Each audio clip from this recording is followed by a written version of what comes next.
One and all present here. I am Rishika Badani from grade 12, studying in Frontline Millennium School, Tirupur, Tamil Nadu, India. Today, I am going to be given a longest lecture marathon by minor female. So, my topic for today is post-COVID pandemic situation. So, today I'll be discussing some negative impacts, some positive impacts about all the things that happened during COVID and after the pandemic. So, let's start. So today I'll be saying about how COVID pandemic is going to help us, how we have learned a lot of things, and later there are a lot of things that we have learned. So my first topic will be about interplay of global response, how people acted globally, like when the pandemic, how people responded to it. What was the globally people answering? Many people panicked. Many people were not feeling very cool of how to do it. So I was little worried. Then what happened? Like what happened to the people? So in the early stage, the government, WHO, the World Health Organization, helped all the people and the citizens by giving them information, the proper guidelines during the pandemic. So so the first one is strengthening international health organizations and frameworks.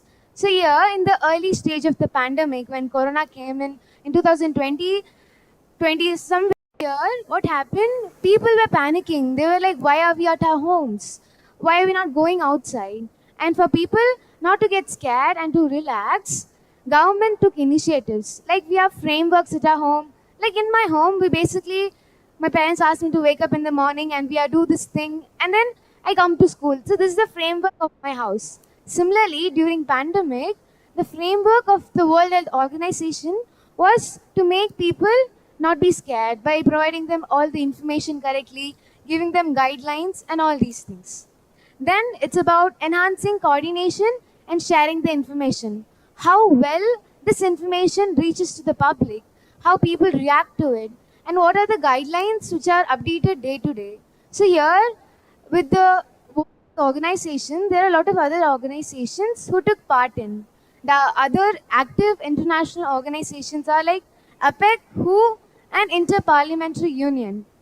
So these three, along with WHO, supported in providing guidelines to people by spreading like what's the cases today and what are the measures that government is going to take, what's about the lockdown, and all the other things. Then they established early warning systems. Like when a tsunami comes, they prepare us earlier. Like the tsunami is going to be in 48 hours. What are the all measures people should take? Stay at home. What are the campaigns that they're going to build? Similarly, in pandemic, when COVID came in, like initially it was not in India. It started from China, like in the city Wuhan. So from there it started spreading all over the world later, and then it came to India. So here, what are the early warning system? So to do that, the government provided these rate sheets. These rate sheets tell us what are the precautionary measures that we are going to use and what are the symptoms they are going to be using. So these rate sheets provided of how well people have to be informed, like what are the cases, how the world is now balancing. Then we'll be addressing gaps in global vaccine. So once when COVID came in, people were worried. Like, is there any solution for it? How are we going to get into the antibiotics and vaccines? Like for every disease, for every virus, you have a vaccine being made. Similarly, vaccine was made like in 2021, somewhere there. So here, how everybody in the all over world got this access to vaccines. Few vulnerable states are there, few regions, many don't get access to the vaccines. So the world organizations made sure that every corner of the world should receive the vaccines. So we'll be discussing in the later sessions like how the vaccines were developed, how they were distributed, and lot more. Then it's about collaboration and sharing information. So WHO, like in the COVID pandemic time, like Monday to Friday, they used to update information. So they used to give you information like what happened on Monday, on Tuesday. So in this way, either you watch television, you get news from your parents, your friends, colleagues, or by media, you somehow get the information about how many people are affected, what are the initiatives government are taking, and how many hospitals are providing treatment for it. Then we have crisis management. So this problem, how was it managed? What are the initiatives that they have taken? So here it's about developing strong crisis management. Like there's this report called McKinsey. This report says that average an individual who uses a website is for 42 seconds. So average person who spends a time in the website, he'll be getting attracted only in the 42 seconds. So how these people, these organizations came forward, make people aware, like, okay, in the 42 seconds, what are the information we must give them and how well they're going to understand it. What's their target? Then it's about how this information should be spread to public. Now, if I say there's a bomb in the class, and if I say everybody rush out, you'll be worried, you'll be panicking, there'll be hush and rush. So not for people to panic, government took a lot of leadership, like in a calm and consistent manner, by taking good initiatives and timely decisions. They made people, like, this is COVID pandemic.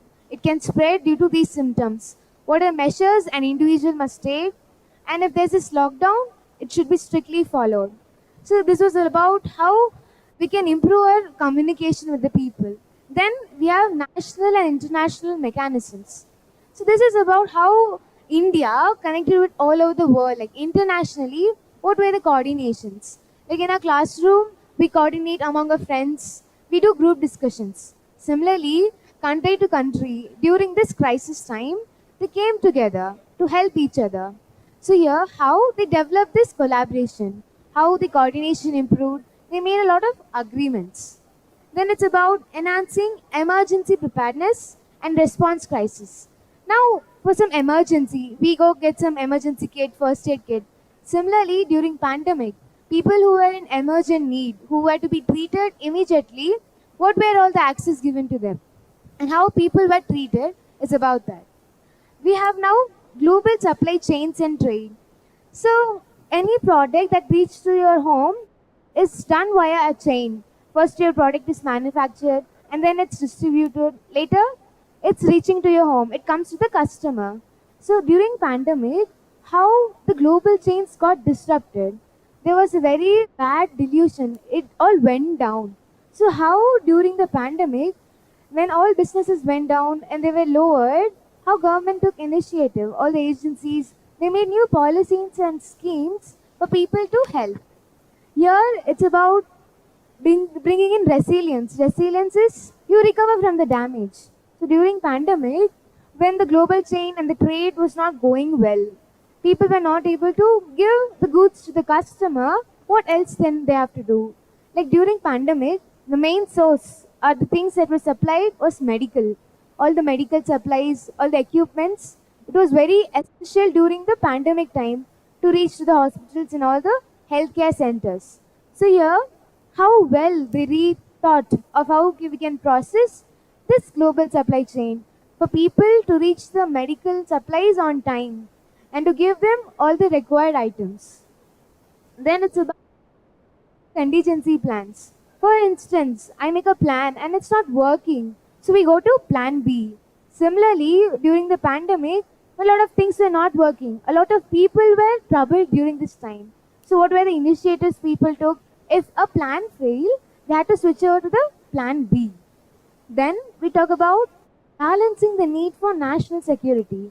So nationally, how the border control measures were taken. They stopped traveling. That is, there were border restrictions where you cannot travel from country to country. Like initially in India, when pandemic was very worse, what happened? Even if you had to go to the next district, you had boarding pass. Similarly, if you had to go to the next state, you have to do a test. You have to give a testing report, and once you're negative, then only you'll be allowed to go to the next state. So there were a lot of restrictions during the pandemic which was made, and how people followed it, adjusted to these restrictions, and continued working. Then about addressing vulnerabilities. Like there were a lot of problems. Many people were not understanding about all these new guidelines, all these new policies.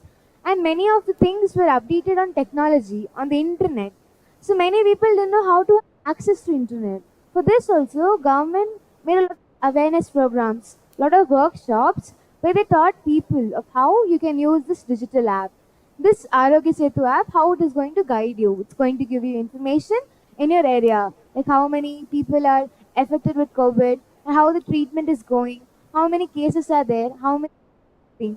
All these things will be updated in the app and all other government websites. So in this way, aware. Okay, so in my area, these people are affected, and what are the measures I must take? Then we talk about giving them the goods. Now, in emergency, like this hospital needs some medical supplies. So for that, many companies and industries which are doing this service medical era, where they were helping all the hospitals and all these healthcare sections to provide them with this necessary supplies, and maybe manufacturing PCR kits and PPE kits. PPE are protective equipment for your protection, like the doctors wear during the surgery. It's a similar kit. You wear a suit, you have a mask, you have a face shield, you wear gloves, and you keep sanitizing yourself frequently. If you're near the affected area or if you're working in a hospital, you take measures like that. Our next slide is about economic recovery. Industries, how people in workspace, how the education sector was recovering from this economic down, how they were recovering from it. So here they implemented stimulus measures. What's fiscal stimulus? It's basically government body when the economic is not growing well, they employ a lot of people for the economic of country to get increased. So in this way, many people started bringing new strategies. Or when the business went down, they brought in new policies to help them, give them job opportunities. Then it's about sustainable economic growth. Now, like in the pandemic, we were not going outside. So the transportation got less. We were not using automobiles. We were not using vehicles. So in this way, the pollution got down, and drastically it had a in the atmosphere, and we could see even the global warming got down. So people learn like how when we are not using vehicle, not going outside and polluting, we can see some changes in the atmosphere, which is going to be helpful in the future. So then they thought, okay, we have to bring in sustainable measures. So nowadays, like in the future, whatever type of industry it is, or whatever things they're going to do, eco-friendly. That is, without harming the nature as much as possible. You might wonder how then we are going to make chemical industries. Obviously, they are going to release some toxic gases, but there's some limitations. They started using eco-friendly things, so they don't harm the environment, rather conserve the resources. Then it's about fostering digital innovations. So we were using government websites, we used to read newspapers. When it got down, digitally we improved. Like Arogya Setup, Bima, and we were doing UPI transactions. That is Unified Interface Payment. So this payment, we can do it online, where you have to only scan a QR code and then you transfer the money to the supplier's account or your shop owner's account. So in this way, we had contactless delivery, contactless payments. This improvement brought people understood that it was a necessity. They had to go outside. But still, when they went outside, they were maintaining social distancing. They were doing this contactless service. They were doing contactless payments. In this way, this development, this new technology, how it really helped people to advance themselves, to new technology inside. Then it's about fostering innovations. As we saw, like they brought in technological aspects, newer apps and digital technology. Then for the people who worked on the daily wages, like there's this person who earns his income regularly. But in the pandemic, everybody were at home, nobody were going and doing jobs.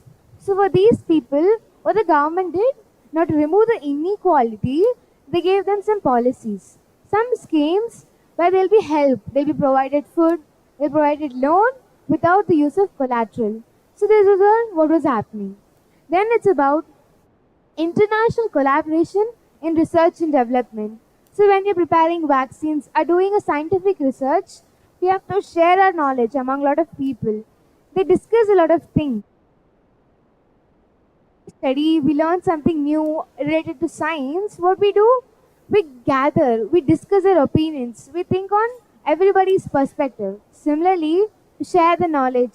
For scientific researches and involvements, many doctors, scientists, and specialists around the world gathered via video conferences, obviously, because we were not able to meet.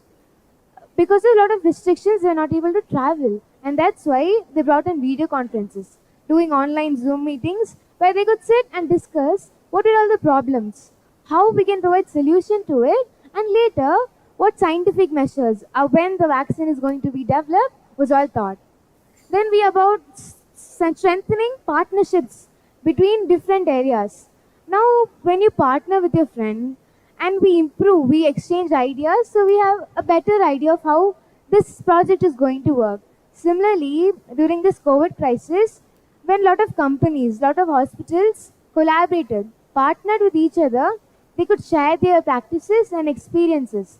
They could discuss. Like in my area, we are using these products, these medical tools for the treatment of the patients. And they used to exchange their ideas. So, which was the best form of idea or which treatment suited the patients better? In this way, you gain a lot of knowledge of how people are to be treated and in which way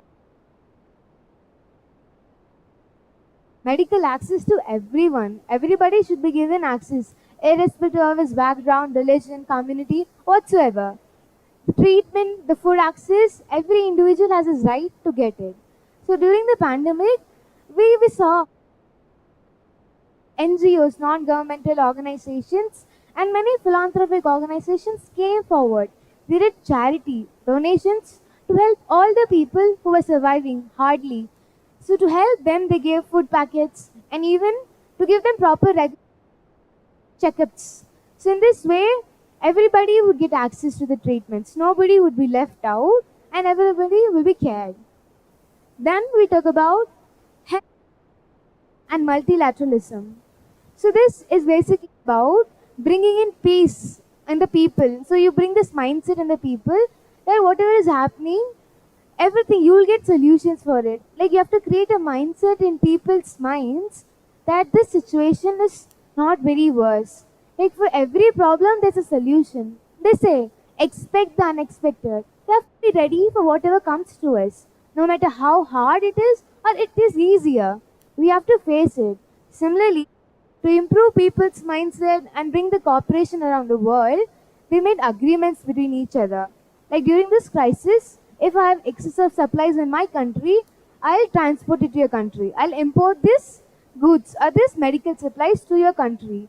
This mutual understanding between them, this trust and loyalty connected a lot of countries during pandemic. Even if they were having some rival problems, if they were fighting, because of this concern, this crisis brought them together.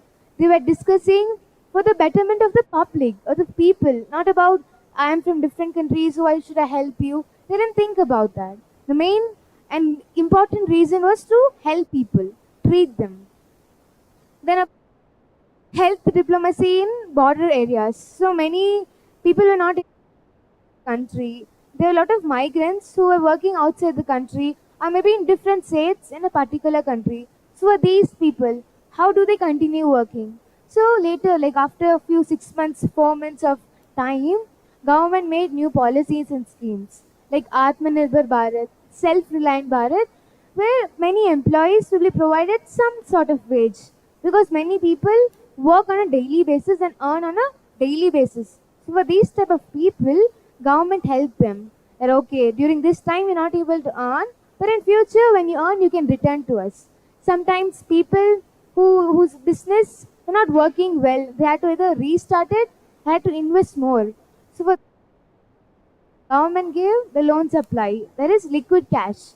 When people didn't know how transactions via digital tools and the digital electronic devices, they gave them this workshops and programs of how this UPI works. Digitally get the money process. For opening a bank account, we have to documents to the bank. But this digital thing made our lives very easier, where you can open a bank account in a minutes. You don't have to pay a lot of documents. You have to go here and there out of time. It got reduced. It was cost savings and even the time was saved. a lot of things of how digitally you can do payments, and even address people who are vulnerable, who cannot earn during the time, and provide them with the access so they have a standard living, they have a satisfactory life. Here, there is this collaborating initiative where they took overall the world to provide emergency purpose. Many people don't get access. So for them, they gave this COVID tools accelerator. This is an emergent process where everybody will be given the COVAX facility. COVAX is co-led by Gavi. It's a vaccine alliance. So here, after the COVID was increasing, and to bring a stop, to put a full stop, we have to do some access. We have to help them out. We started developing vaccines. And later when they were developed, the distribution was harder now. We have to bridge the gap between people. So everybody should be receiving the vaccines. So for that, we took a lot of initiatives, a lot of schemes. We have a lot of Tika Utsav that we'll be discussing further of how these Utsavs, how these facilities, these campaigns help people get access to the vaccines. This is all about health diplomacy works and how people collaborated internationally to do research. And even economically, when countries, industries, education institutions were suffering, how they themselves. And the global supply chain, when it was struck, there was this halt in the global supply chain. Later on, how they improve sequence in every session we'll be discussing in detail. Now we switch on to the next topic. It's workplace transformations. We were working regular school life, we come to school, we study. But think about the people who are working in the workspace. They are more comfortable there. They meet their employees. They have to do work like a face-to-face, like in-person activities is where you have to meet the person. Instance, I have a jewelry shop and my customers like to adorn themselves, like they try it on and then they are like, okay, this is suiting me well, and then they buy it. But due to pandemic and restrictions, they're not able to go outside. So all these stay home. All the employees were laid off and they were at home. So somehow they have to continue their work. You cannot put just a halt and just sit in your life waiting for pandemic to get over. So what they did, they brought in workspace transformations. We had remote work where we work home from work WFH, work from home. A lot of people started doing their business online. So here, remote and hybrid work. This remote work is where you use all online tools, all the electronic devices to do your regular workforce. That is, at your home, in your system, you'll be working. Either via video conferences, you discuss the problems. Are you going to launch a new product? You discuss about it. Even we used to have diaries and a lot of documents to note down. We had a lot of paperwork. But when the pandemic, we had to do this thing where digitally we switched Excel sheets, documents, slides, presentations. We got more access to that and it was easier. We didn't have to search books and tons to find which person gave this transaction. The work got easier. Like many people knew of using the documents in Excel sheets. But after pandemic, like during the pandemic, they realized how easy it is, how easy life can be when we use everything in the digital way. This Excel sheets, it's very easy to access and a lot of people at one time can have access to it. So here, how this was a very viable option to them. It was very easy. For few people, it was very hard for them to learn. The people who were technically okay, so they knew some of the technology, they easily adapted to it. So to understand the remote work and hybrid work better, I like to share this story of these small workers, of how factory to home they transform their lives. So now the story is about a small industry. There's a small factory, a lot of people work. They go to the factory, they and then the products are sold.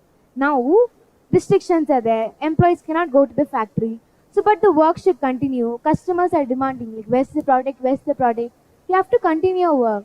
So for that, the manager in that factory, what he did, he had this idea. When a lot of people are working online, why not we do the same? So he has this idea where he did a video conferencing. He gathered all the workforce contacts. He did this Zoom meeting where he discussed, hello everybody, I'm going to bring a new initiative. We don't want our work to get stopped. So what we plan is to give sub-parts, sub-units of the products to the workers' house, where they'll be given all the instruction guidelines and all the necessary equipments and the tools they need to make the product. Like for fewer things to manufacture toy maybe. They know like they just have to assemble all the parts and they'll be fixed. So for all these small products to be made, this manager in that factory, like there are 5 workers in team A, 5 workers in team B, and team C 5 workers. So the team A's work was the first part where the subunits were delivered to the house, contactless delivery. Huh? Then when the parts reached the house, they assembled them, they joined the products, and later once this first done, they kept the boxes out of the house, and the next person came, took parcel, and went to their home. Then they continue to give that finishing, that little polishing and painting to that particular toy or the product. Once this was packaged, polished, it's time for delivery. I cannot sell in the markets. Markets are also sold. I mean, it's stopped. So I cannot sell in the market and people are going to come. So what they did? Online shopping. So they posted this on online where people can easily have access. Lot of preferences. They give you a lot of recommendations of how your type product. Like I want this shoes, now you have variety of shoes, variety of colors. Though you can go to an offline market to try this out. But during the pandemic and lockdown, as we were not able to go outside, they brought this in. Online, in the online way, they documents. They use social media to show that this is a new product, we're launching in the market, and it is very easy. You can get this delivered to your home within this time limit. It depends on the distance of the customer's house. So in this way, a lot of people regained their work. They started earning again, and this thing something taught us that even in the hardest of times, how they were resilient, how they had this hope in them that even due to lockdown, when there were a lot of restrictions, still they continued to work. They had this remote work, and how people started making newer products, they new innovations through whatsoever they liked. So this is the story of how using these digital tools and working from home was really beneficial. Then it's about redesigning workspaces and hybrid work offices. So after pandemic, like after a few time, we came back when it was like, okay, we can come back to our schools, we can go back to our workspace. Now people were more comfortable working from home. They cannot adapt to this atmosphere in the workspace. So what they did, they redesigned the infrastructure of the workspace, maybe providing them the flexible chairs, giving them their own space time, giving them breaks, giving them time to have access. So they redesigned, like not fully, but something. They refurbished few areas where they felt that they were at home in their workspace. So that type of environment was provided to them after the COVID. So here it tells us like we were fully distributed. Like at home, we used to work in our own space.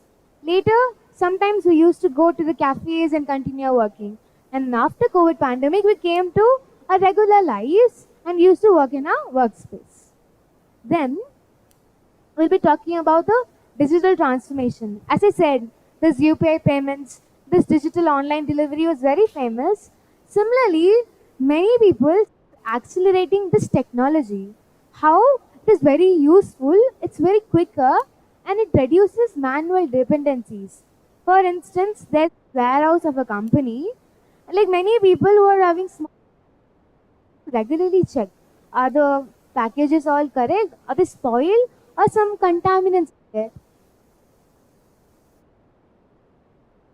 Sensors, all these sensors were brought in to check, like AI was used, this technology, how people can sit from their home and check whether everything is working, are the packages all not contaminated and they are safe. In case like this product is going to expire in 3 days, what they do, they sell it in cheaper way. So in that case, the products are not wasted but sold to the people. So by bringing this digital transformation, it was very easy for them to have access to it. Then what happened?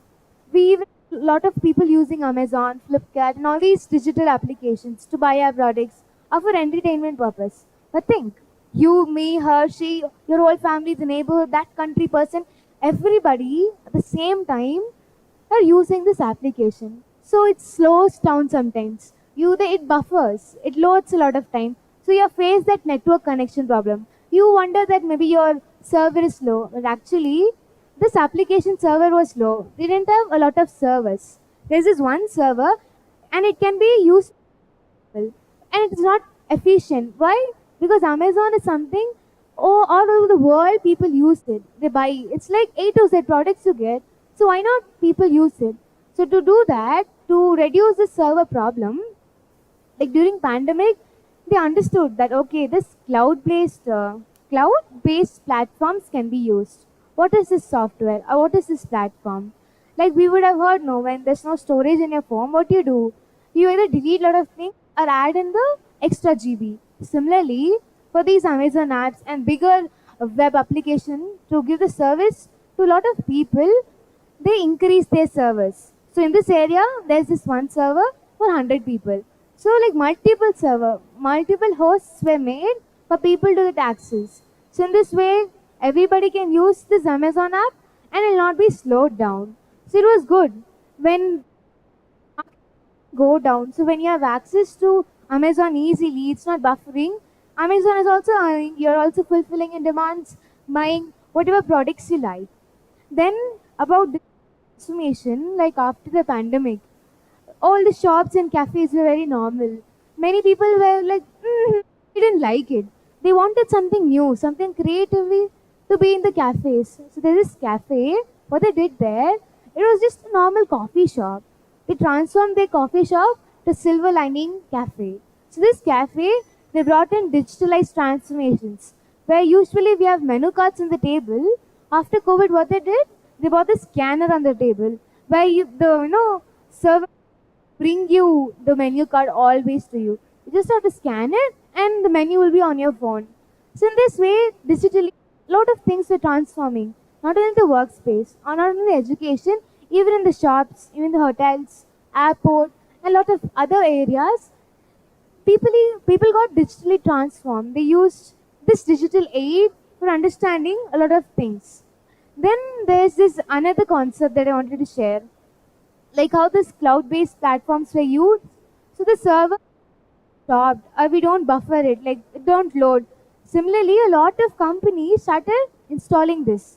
So they understood the importance of how these cloud-based platforms can be used, and it can help them earn more, and they can be proficient, they can be efficient, and effectively work. So after this digital transformation in every sector, where everything was working in a agile manner, like very faster and quicker way. So people understood like okay, digitally it's something that we must be understanding. They say no, in this era, if you don't have this type of style, people will not like you. Similarly, this digital transformation, if you don't know how to use technology, people will be like, you even don't know how to do a UPI scan, or you don't know how to use this app. You will be questioning, like everybody knows it, you should also know it. So that's why people were transforming themselves, training themselves to use this technology. We will wonder only the workspace people are using or only the professionals are using. No, even a small kid or even my grandma, I'd say the story, during pandemic she learned how to use a mobile phone as she was away from us. We were missing her. You have this connection with your grandparents. So my cousin there, she taught her how to use a mobile phone and then she surprised us with a video call. I was very astonished, like how can my grandma learn to use smartphones and video call me? So this pandemic made everybody learn something new. Everybody, even my grandma, learned how to use this application, how to do video calling. And later, she didn't stop with video calling. She used to ask me like how do I update my WhatsApp status and how YouTube works. And at night when she got bored, she'll be watching YouTube shorts. So for people to be entertained during the pandemic time, this technology helped them when we were not watching TVs, we were not watching all the things, but the electronic devices, in our computers, in our mobile phones, we were ourselves. So this is how digitally it helped a lot of people to also have fun, to also the work to go well. Education, like education got better. You have a doubt, Google it. So we were more convinced to ask Google answers than ask your friends because it will give you a very precise answer and multiple options. So this is how remote work worked. people were digitally transformed to all these things. Then we have the next topic of how this integration, this combination of AI, machine learning, and this automation helped in people's life.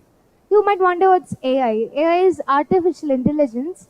It's something where the machines are trained to act like human, to have this natural language processing. So these machines are trained to behave like human, to understand the real world and response to it. And machine learning is something where the machines affect data and learn with experience. So this AI and machine learning, like during the pandemic, it integrated, it combined to do a lot of things. For instance, when it was combined, a lot of new things were happening. Like in a faster process, we were working. When you don't have AI or machine learning, things go slower. You might wonder this AI is a new term, but no, it is from early 19s, like 1970s, it's known. But in got to know like there's something called AI. Like in my classes, during online classes, in my ninth grade, like during the pandemic, I had my ninth standard. So that day, like after few weeks, a new teacher came in. And she was supposed to teach AI. I was like, what's AI? I understand what's IT. IT is like something's related to computer science. I was like, what's AI? AI. Everywhere in the timetable it was AI. And I realized this AI is something used in our regular life. Even in the face, recognitions, AI is there. That's the computer vision. And we speak now, the translators. Everywhere AI is used. A lot of programs, AI is used. So in this way, we were more aware of a lot of things happening around us. This COVID taught us new things. Even it was already there in the world, we didn't know it. And when we we revealed it. Okay, AI is something like this, and this is how we use it every day. So this is how I got attached to AI and I learned it. We are learning AI because we connected to it. And because of this AI, we had this gamification of learning. With using games, we were learning, and it really interested kids. Like me, students who are very bored in reading textbooks sometimes. This just sometimes when we use AI, this digitally applications when we used, it really made it wow, we were enjoying it. And in that way, we learned a lot of new things. Then we have some cyber security measures. There's another session where in detailed way I'll be discussing what's cybercrime and what are some safety tips. But here, like generally, during our classes, online classes, so now we were doing the remote learning like 2020, 2021 online classes. So teachers gave us an awareness program, like online sessions, like what is the cybercrime? Why does it happen? Illegally, legally, some or other way, ransomly, like randomly people can steal your information. And how can you protect it? And they taught us of how when we download a new application, it asks us for a few access. Like, do you want to give access to the video, the voice, the contacts? For instance, there's this app where you only have to edit videos. Why do you have to give access to contacts? So they taught us of how things like these apps, what was required was only to be allowed, and all the other things were to be denied. So we learned like which app, what permission is to be given, and if it was no longer in use, we must delete it. Because some or other way, even if it's not in use, something is happening in the app. We might not know what or when they are going to use our information. So it's very essential for us to update our settings regularly and check like what's there in your system, what access they have given to the different apps. In this way, we learn of how to protect our data, how we can provide safety data. So this is how cybersecurity and some safety plans we'll be discussing in the previous, like next sessions. Then it's about workspace flexibility. So after this COVID came in, we had to be more flexible. Flexible in the sense, yeah, it's like yoga asanas, like how much flexible, how easily you can adapt to a dynamic environment. Like everywhere you go to a new school, you have a different environment. Similarly, after COVID, we had a different environment. We didn't have the same people around us. A lot of new teachers were there in schools. And the workspace, the normal employees were working, they didn't have the so how they adjusted to it. How this workplace made flexible is what we are going to see. So here Unilever, so they had this scheme where they gave freedom to the employees that if you're more comfortable working from home, you can do it. The main thing is you work wherever you want and whenever you want. The main thing is to achieve the goal. So this is a task given to the particular employee. He can work from home as well. But during that period or during that 1 week of time, he must complete it. So this freedom was to all these employees working in an institution or these companies so that they feel more comfortable and their potential. So they give their full access and they work hard really well when they are more like in space. Like in there in the security blanket. Like they're safe, feeling safe in there. So when you're given your own space, you work well. When you're brought in center of a crowd and asked to speak, you shiver. You're like, I'm not going to do it. But later when you start doing it, you enjoy it. So when we learn a lot of things only, we understand how things work. So here even they did this flexible schedule time. Now people work from 9 to 9. They have this like working hours of 8 hours and 9 hours. So if you make the employees work for a lot of time, it'll not be worthy. The output will be very less. Like they did the survey where they analyzed people working more hours don't give a lot of outcome, but rather people working 4 hours a day give better outcome. And the production of that particular industry was increased up to 40%. So imagine every individual has his own capacity. So this pandemic taught them how flexible schedules they can make. And many companies, how they understood that they must give flexibility to their employees of whichever time it suits to them. This is the 3 hours work now, 3 hours they'll getting any distractions. Now you're working from morning 9 to 9. Distractions are there. You don't work, you don't give your full potential. So to avoid that, they compressed these work hours. And even in Japan, this is one industry, like I can roughly say, to do an act, they did a real time trial method. So for a week, they were only working for 4 days, and the rest 2 days of the week were set out. They were like in a pause. So they understood that even working 4 hours a week had a good. The outcome was very better for few employees. They said no, few people are good in working morning shifts, and few are for the night shifts. So in this way, people understood like which I'm suitable for, and how I can be flexible. So these employees got this freedom to choose their working time, to work whenever they want and complete their work on the task that is allotted to them. So they were fulfilling all the goals that the company asked them to do. Here it's also about additional work hours. We like to work normally, like we're attached. Like I'm a workaholic. I will work no matter what. 9 hours or 9 hours I'll work. But few people are not like that. They need breaks. So people analyzed, these managers in that factories, these industries analyzed how different employees have different mindsets, their own capacity to work. They did this survey online where how potential worker can work. According to that, the schedules were made and then they started working. So in this way, when you identify how people can work, what they need, you provide them with all the access they need. So when you satisfy a person, you say them, okay, you are going to do this work, don't worry about the other things. Food, water, giving you business trips is our work. Your main focus is to complete this task. You give them this guarantee. You say them that everything will be done. Your main focus should go on your work. So they have that no matter what is going to happen to them, end of the day, you'll have some surprise, some appreciation. They say no, if you want to work better, if you are motivated, you do well. When you're appreciated, you do well. You're rewarded, you do well. Similarly, these workers were given their own space. Sometimes they were given open mic contests in their weekends where the employees could have a free time. They could enjoy apart from their hectic work schedule. In this way, a lot of people came forward with variety of talents. Few might be working in the designing sector. Like there are a lot of departments in a company. You have marketing, manufacturing, and then processing. Few people only do packaging.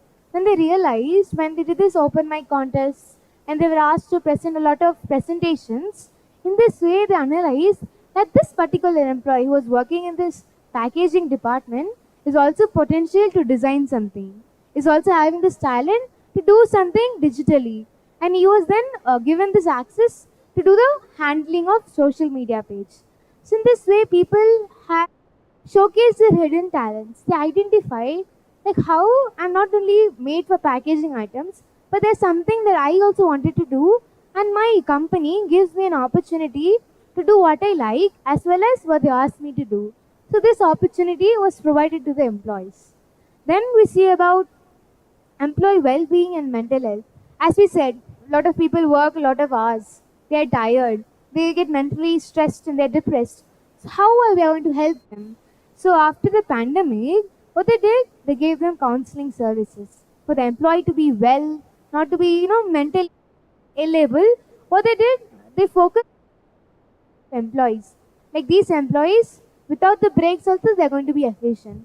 But these employees must need a break or need some counseling sessions, some therapies, or somewhere where they can go and address their problem.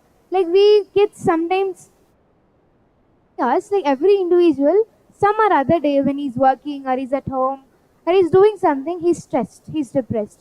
So what do we do?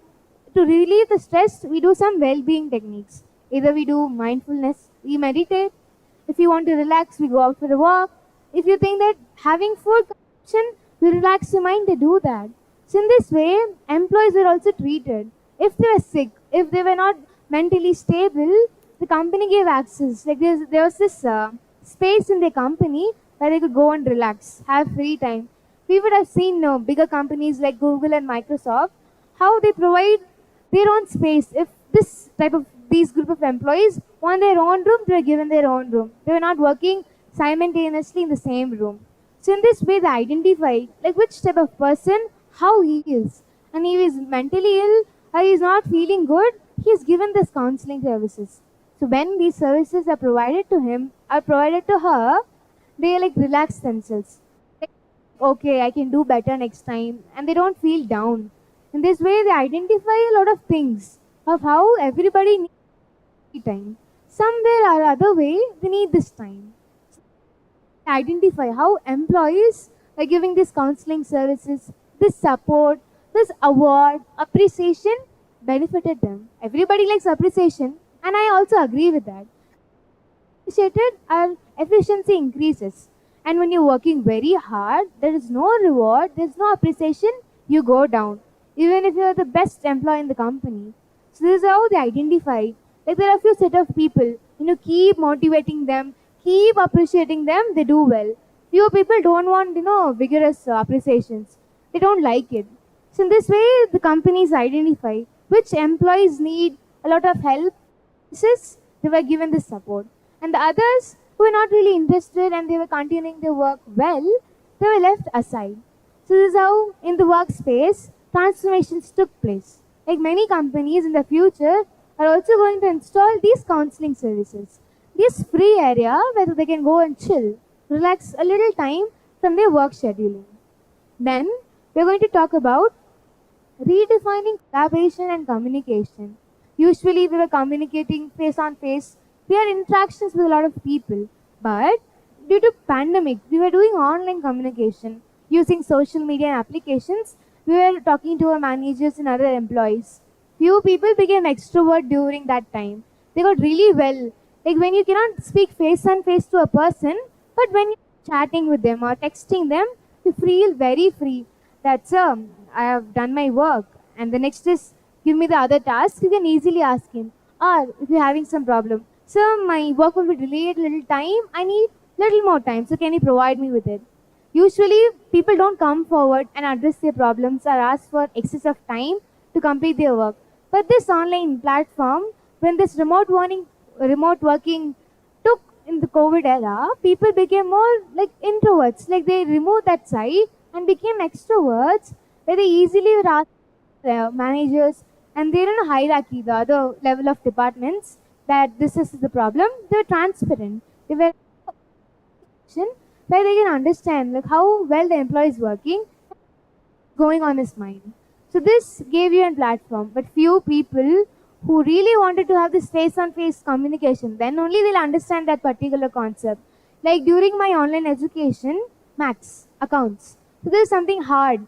When you have this offline sessions, when your teacher is teaching you on the board, when it's lively, and when he scolds you, you understand.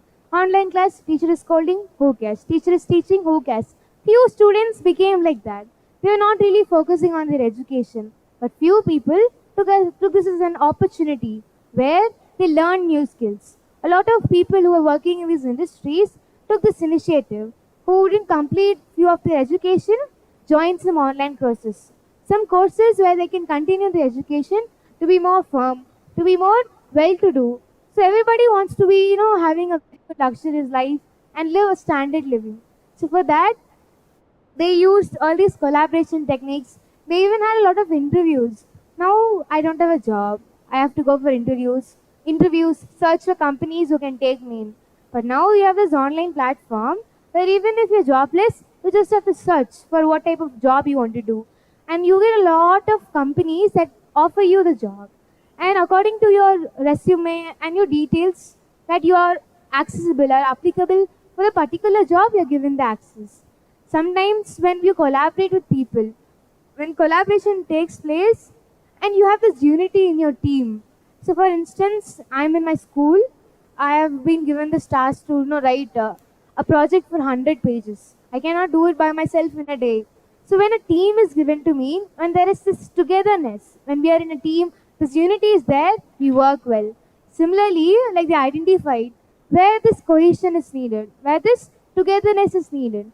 So for these type of people who cannot work by themselves, I'm given the teams to work. Like online also, when you're given a team, like these employees were divided into a lot of departments, and according to that they had to work.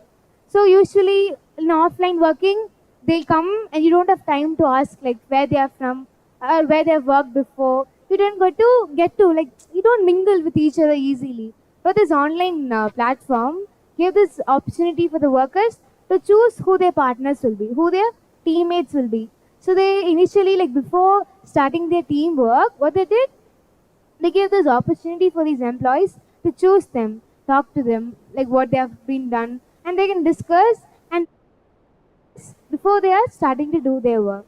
And also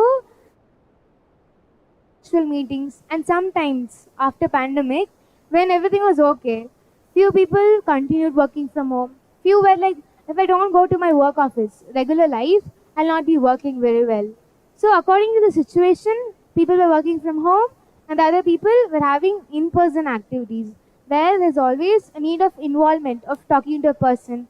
Like this particular product, when I show you in person, you see face to face. Like live, you feel it. Like in the mobile phone, I show you this product. It look very shiny, it's very pretty. But in the real life, it's just a dabba box. It's not really looking well. So to enhance this, people got this opportunity, whether they wanted to do in-person activities or continue their virtual meetings. This is about redefining and collaborating of how their work should be done. Either they want to do in team, they want to continue work from home, workspace. Then health and safety measures. This pandemic has, made us wear a lot of things, wear masks, wear gloves, and even this PP kits. These PP are basically equipment. As you can see in the picture, like there are three types of PP kit. Like basically this is worn in the hospitals. Like the workers there wear it when they are going to meet an infectious person or they're going to do a surgery. They wear this. So they don't disease themselves or transmit things. So the first one is a standard PP kit, and then you have full PP, and then you have enhanced. The standard is there normally in hospitals they used to use. Later, when they understood that this can be, infectious and transmit easily, they brought in this PP. You also had the face shield. And when you thought, even by this full PP, there's a chance of to take place, you had enhanced PP. So this PP kit gave you full coverage of where you cannot have outer oxygen. So this PP kit itself will provide you the sufficient oxygen, and you don't have to breathe in the pathogens outside. So in this way, many people in many workspace hospitals started wearing it for their safety. You might have seen, like after the restrictions were lifted, like traveling happened. Like in the airline industry also, the person sitting in the middle, like you have three seats, window, middle and aisle. So the person in the middle has to wear this PP kit. Why?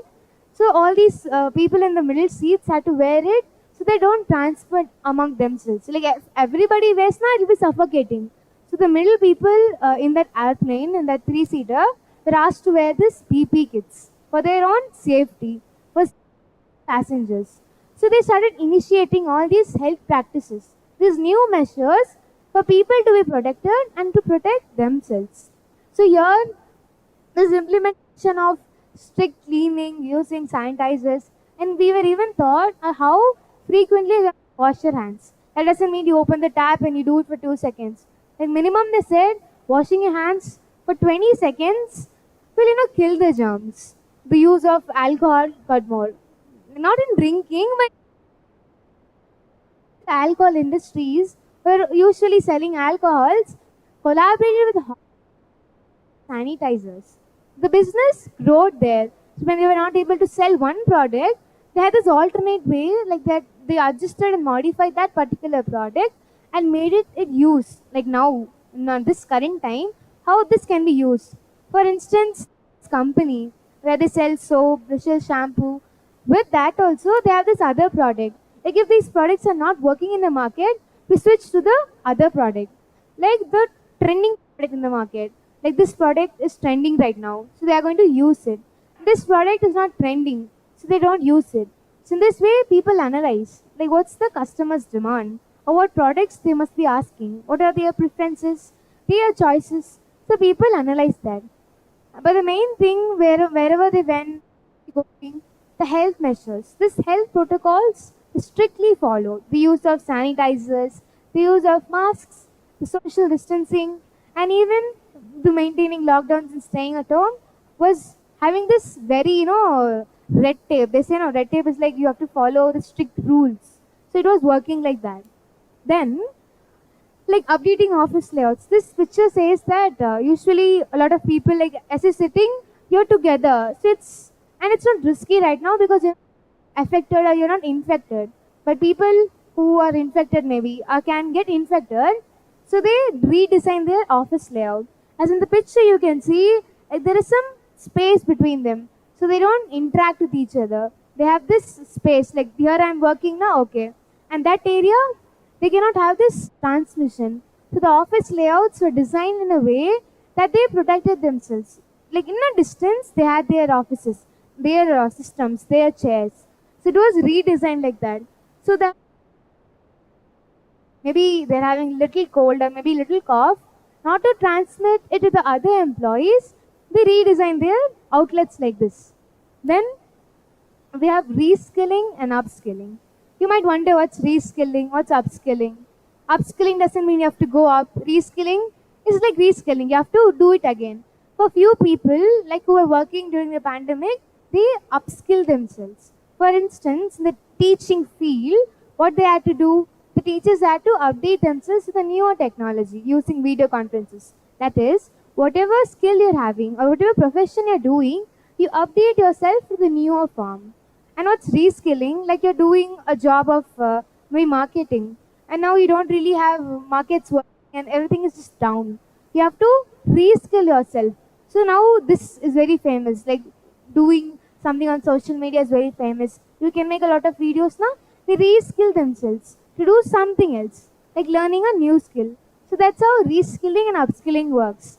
So people, like many workspaces, they upskill themselves rather than reskilling. Here, I want to say this survey, like this report of McKinsey and Company, where they have taken the survey of how people digitalize themselves. That is, they were improved. The growth of the people, how they were working, it was changed. This graph tells us how, like new actions. Here they say that 69% of the respondents learn new skills rather than updating themselves. So this graph says like how people who were building skills, who were redesigning themselves, who were hiring, who were removing, who were cancelling. So this survey says that how many percentage of the employee were hired, how many were reskilling themselves, how many laid themselves off. At the company, due to the economic factor, they lay off few employees, like for a temporary or maybe permanent reasons. So this report says that when they took the survey in the company, 69% of the employees upskilling works. Like many people didn't know what should we do. Should we reskill ourselves or upskill ourselves? For them, they were given some training programs, which is better for them.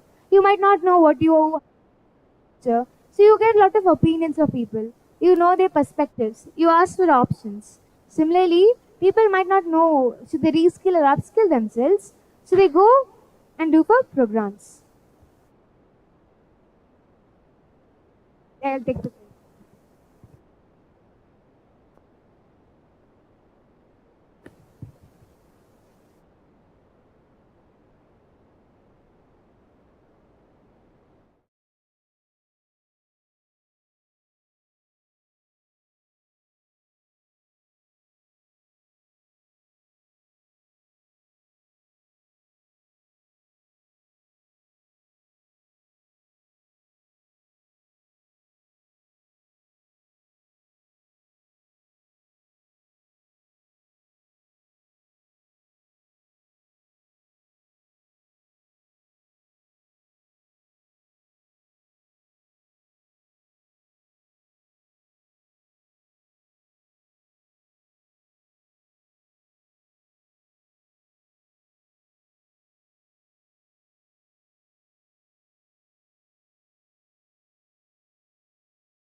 who were not able to do something due to restrictions, customers were not there. So for them, they provided emergency loans. Now you have to restart your business, right, after pandemic. You don't have money though. You didn't earn during the pandemic.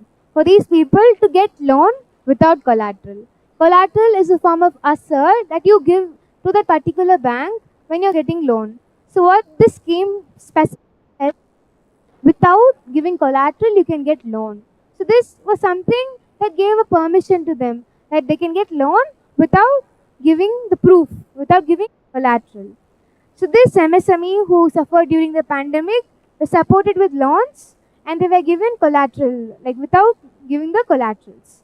Then we have MGNREA, that is Mahatma Gandhi National Rural Employment Guarantee Act. This act gave job support, disrupted business operations which were able to supply, and government providing these schemes. As I discussed, a lot of schemes like Atmanirbhar Bharat, and then we have this incentive scheme and schemes for MSMEs. So via all these schemes, people were given this hope that now you're not able to earn, we'll give you this loan facility. Now you're not able to pay tax, we'll give you tax relief systems. Now you need some emergency cash, we'll provide you with the liquid cash. So the government understood, they had this empathy on people that if I was in their shoes, I can understand how hard the situation is, and according to that, they made new schemes and they provided a support and giving services to the people. Then, as you can see, that this is CARES Act. It is specifically for the people who are employing in a company. You might wonder, CARES means that, but it's similar.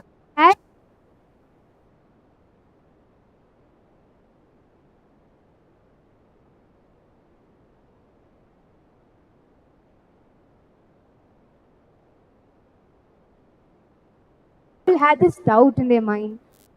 I am not able to earn back. I am having a very low income, or I'm a middle income earning person. I need some assistance. So this scheme, this CARES Act, provided people with financial assistance. Like what's next to do? Like you ask now people, like how's the share price in the market, or what are the new things, or the news updations. In a similar way, this financial assistance gave them an idea whether they should focus on saving or they should be doing investments in financial markets and more.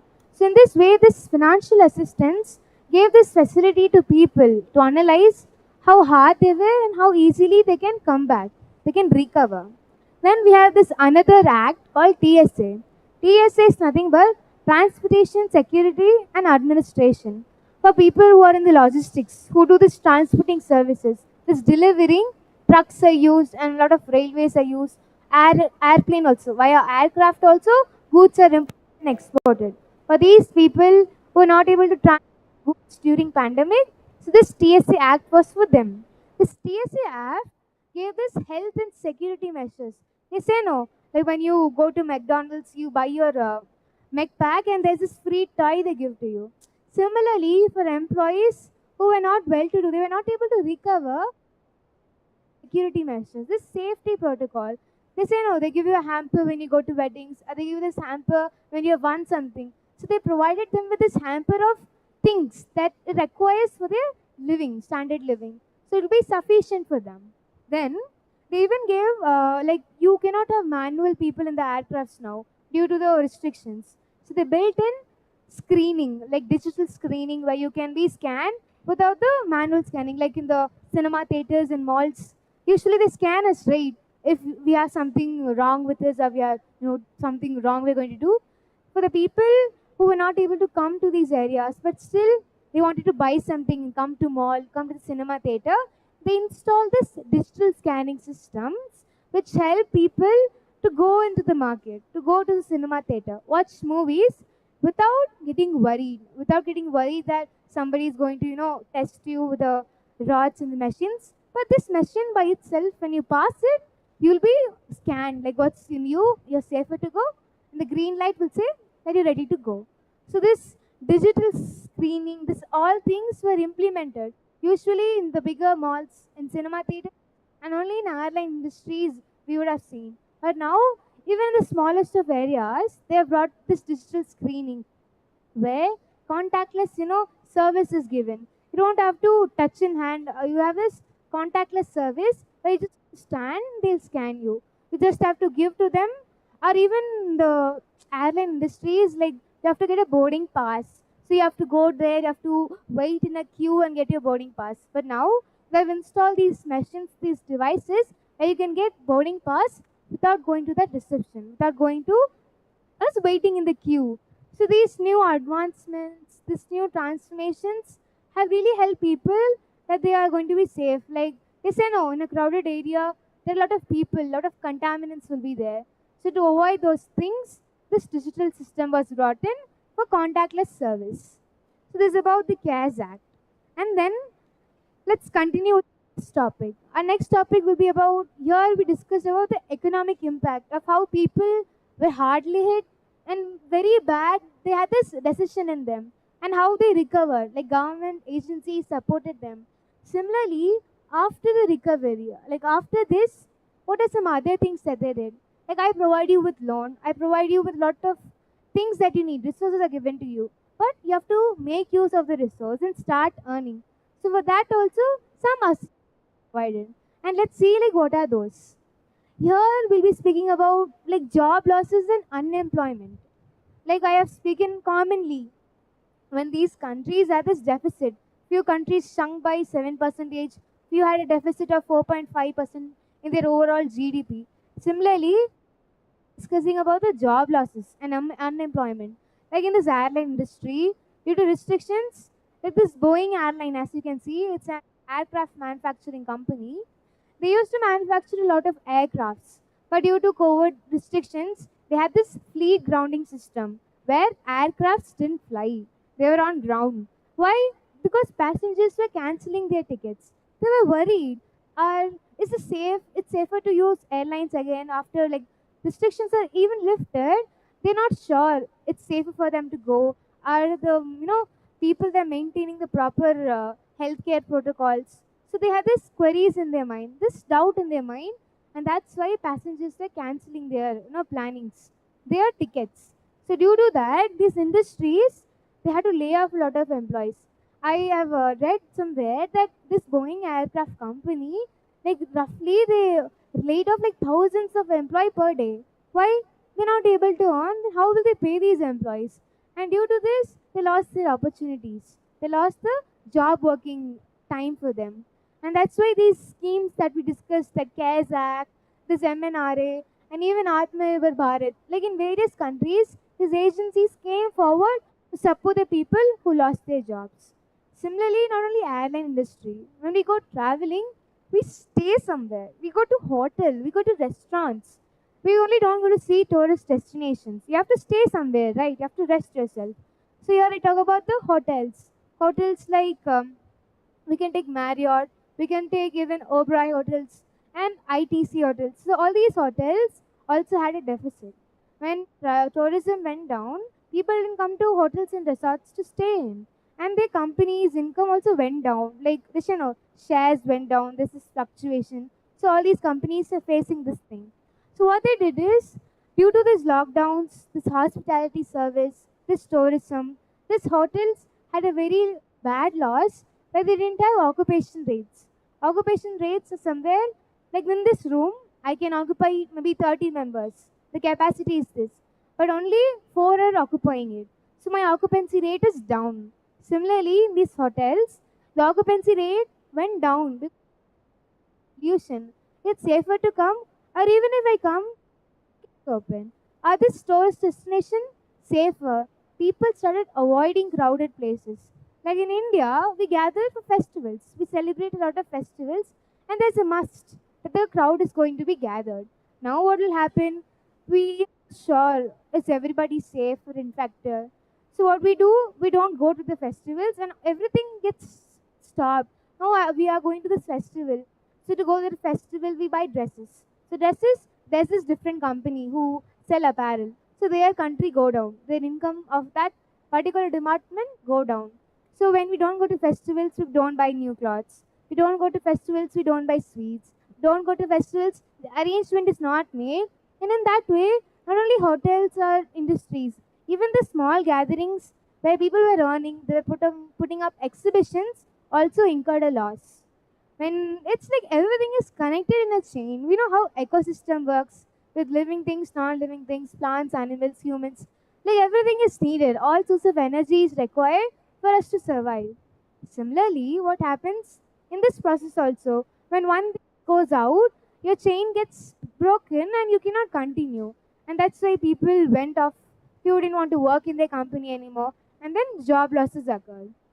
Here I have this Airbnb. This Airbnb is also air industry. So Airbnb, like people who are working in an area, like they do this business tours and they have to stay somewhere. This Airbnb is for those type of people who stay in hotels.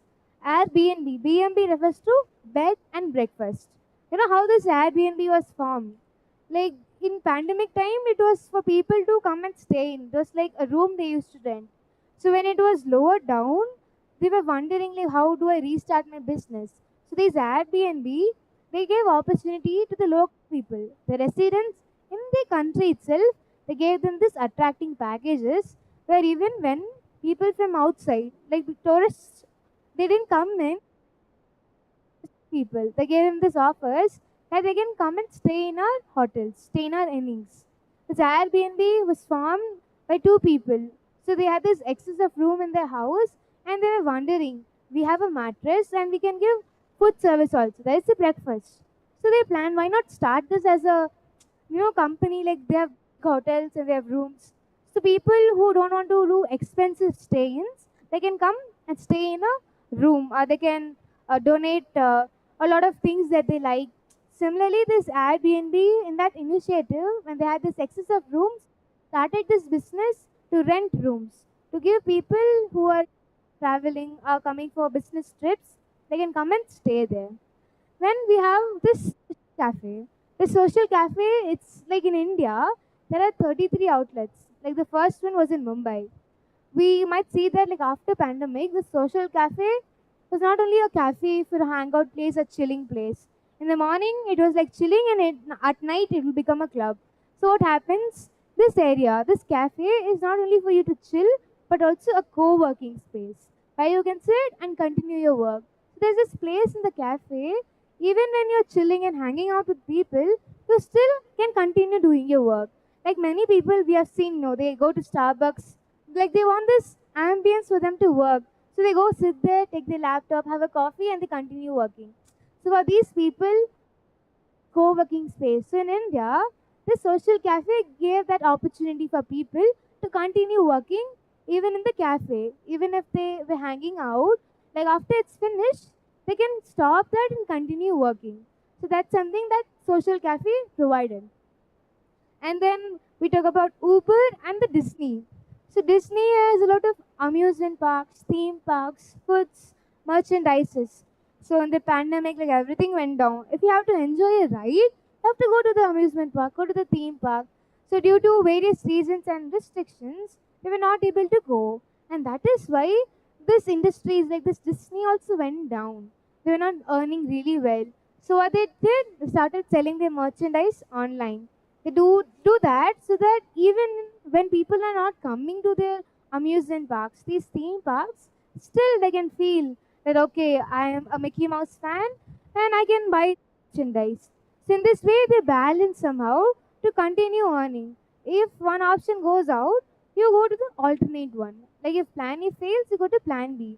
Similarly, all these companies like Uber, this Disney, and even hotels like Marriott and air industries like Boeing had to do something. Even when they had to lay off employees, they had to find an alternative way of working and how things can go well.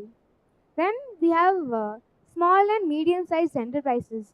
As we discussed in the previous slide of how MGNRA, like they give this scheme for MSMEs for people working in this MSME. They give them some special service.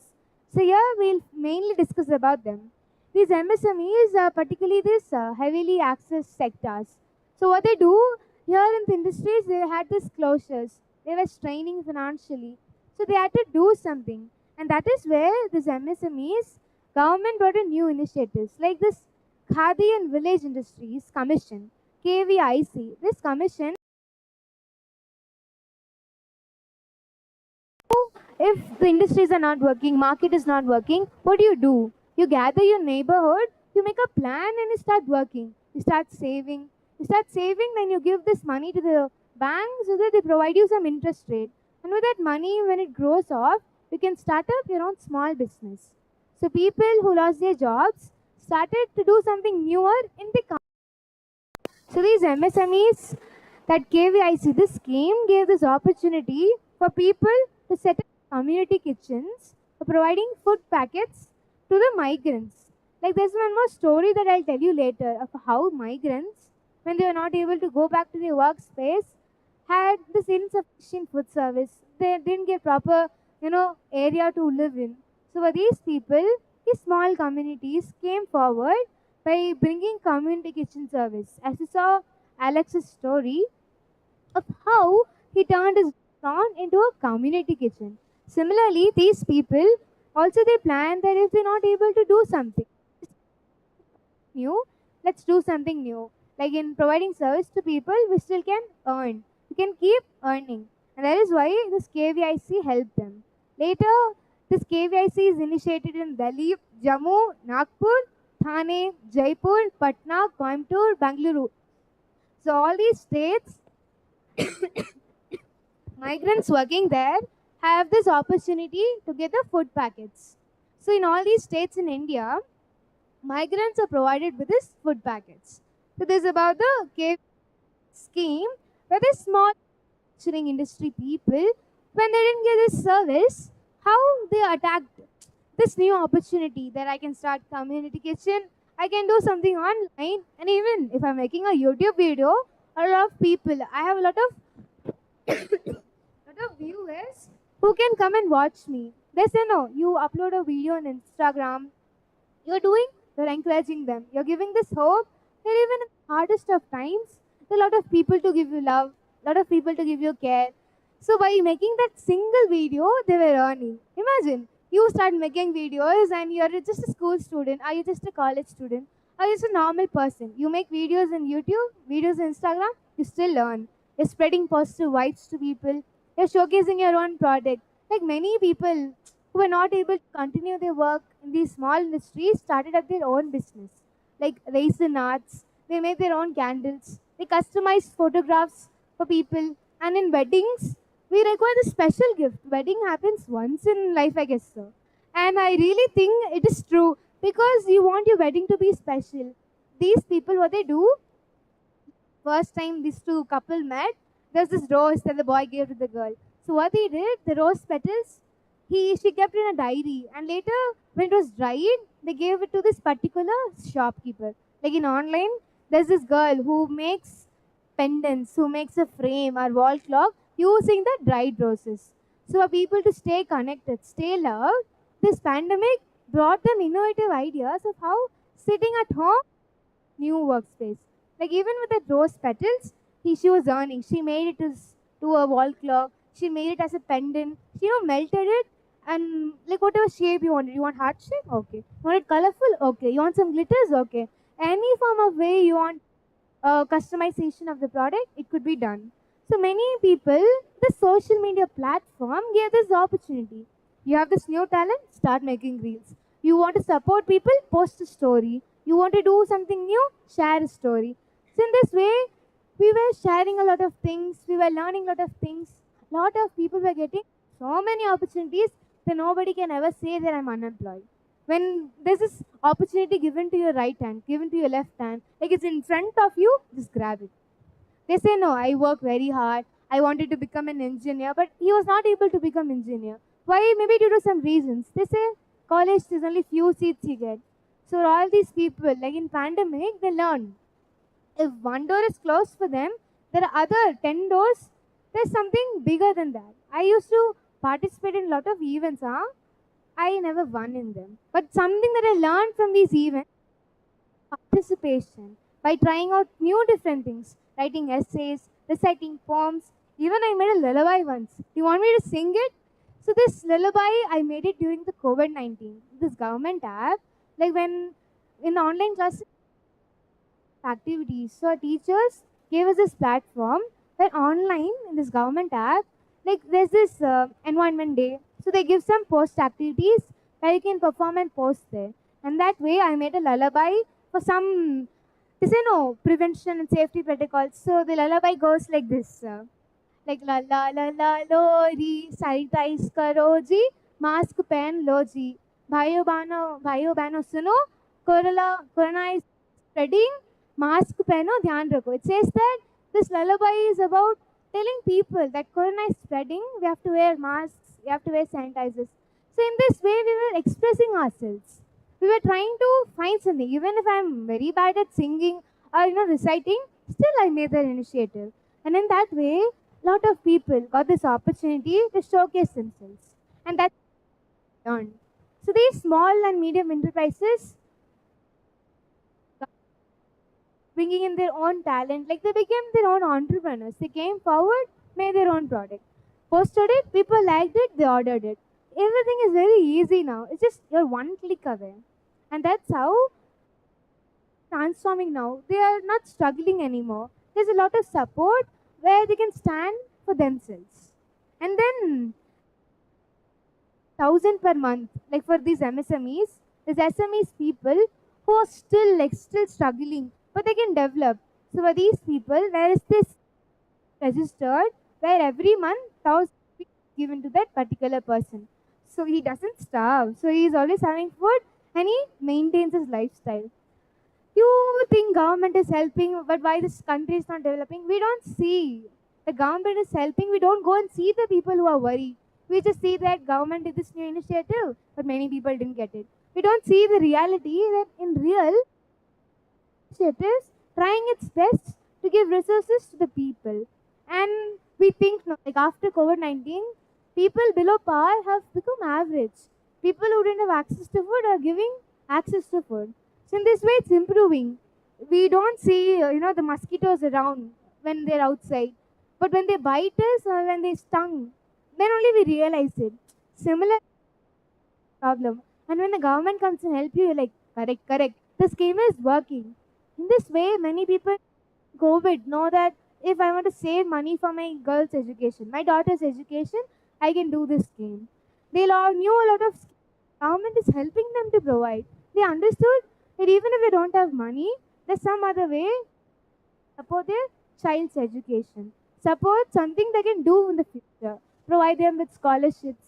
So there's something, it was there already, we didn't know. So in the COVID, we started researching when the messages popped, when people were sharing each other that you have this problem, watch this video. This motivational video is going to help you.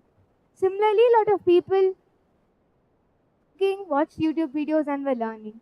Many people rediscovered talents. So this is how India is trying to make smart villages. Villages who have access to everything. SMEs who get opportunity to work. And they don't have to worry that there's nobody to help. Even if you're going to launch this new product, many people don't like it. But when you start doing it on a regular basis, your hard work, your continuous effort will some or other point give you a good solution, will provide you a good result. So this is about the SMEs. Here, as in the corner you can see SEZ. It is a special economic zone. Like in that particular area, there's this district. These people, for some reason, lot of opportunities, they cannot do it. They say no. You give them a lot of opportunities, you bring it to them, they still don't want it. It's something with their life. They say no karma. Even if you want to do something, you don't do it. And many people who still try are not able to earn. For these special people in that district who cannot pay certain things, who cannot do, they are given these restrictions. They are given this chance where now you are buying something, now tax only a few amount they have to pay. They don't have to pay the real amount. So this reduction is given to these special people, this special economic zone, which allows them even to work from home. Now these people cannot travel long distance. They don't have that much income to be earned. So government gave the scheme that they extended the deadline that December 31st, 2023. There's 123, 123. We say no. The end of the year will be in this form of 123, 123. Similarly, 12th month, 31st of 2023, until that, these SMEs people are given this opportunity to work from home. And later they can come back to their workspace. Like once you're settled, once your family is okay, and then you can come back to working workspace. Then you can travel and go back to your, working hospital, or you go back to this particular company and go back to teaching. Until then, they do this work from home. Maybe they're teaching online, they're doing the work online. SMEs and SEZs of how they recovered from the struggle, how they recovered from this crisis, and somehow few stood up for themselves and few who needed a helping hand, government came forward with these schemes like the Khadi Village scheme, the Smart Village scheme, if necessary. Next, let's talk about Syria. They say that 99% of the company, like the 99% of the country, is dependent on MSMEs, these small industries. So for them, they gave this opportunity where they built in new schemes, new practices. These SMEs were an opportunity for Syrian people who, when were not things, these SMEs schemes. In this way, when Syria took this initiative to bring new policies and discover, like this government agency said that people, like in the SMEs, small working industries, were not able to earn, will be given some extra money or some food items at home when they are not able to earn. So Syria made this scheme where they collaborated with NGOs, made a lot of private public banks to provide money to people in need. And when other countries saw how Syria to help the people, to help the public, they started bringing these new policies. Various other countries, like many countries, brought that if Syria can do and bring new policies to the country to improve, why not we do? Similarly, UK, India, Australia, other countries bought these policies for SMEs, the people working in the small and medium industries. Next, financial system. Like I am a commerce student and I'm going to learn a lot of new things. So the very first thing that I learned was a financial system. A market place where you buy and sell things. A financial market is a place where you buy and sell shares, bonds, securities. So this is how a financial market earns. For instance, a person is earning rupees. He has just two options, either to save in the bank or to invest in the financial market. Now he's earning 10,000 rupees. Bank, he gives 2,000 rupees and he invests 2,000 in the financial market. And the rest, like 2 to 4,000, 6,000 is left. Now the 6,000 is in the bank. They use this 2,000 to give this deficit, these bigger business firms who are well to do and want to earn more profit, they get this money from these banks. So the money don't stay in a place. Like once you start investing, once you start saving, bringing and savings account in the bank, your money travels everywhere. So here, when save in the bank and the little of money is given to the financial market, it doesn't stay there. Your money goes to the deficit. It goes to bigger business firms where they use it. And later, this interest is given to your savings account. And not only that, the surplus bank is in your savings account. 2,000 you're invested. 2,000 is in the business firms. And the rest 2,000 goes to this household sector for the people who are in the housing industries. Like people come to borrow a loan, right? So this money is for them. Like in the end of the day, when you come back after a period of time to check your savings account, like how much interest I'm going to get from it, and when they check, the amount is there. But before that, your amount was circulating. It was circulating in a flow where you were investing, you were saving. But in the end of the day, bank, when you checked your investments, that particular company share prices rose and you were profitable.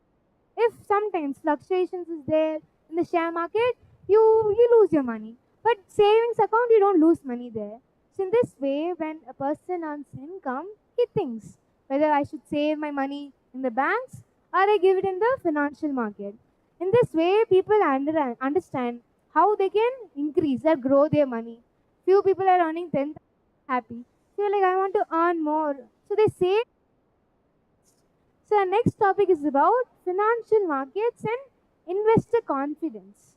So here we see a lot of companies. We have PVR, Hilton, SPR, Luckin Coffee. We'll start with Luckin Coffee.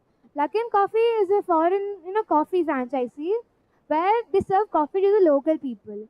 And this Luckin Coffee had a very rivalry with Starbucks because Starbucks is very famous to provide its own coffees in varieties. You have cappuccino, frappuccino, this coffee, iced coffee, this latte.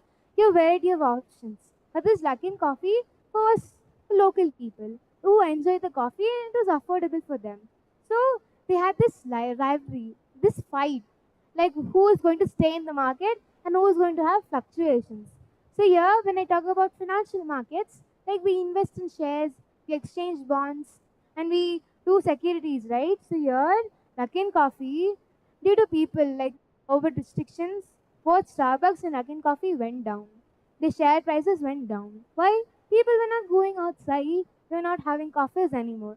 And that's why Luckin Coffee went down. But later, when they restarted, business restarted, Starbucks was earning. Why? Because Starbucks collaborated with a lot of other industries. Like in India, it collaborated with Tata, and that's why it was able to stand. But this Luckin Coffee was a local coffee shop, and it didn't have any collaboration, and that's why till today, like it's okay. Like it's not profitable, or it's not in loss. It's just in an average rate, and that's how you get to know like how and where you have to invest. And like now this crisis is there, that Starbucks went down, but they know like in future somehow they'll come up. But this Luckin Coffee went no other go. They didn't have these collaborations. They didn't have new schemes, new innovations. They went down. They had fluctuations. Now we talk about PVR. PVR is like a cinema theater. This cinema theater, like when lockdown came in, we didn't go outside to watch movies. Like when these PVR theaters release back-to-back blockbuster movies of any type of genre, horror, love, fantasy, fiction, thrilling love movies. People go there, watch the movies with their families, friends, and a lot of other people. They go to chill there. But due to pandemic restrictions, you cannot go to theaters anymore. You cannot go to hotels anymore. You cannot travel anymore. So these industries had a deficit. This previous cinemas went down. Now, this offline industry went down, but something came up. The online entertainment, Prime Videos, Disney, Netflix, they started increasing. Their shares increased. Why? Like you download an application, like every day, when Netflix, somebody downloads this Prime Video, their income is generating, they're earning, and in this way, they're prosperous. Like they have good shares in the market. And in that way, this online entertainment, these online platforms came up, and this PVR cinema, other cinemas were in offline went down. Like they had this fluctuation. So they say that when something goes wrong, then you go and start it online. We started learning adjustments. Something is not working offline right now. Due to restrictions, we're not able to do a lot of things. So we switched to online. We start working from home. We start watching movies at home. And in this way, we're spending a lot of time with the family. You don't have to pay a lot of money for the ticket. You don't have to waste your fuel. I mean the fuel in the vehicle. You don't waste that also. You can stay in your room. You can stay in your hall, and you can watch the television. The cost is also effective. Like you don't spend a lot of money, yet you're having the same as you have in the movie theater. So this is how various companies have fluctuations in the financial market. And then it's about Hilton, SBI, and Tata Motors. Like SBI, they said that they had a very lower shares. Why? Like many people got loan from SBI, this particular bank, and they were not able to back. This interest they are not able to pay back. Why? They're not earning exactly. Restrictions, lockdowns, stoppage of business, supply chain stop, consumers are not getting the products, business working. So how do they pay back the loan? And that's why this SBI, particularly this bank, had this deficit and fluctuations in their shares. So this is how various other industries like Tata Motors and other like coffee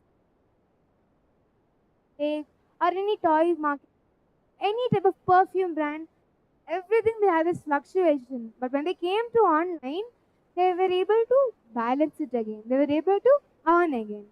And that's when central banks came in as the security to provide help and guidance to all these industries.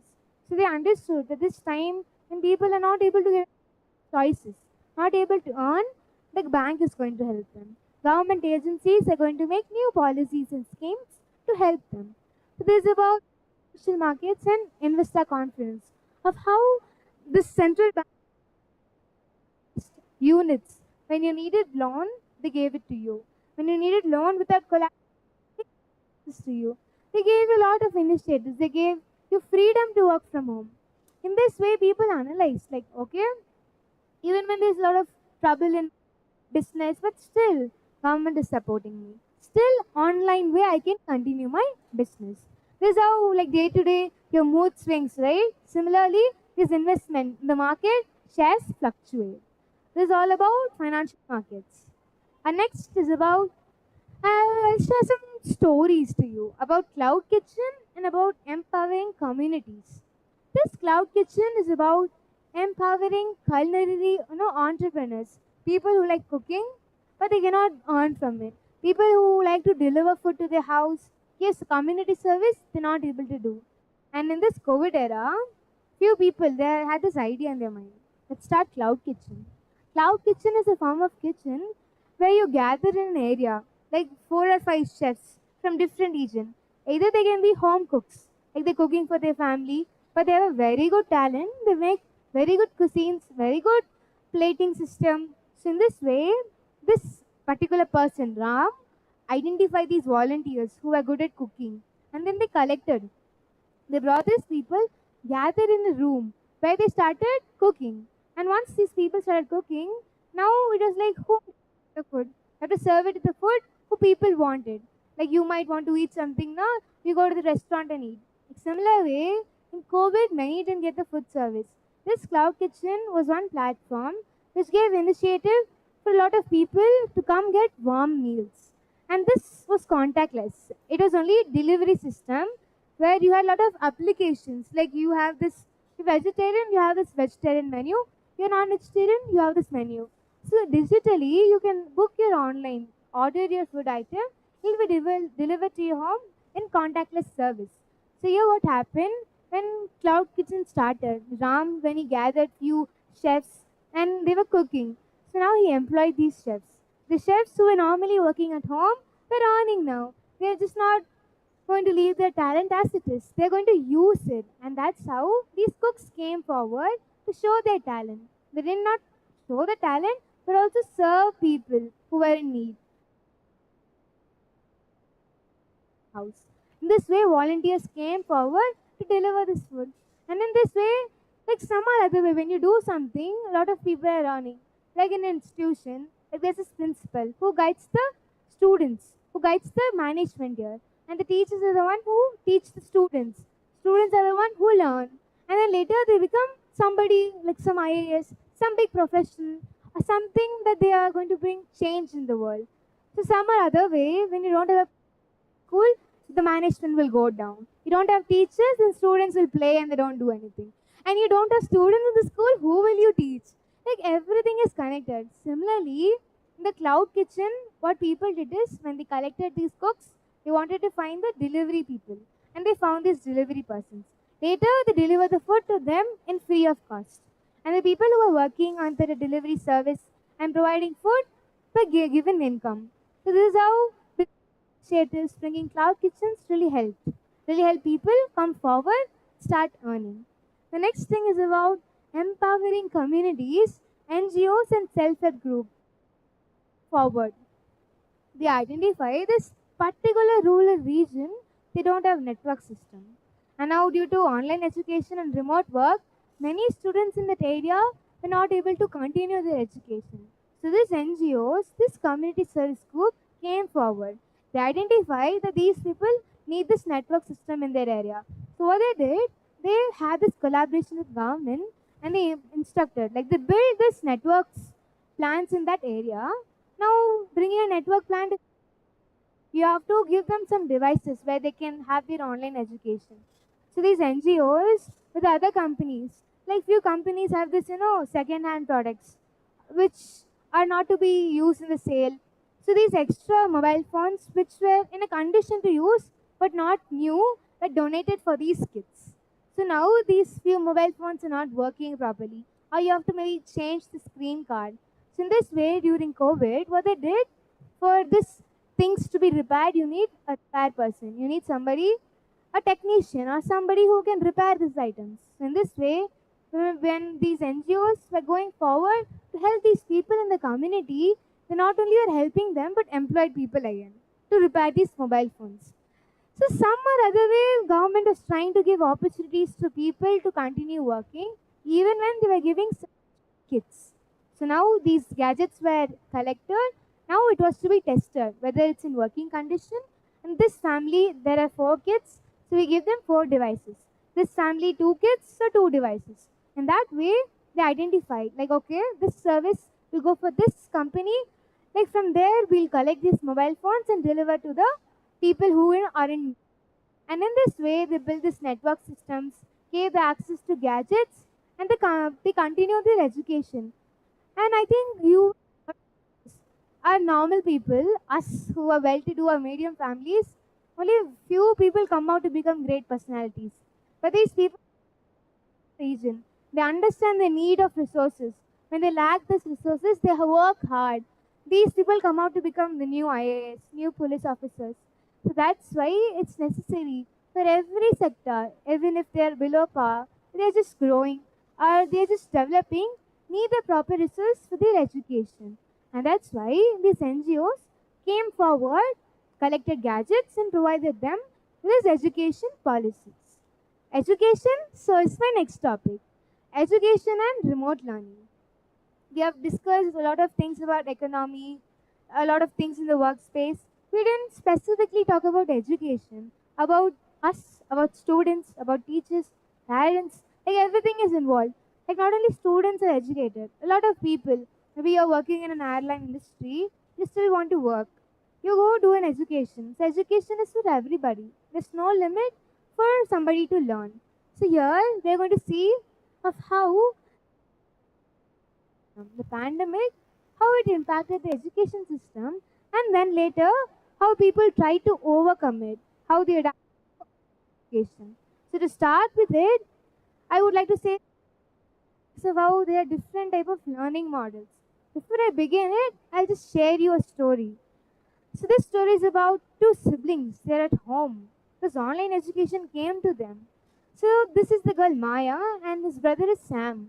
Maya is in senior secondary, higher secondary of schooling, and this boy Sam junior level. So when this new technology came inside, Maya was overwhelmed. First time, even when we had online classes during the pandemic, I was overwhelmed. I wanted to meet my friends so badly that when I went in the meeting, I just disconnected myself. I was worried, like what would people think? How will I manage? What if something wrong happens? If I turn on my video, they'll be watching what I'm doing. So we have these insecurities. Similarly, Maya also felt the same. And what she was worried. So she got overwhelmed and disconnected from the classes. Later teachers identified, like after a few weeks, what must we do to bring Maya come to online education. So for that, these teachers who were working from home, they sent her some our friends share as memes. Similarly, these teachers shared some positive quotes. They encourage children to come join online classes because they knew that we have tried. As kids, we love doing assessments and we don't do our homework and we give silly reasons. But now, when you're doing online education, the silly reasons will not work because you're at home and there's no you except for learning. I'll continue. I'll continue. So here what happens, these students are given this opportunity to learn something new and adopt to online education. Now what they did, first day of online education, Maya, when she got overwhelmed, she disconnected. Later the teachers convinced her and she understood because she was in 10th standard. So she know the seriousness of her education. But her brother Sam, he is in the junior section. He is not very good at using the device. And one day, when he joined the meeting, how did it? He unmuted his mic and he was talking to his mother. So whatever he talked to his mother was heard in the meeting. And he was very embarrassed. He was like, Mom, I'm not going to do this class anymore. Everybody heard what I was speaking. And then one day, Sam, what he did? He accidentally rotated the video and the view of his house was seen. His mom was cleaning the room and the TV was on. And the teacher questioned him, like, why is the TV on, Sam? What are you doing? Class. So he was very badly, scared that, Mom, I'm not going to do this class anymore. This technology is not for me. So he isn't just sport stunted, right? How will he understand how this technology works? So then the parents helped him. Maya, his sister, helped him understand that it's going to be difficult, but tomorrow it's going to be something beneficial for you. You're going to learn a lot of new things. Teachers will give you a lot of programs. You'll do a lot of events and so many things happening around.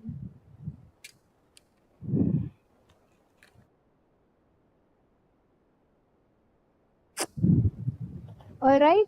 So, in this way, teachers and parents convinced Sam to continue his online education. So, together, Maya and Sam were continuing education online, where they not only had regular classes where they gave them lectures or they had to do assignments. This new feature came in Google Classroom. This Google Classroom was a digital way of submitting assignments. We students were very brilliant, huh? Sometimes the teacher asked us to submit the same assignment, just share the same document. We became so expert in doing the sharing of and submitting the documents that the teacher also was not able to identify. It was our work or a friend's work. So the things are just fine. Few things are acceptable. We be mischievous, we be annoying sometimes. But somehow other way we finish our work. That's the main thing. And they say to the teacher, I submitted my assignment got submitted. Sometimes you were working, do the assignment so blank page. Or even attaching a file you submitted it. So these little mischievous things all students started doing in online classes. When the assignments were given to them, they in this initial state they did. They were writing neatly and they submitted. Later they started submitting, the files and submitting the homework without attaching files. And then teacher told them that I have this application and I can identify how many of you have wrote answers. Ayyo, what do we do? Sentence, I jumbled the words and wrote it. So identify that it's from Google. They were doing a lot of mischievous things. But in the end of the day, what's learning and some seriousness. Like Maya continued becoming serious, huh? When she had doubts, she asked her teacher. Like this platform, this social media, she could go and interact with the teacher. Shy to raise your hands and ask the doubt. But in online, you don't see them. Doubt in photosynthesis. Can you share me some notes? Can you understand? So in this way, he was able to come forward. She was able to come forward and tell that I had this doubt. Help me out with it. And that's how they got connected. The community very well. So this is how remote learning was working. So now let's speak about different learning models. So this is about flexible learning models. Now we have talked about remote learning. You have hybrid learning. Yeah, exactly. You have hybrid learning, blended learning, flipped classroom, individualized learning, project-based learning, based education. So let's know what's hybrid learning. So this learning is in person on action. That is, you're in school, but you're used like you're in video conferences. You're meeting your teacher, but it's virtual way. But in some way, you're connected with online classes is going, and you can see the teacher. So that's hybrid learning. When you can see the teacher and when you can use the online resource, it's hybrid learning. So here, many classes we did this hybrid learning where we had this connection with teachers most of the time and we use this to continue our education. Then we have blended learning. This learning is a combination of traditional classrooms using online tools. Like after the pandemic, we came back to schools. We used blended learning initiative where students where they had to do assignments on their notebooks where they were taught using projectors. Computer systems, they were given quizzes to do.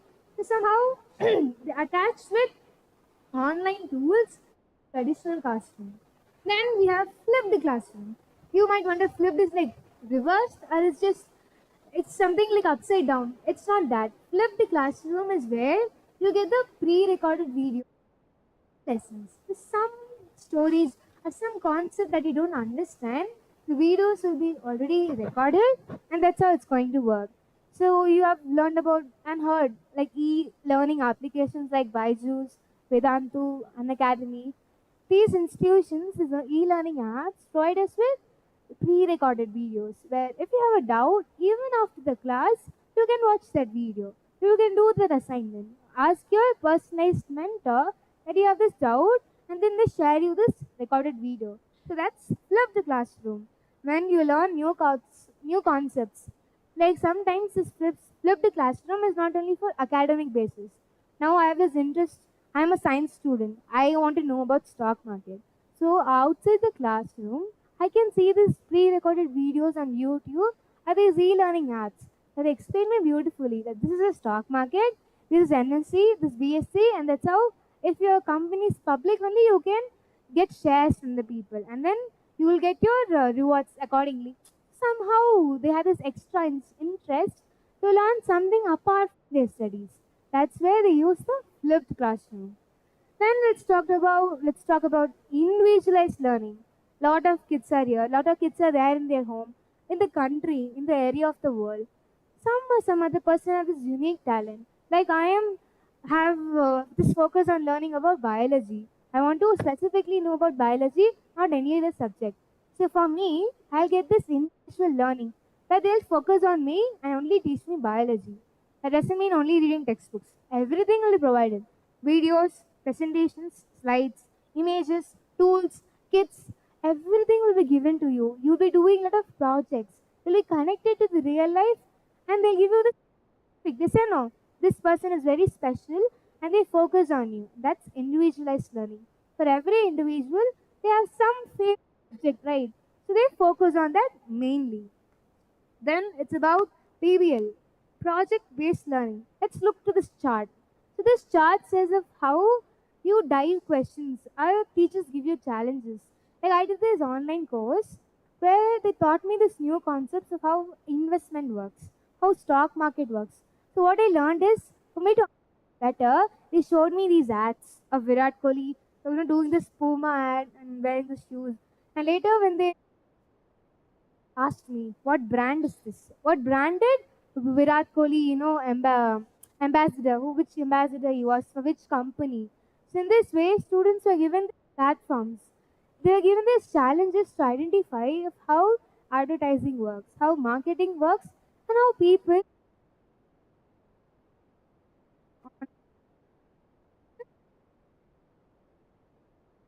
product, you have feedback and revision, you have important skills, inquiry, innovation.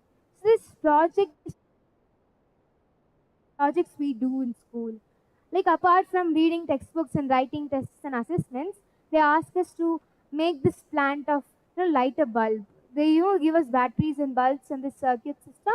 We connect it. We make a project to understand how the circuit works, how this insulator can be installed, or which conductor is suitable for to light the electricity. So when we do the projects in real life, we understand the concept better. We even have everybody, I think. You know this catapult. Catapult, to understand better, it's a slingshot. Like it's a Y-shaped tool with like rubber installed. And you keep the stone and you shoot and aim things. Like you kids would have, I think so. What happens here is, when my parents were kids, right, they told me that when I was a kid, I used to go to the farm where there were a lot of mangoes. I used this gulel. Gulel is a catapult. And then she aimed at it and the mangoes would fall. They how this project-based activities. Students made the catapult at their home using ice cream sticks, rubber bands, and a plastic cup. The bottle caps. So using that they understood physics. It's like how much force I should give for my stone to get shooted to that tree. So when you do this real life projects, you understand how physics works, what's engineering, and how biology is. For biology, like we did activity, like I myself did. like onion, like this roots grow, right? This buds come out, and similarly, a lot of leaves have this budding. So to experience that, like the potato budding, right? My mom asked me, like, you keep a potato, you soak it in water, you soak it somewhere, you see like buds are forming, and that's budding. And then later you stemming, like in the rose plants, when you cut the stem, you can plant it again. So we learned a lot of things, tried it ourselves. Like I had a rose plant in my home, died out. Like only one flower was blooming. So what I did, I cut one stem and I planted it again. Like after weeks, a new rose plant grew. And then I understood this is how stemming works, grafting works. And this is how sporangius, spore formation when the bread is kept in your home apart, this fungus forms in to understand. Oh, this is fungus. If you leave the bread for the week, whole week, you'll get bad. That's how we learned about this section. And that's how when we try out this project-based activities, like in the COVID time, we did this in our home. Usually during school time, we don't always do these activities. But at least this was an opportunity where we were at home and tried out every activity we could with the resources available at home. So this also taught us we didn't go to the market outside, right, to buy bulbs or remotes. We somehow used our own home, like remote batteries, and we connected and we tried to light a bulb in our home. So whatever was available from our projects with that. In my home, like when my dress is having fancy flowers, when it's short, like I cannot wear it again, like I've grown, okay? So we collect the flowers from that dress. Or from this band, we collect the buttons. Later, with this collection, when I'm asked to do a project, I use it. I can decorate it. So students learn product. Even when it's not low, no longer you can wear it, the accessories from that product and reuse it again. Meaning, give the students challenges to make this and you would have even tried the CD disc. Like you have to color the disc with different colors. When you rotate it, a white color will form. And that's how you learn about refraction works, how lighting works, and why there are only rainbow, and why only after a sun comes there's a rainbow. Why is the sky blue? Activities, when you do these things, you understand and you enjoy it. And then in future, they say that now I want to become a doctor. It's very enjoyable. I get to do a lot of experiments. And that's how people with learning understood how things work, how is physics. Product in his home, and he had to do this video. There was this event where the kid had to showcase that he was selling a product. So he learned the value of marketing. How I can showcase my product market. How people are going to get attracted towards it. So this is how project-based learning works. Next is competency-based education. Like you have a lot of competition around. Like few people have good talent, but few people don't have. Like you need some specific resources for that. That's competency-based education, where you will be focused. Like this particular thing will be taught to you. They say no, few people have autism, few people are disabled. For these special people, special type of education is provided. And later we'll be seeing of how for all these special people, even when they go to a music theater, or even when they go to parks, they go to museum parks, everywhere they say no, you're disabled, you cannot come, you don't have this opportunity. So due to the pandemic, everybody realized everyone should be given equitable access. So future, whatever parks are being in, whatever amusement parks are made, will be for special people also. Even if I'm not able to activities to do in the amusement park. Even if I'm not able to hear activities that I can do in the amusement park. If I am having this vision where I cannot see colored things. So there's this technology where you can have access to all the things that you never expected before. So in future, like after pandemic, people learn that every individual, no matter what, should be given this enjoyment, should enjoy and have fun life is, how beautiful nature is, and how one can get opportunity to do everything. You might say that you're scared for doing bungee jumping, but at times when you try it out, when you're given this chance, you love it. Then you go for it, and then you become expert in it. So this is how like during flexible learning models, and whichever suited us the best, we opted it and we were learning. Then we have flexible assessment and evaluation methods. So as I said you about Google Classroom, once you submit your homework, now they're going to evaluate you, like how you have performed, and they give you, like when you like, they mark your papers, they mark your assignment. So this flexible assessment is basically about the performance based interviews, the exhibitions, the multimedia projects. They give you a lot of options. Like in this app Byju's, when a person they find his competency level, now they give them sort of questions, 5 questions. They test how fast, quickly he can solve. If there is like only 3 correct out of the 5, they send him to the next level with a lower level of questions. They give him a platform in a game way. So now you're playing a game but you're learning. They find your level, like how questions should be given to you. And slow by slower they increase the difficulty level, and then after a month you went to 60 percentage. You are scoring 10 more percentage than before.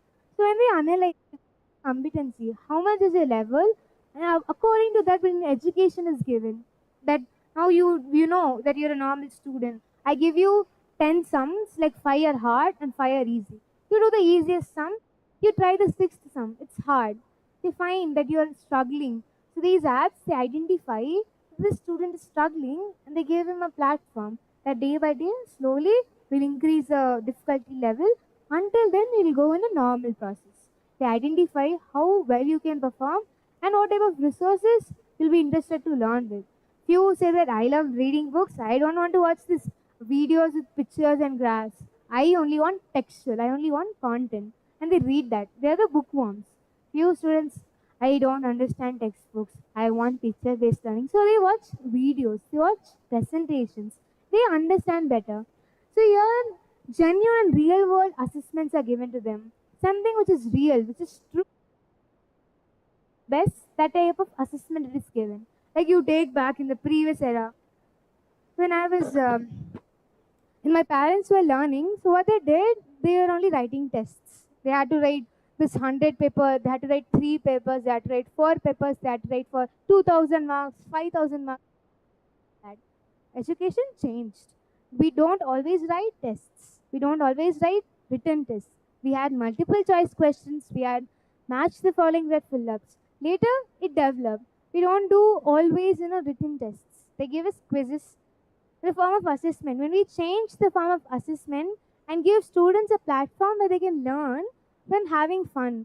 Regularly, you ask them to write 5 mark question, 5 mark question. Now, they're not going to understand. In the real world, when you go outside, this 5 mark question is not going to help you. You must know the real life thing, like what's going around the world. That general knowledge is something that must be installed in you every time. So for that, these teachers they give you different type of assessments connecting to real life. When my teacher taught me matrices, he asked me where is it used in the real life. As you're applied math students, how will you apply it in real life? Asking me. And then like after pandemic, we had a lot of new teachers. They had really difficult time connecting with us. So they became like us. And then whenever we did something mischievous, he'll be like, Yapura, like how did you do it? And then he used to like before starting to teach us some, he used to say, where is it used in real life? Tell me, come on. Every time you go to a business office, you will not go do work there. You will not do sums there. You will be asked to apply it in real life. You will be asked to construct buildings, design floors. You need to learn a lot of things. So in this way, like before the class begin, we know how this is applied in real life. Matrices is used in building. It's used in the form of, everything is included inside. Like this projector is looking very beautiful. This class is designed perfectly. But what takes? You need measurements, the area, the perimeter, max. But where is it? Make buildings, to make this classroom. To cut a chart, you need measurements. So when you think, rather than Ram, he is a 10-year-old boy, his age is 5 years. Now, after 5 years, what's his age? What's his father's age? Like they give you these type of questions to analyze in real life.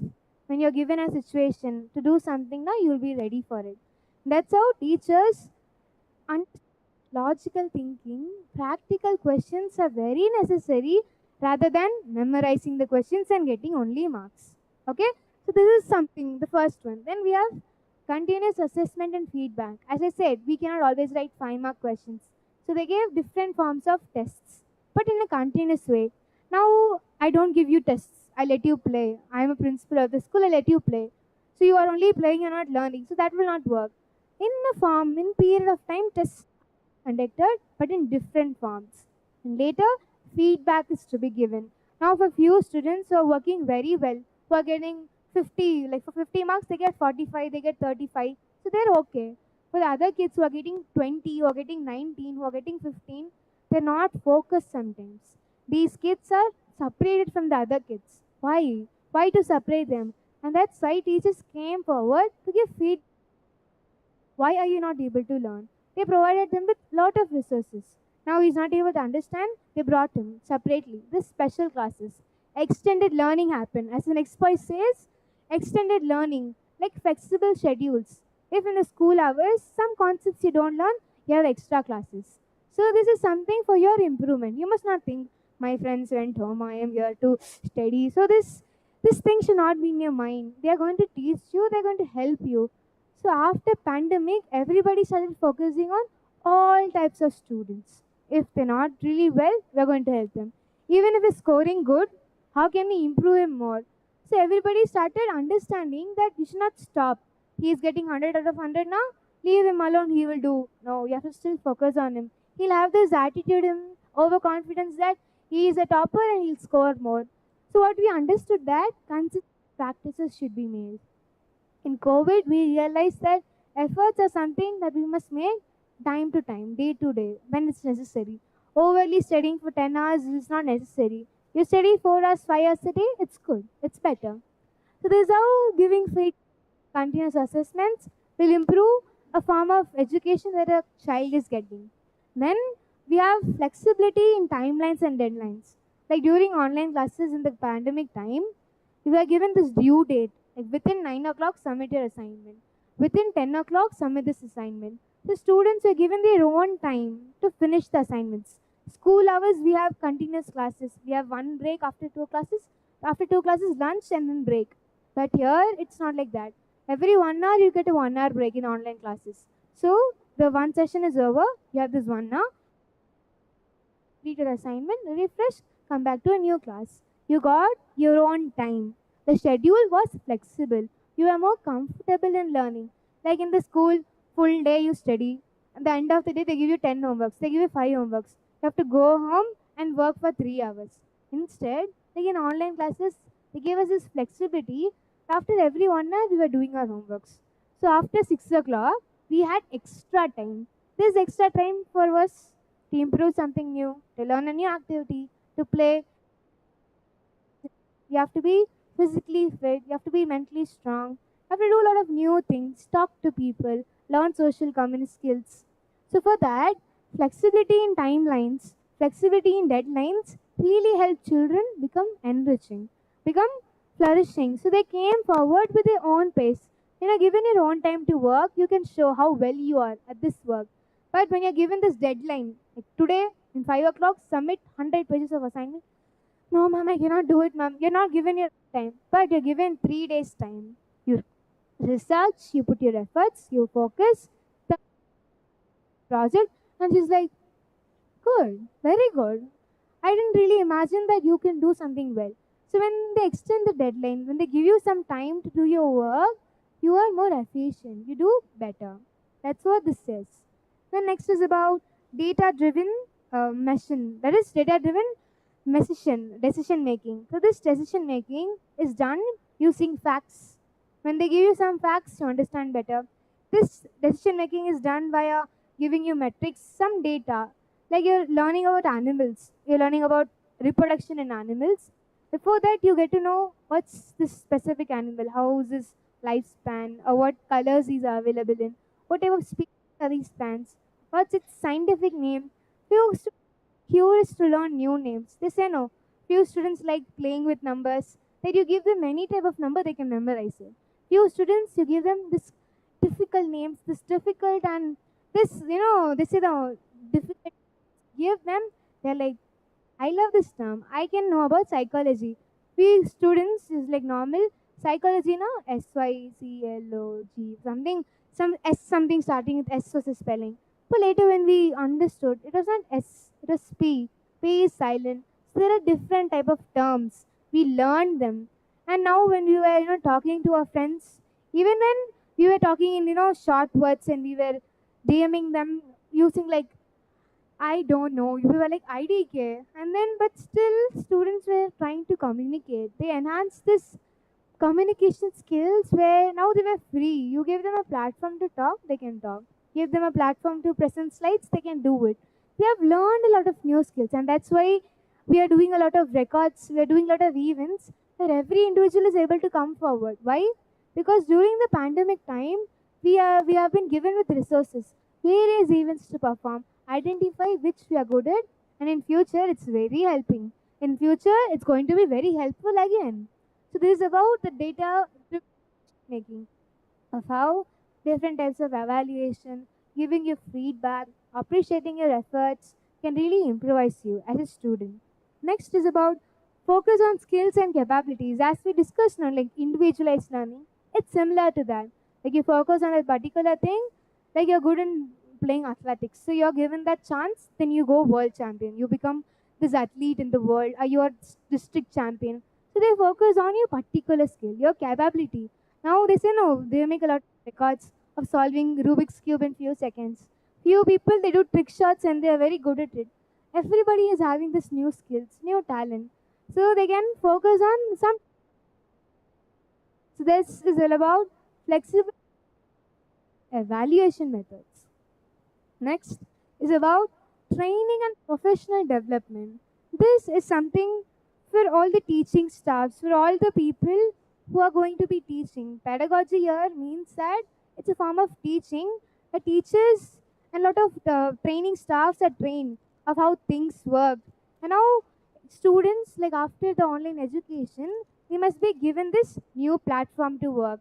So here the first point is about digital pedagogy and technological integration of how during online classes they brought in this technology. The teaching was made digitally. So this is about development of teachers. I discussed now. As students, as works people, we shift here teachers in the professional training staffs had to develop certain skills. So this is all about it. How teachers were trained came forward to help them, to make them that this is online education teachers, all the teaching staffs, and it's going to be something new. Teachers, many teachers were traditionalized, very much focusing on how history works now. They used to give a lot of facts and experiences. Talking lively was very interesting to them. But when online classes came, they were not able to suit. So it was for them. This development program was for them collaborating. These teachers are given this care, this support. We say no, in hospitals, lot of workers are feeling depressed, so they are given care. In workspace, they are feeling depressed, they are given counseling services. Similarly, teachers who faced a lot of issues, who didn't have sufficient resources to work with, they were given this training that when they were depressed, are you they are pavam, they have to teach them, but I'm not able to use this digital resources. So for that, these institutions took this initiative to teach these teachers how they can develop the standard of teaching, learn new techniques, what are the different ways they can involve the students to interact with them. So this is something about that. Then collaboration and professional learning communities. As I say, no, there are a lot of communities around the world. You are from a community, I am from a community. But when we come together, we are one. So here what you're speaking about is few professionals are there who are ready to teach this and train these people. Now for few students, how they have individualized mentors. They teach them when they have doubts. Similarly, for all the teaching staff who needed some training, who needed some development, these group of professionals were sent to that specific groups.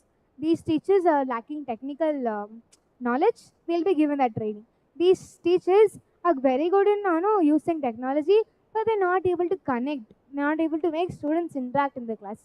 So So they were given this training. Few teachers, technology is going good. They are able to make children interact, but students are not submitting their assignments. So every teacher is facing some problem. Every teaching staff is facing some problem. So these professionals came forward to help them solve their problems. That is, with this joint problem solving solutions where every category, every group of teaching facilities, faculties were taught, trained of how this technique should be used. Using technology is very easy. You just have to keep practicing this and no, keep practicing. So that's something then this development program taught them. And when they collaborated with various professionals, they learned a lot of new things. Now, as a student, we come to school in Tamil Nadu now. Most of the students are Tamilians, and only few are native. They come from their native. But in online education, we don't know from where, which language they speak. So they have this bias education, like they have this discrimination. Few students only understand Hindi, and few students only understand Tamil. Few are like we are Malayalis. Please seek an English teacher. So to reduce this cultural barrier, this language barrier, teachers are trained of how to confront students when they come from their native states. So here, this training, this equity is learning for all. Even if I am a normal person, I still want people to learn. So what they do, they provide this platform, language difficulties, they're given a chance of how this anti-bias education is installed, where students are not discriminated, teachers are not discriminated. Any type of person can come forward and help and teach them. So this is a development program for teachers to make students understand, to collaborate with them, learn different type of cultures and festivals. That's why we have this program straight where we learn about our friends' culture. Like when I came to the school, I was able to understand. Oh, this is Pongal. You have to wear this type of attire, and this Pongal, when they make it, it's a sweet Pongal. So I was very fascinated about these festivals. So when a lot of different people come together, they have been taught a lot of new things. This anti-bias, this bias discrimination gets reduced. The next thing is about innovations and future readiness. Now that the teachers have learned how the training should be done, how teachers and students must cooperate and adapt to a lot of things. So here what is happening? This pedagogical innovations. This is something that's going to be helpful in the future. They say no, robots are going to teach you in the future. There are no more human teachers. So for this, you have to be ready for the digital era. This is mainly about of how this online learning, this remote learning help us adapt to the something which in future also, if there's a situation, there's some other pandemic, some cyclone, as due to overcrowding in population, we cannot build any more institutions, but the population is higher. So how at home they can continue their education, how they can be digitalized. So as we learned in the corona period, how to use the device, how online classes work, how to do an assignment, how Google will provide you with a lot of resources. Similarly, this is not for today, not for tomorrow, but for future. Even if something is going to happen, you'll be ready to face it. This is all about training and professional development. The next topic is about community engagement and parental involvement. How well parents were involved during the COVID situation. Like we students were doing online education and the parents didn't know what we were doing. Were we really listening to the classes or we were doing something behind the screens? So for this involvement of parents, so parents to understand how the education is given, what are the new events the school is going to conduct, or when is the PTA meeting, the Parent Teacher Association. So for all these things, we had groups. We had teacher students group where schedules were sent, timetables were sent, assignments were sent in a particular group, and we got knowledge. The parents got knowledge that these students, like our kids, this is the homework. So tomorrow they have 4 classes. They could analyze that my kid has 4 classes tomorrow and today assignments to do. In this way, they understood that it's very easy to have access. They say no, you have parental control in few apps like YouTube. Like what your kid is watching on YouTube, you can have access. Like what videos he is watching, and can you parental control measures. Similarly, in the education also, how your student is submitting the assignment. Like the Google Classroom was a multi-purpose. I can also submit my assignments. Same time, my parents can see. Like there are these three columns in the Google Classroom: assigned, missing, and done. Assigned are the homeworks which are given to you. Missing is when you miss the due date, and done is when you're completing on time. In this way, parents were involved in students' education. They sat with their family to understand that this kid is given this new form of technology, this new form of resource to submit his homework. How well he's adapting to it. Is he submitting his homeworks or just leaving assignments missing? So this is something where when you sit with your parents, when you have these groups, your parents are aware of what a student is learning. And COVID taught us, like in schools, regular schooling, teachers were there in the school. So full attendance was there. They knew what the kids were doing. Online education, we were at our room. Our parents didn't know what we were doing. For that purpose, they installed these devices where parents can check how well the student is performing in the class. And later, we had PTA meetings online, and that was the first ever experience. Usually, normally, a lot of parents cannot come to school due to various reasons. They say, we have work, we cannot come to school, my kid is learning well, so continue. But now, as we are at home, parents were at home, there was no chance that they could miss this PTA meeting. And they have to confirm, they have to attend the meeting. So, here, when this PTA meeting was held, where school and the students and teachers they connected, like in this video conference, let's talk about different type of teachers giving a parent teacher meeting. Starting with first set A, there's this teacher and there's a student. This teacher is very enthusiastic. No matter how your performance is, he will always motivate you to be better. Now my English teacher in my PTA meeting is like, ma'am, your kid is completes his assignments on time, very interactive. Beautifully, when I ask her to do assignments, she submits it. And my mom is like, Apadiya Rishika, is it really true? And my mama like, Amma, I still don't know. I don't know what they're speaking. It'll be like that sometimes. And one teacher will be like this. Ma'am, your kid not owning the switching on the video is not interacting in the class, but he's submitting the assignments.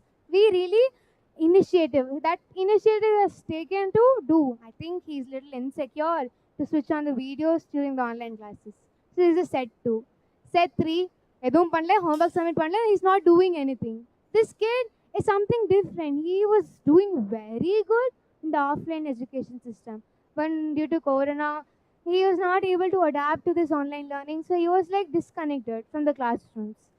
So then parents and teachers like talk to the kid. Now they understand now when the meeting is done, how well or how competency, like this level of your student, how well he can perform. Is he doing assignments on time? How well he interacts in the classes? Everything is knowledgeable. This knowledge is gained by the parents when they do this PTA meetings, even in online classes.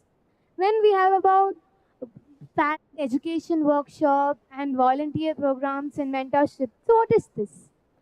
Parents, like they're at home, we were at home during the pandemic time. Now, more than teachers, parents must focus on us. Sometimes we don't understand concepts, but when our parents sit with us, even if they're just sitting and watching us, we're doing our homework. So we need that support, so they sit with us. So for many parents who didn't understand this concept, we're given a little training, like 2-3 classes in the starting of this online education, where these professionals told them, Mom, this is a new switch that they're going to have after a long time. So please understand, sit with your kid for a time, see what he's doing. Sometimes even talk to him about how your education system was when you were a kid. So when they do that, they analyze how well the parent bonding happens. The student and that parent bonds well. They learn together. So in this way, when parents are more involved in students' education, they understand that, okay, my student is little weak in this, my child is weak in this. When I sit with him, he's really doing well. So when this mentoring programs happen, when parents were also supporting in the students' education, it was a good initiative.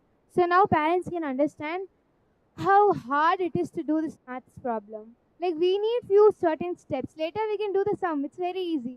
But why? Why are we stuck in the step? They understand. Because we don't read the question properly. That's when we were given assertion reason questions. Where you have to assert the question. Like what's it? And it's a reason matching to it. When they give you different type of questions, you understand better. You think. Like if this is assertion is right. And if the reason is wrong, no, then the other option. So in this way, when you're trained, you're given this education, you understand better. Your parents give you a lot of different aids to learn. They put you in e-learning apps. They show you videos. This parental involvement is really well. I also feel sometimes why doesn't my mom sit with me to teach me, but only teach my brother because he's in fifth standard. Teaching photosynthesis, water cycle is very easy, but when it comes to evaporation, this what do you call crystallization, this new terms come, then parents are also like sometimes not every parent can teach their kid properly, and that's where these mentoring programs are held for parents to understand if the kid is lagging somewhere. We have other options. You can choose them for your kids to get benefits, for them to understand better. This is all about how shouldn't happen. This in a community, parents and teachers engaged with themselves. Students were understood. And when we were understood, we were given our own preferences and choices, our own schedules, our own deadlines and timings. The last point here is about family and community events. It's little apart from education, but still it's connecting somewhere. Like in our thing, we do Raksha Bandhan, where you tie Rakis to your brothers. Now, due to pandemic, I cannot go to his house and tie him Rakhi. What we did, we ordered Rakhi online, and they say no, you can deliver it to my cousin's house. There's this option where the delivery goes to his house. So after my brother, I tie him the Rakhi, he gives me a present. He gives me blessings. So now I cannot do that in real life. So virtually, we did this video conference where the Rakhi was delivered to his home and he sent me a surprise gift. He delivered me. Like in Amazon, you have this option, right? Where you can pack a gift and send ones to surprise them. So in this way, celebrating festivals didn't stop. Even virtually, using a video conference, we were having the joy. Then we switched on the computer. Like in a Rakhi, what you do, a should tie the boy, like a brother should tie the sister. Every family will have a girl and a child, right? Some or other way, or some neighborhood. So in this way, my cousin tied the Rakhi to my brother, and later, like acted like he's giving me the gift, and then from the system, like I was pulling it out, and I got the gift. So this was a very good surprise he gave me, and still we were connecting. We had this thing with us where even restrictions were there, lockdown was there, still events were done, family was connected. And not even that, like in Western culture, what they do, like regular schooling, they have the school committee groups where parents take in charge of certain queries and they discuss with the other parents of what's something to be improved in the school. So here to do that, they did it online also. This community events where parents discussed among themselves like what improvement the education system, what's something to be improved or something that's going well, and let's just tell them that thank you teachers for bringing this initiative in the education system.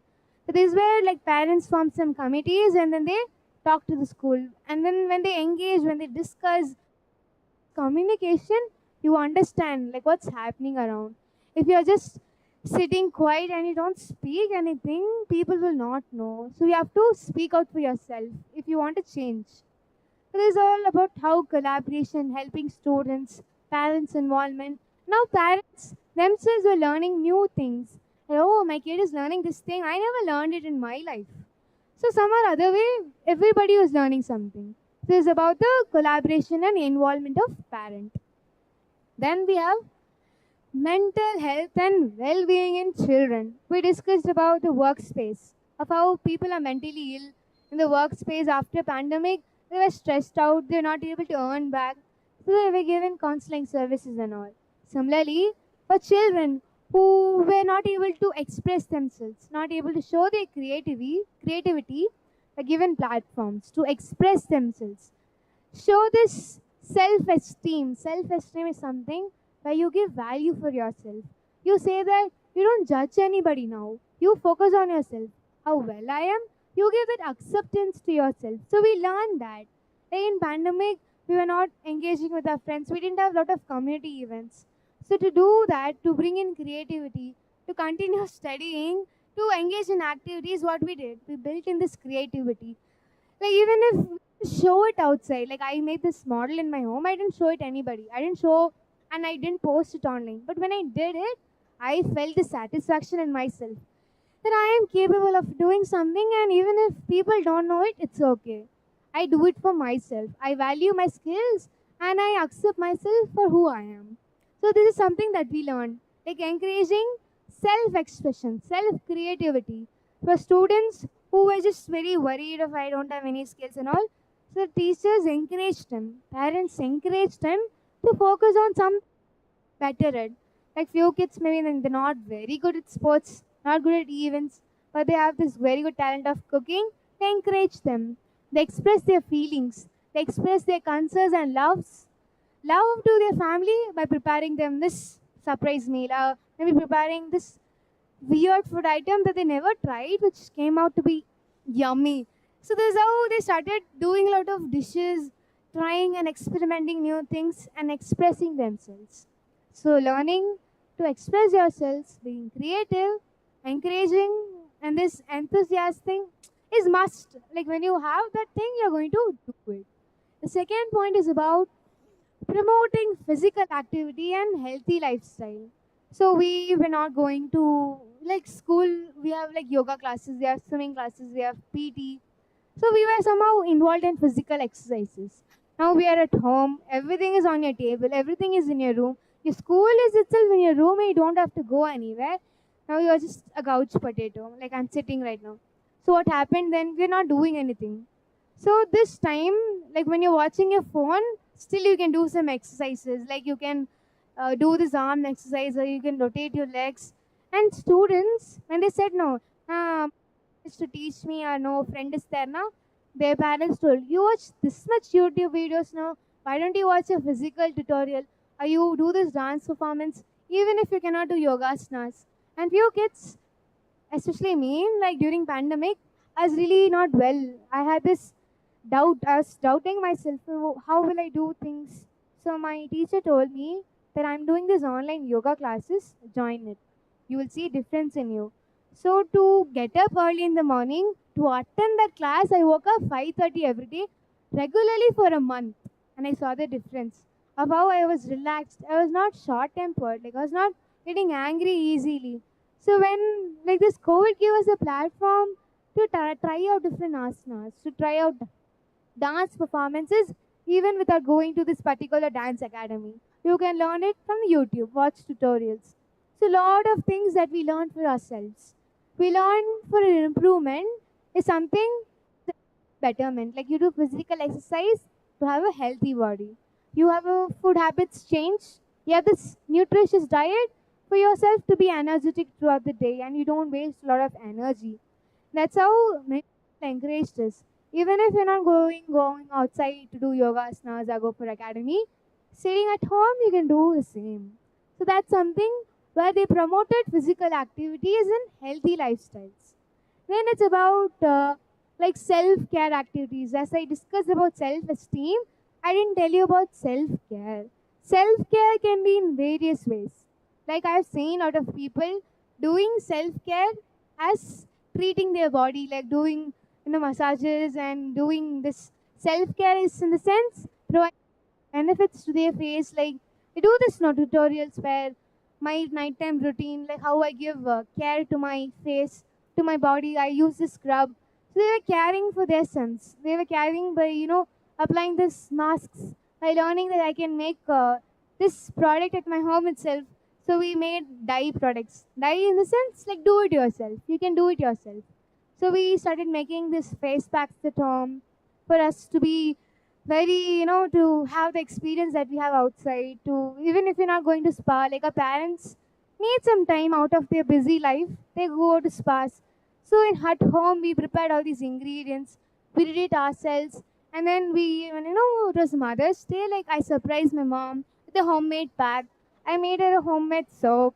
So So she was very ecstatic. She was very happy when I was doing something. Even though it was not really good, she liked it for my efforts. So in this way, we not only learned a lot of things, we started respecting people. We understood that the work in the house is not as easy as you think. In the summers, staying inside the kitchen is not easy. Like you're cooking in the stove, you'll be burning hot. It will be very hot and you cannot stay in the kitchen. And I realized, like when the workers didn't come to our home, we had to do the work ourselves, the household chores. So in this way, we became selfly. We're not dependent on anyone. We were independent. Even if there's nobody to help you, there's no chef coming to your house to cook. We learned ourselves that this situation, when there's nobody to help you, you must learn to cook for yourself. And that's how I made my first chapati. And we make it like it was fluffy. It fluffed out and it was good. I didn't give tasting to anybody, but I tried it out myself and it was not bad. Huh? I was able to eat. So I learned. When somebody is not there at home, how will you feed yourself? When there's something not happening around, how will you do it yourself? When your parents grow older, you grow older, you will be given a lot of responsibilities. So we started learning like we have to maintain our room neatly and have to do this thing properly. So we started seeing a lot of people online and we were like, if they can do it, why cannot I? So this is how we became positive. We started watching motivational videos. A lot of influences motivated us. So in this way, we kept our house clean. We started nurturing plants. Like this is something that I learned from my childhood. I used to love seeing plants. My mom says she likes roses very much. So what she did, she used to have a garden full of roses in the house. So after pandemic, like due to some certain reasons, we were not able to take care because the garden was outside the home and we were not allowed to go outside. So then later, when everything was like settled, we grew these plants in our home. And today, I planted like last year I planted a guava, and now like I get guavas at my home as well. So we learn how to nurture things. Like nurturing a baby when it grows is similar to nurturing a plant, providing it water, providing it all the essential manure. Regular care is needed for everything. We had this responsibility learned. My parents gave me like this plant is for you. You're going to take care of it, and after flowers bloom in it, how the fruit is going to come out of it. So we learn a lot of responsibilities, just not education. We learn a lot of lifestyles. We learn of how life works. So this is all of how our teachers build this thing in the students. When they were, mentally ill, they were not able to do the classes.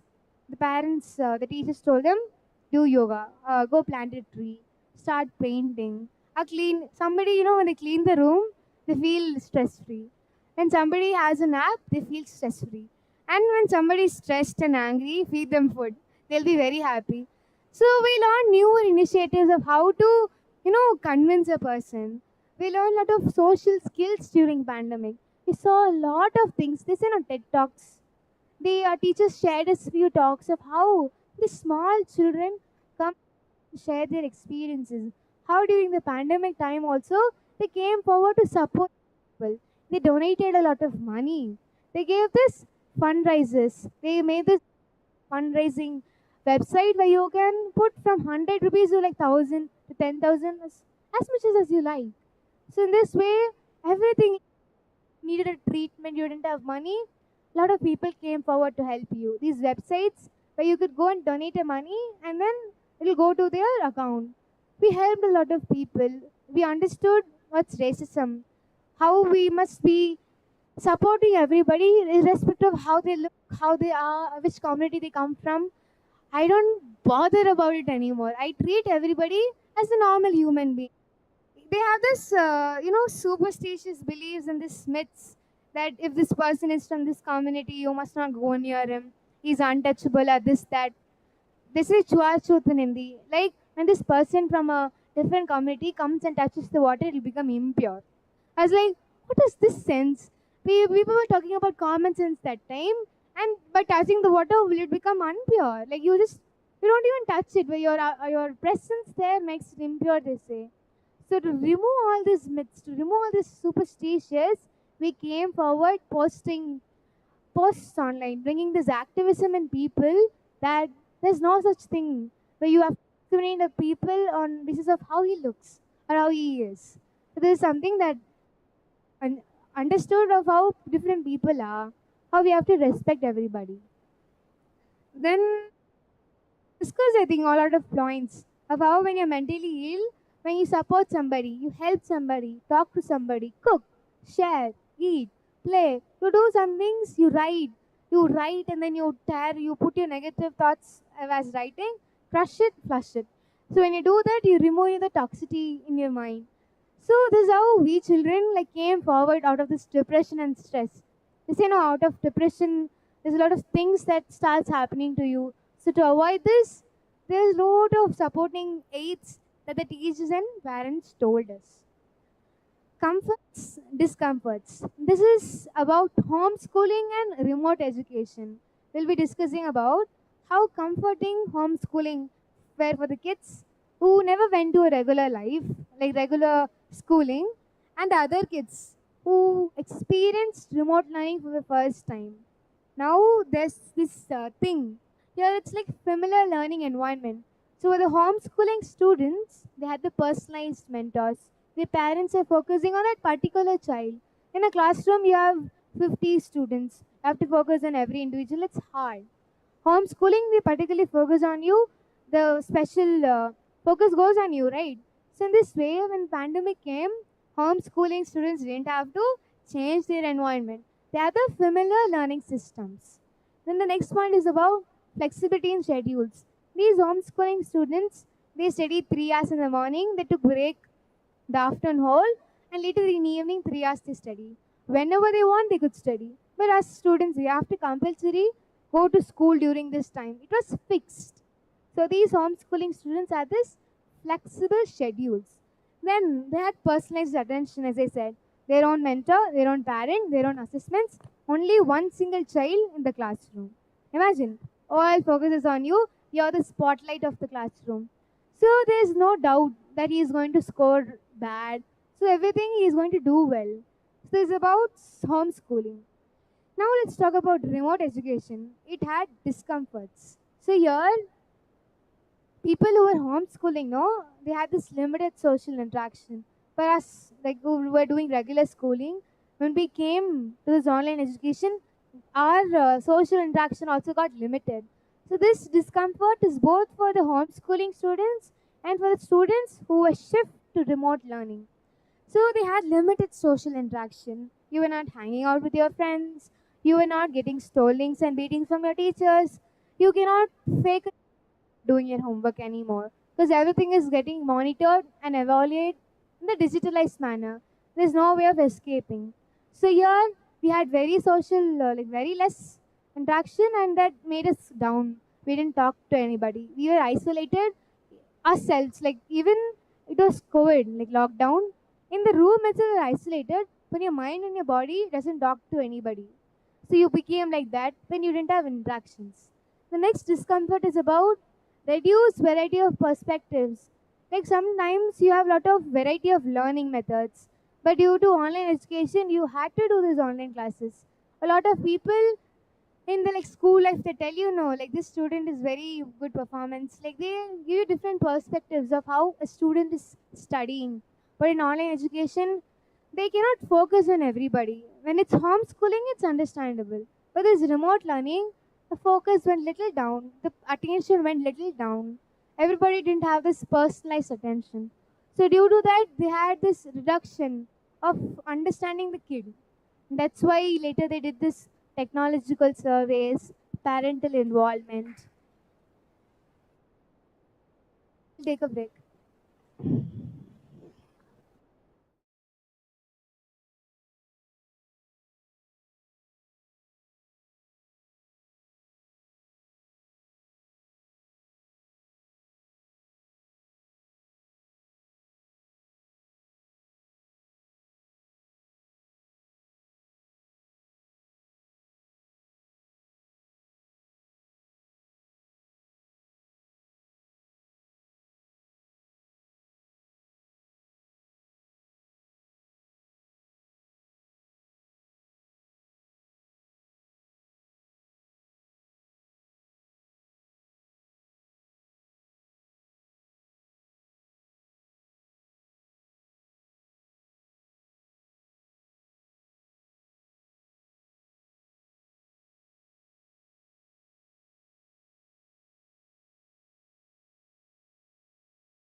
continue. So now I'll be speaking about how, after the comforts and discomforts, the schooling, how it really help people analyze that people who are doing homeschooling had a similar learning experience. People who are doing online education, that's remote learning, they had a huge change like in their learning schedule. So we discussed few discomforts, and schooling had this personalized attention, whereas the remote learning, they didn't have very much attention, but later, when they analyzed that students needed prior care, they were given with a personalized attention later. So our next topic, recovery programs.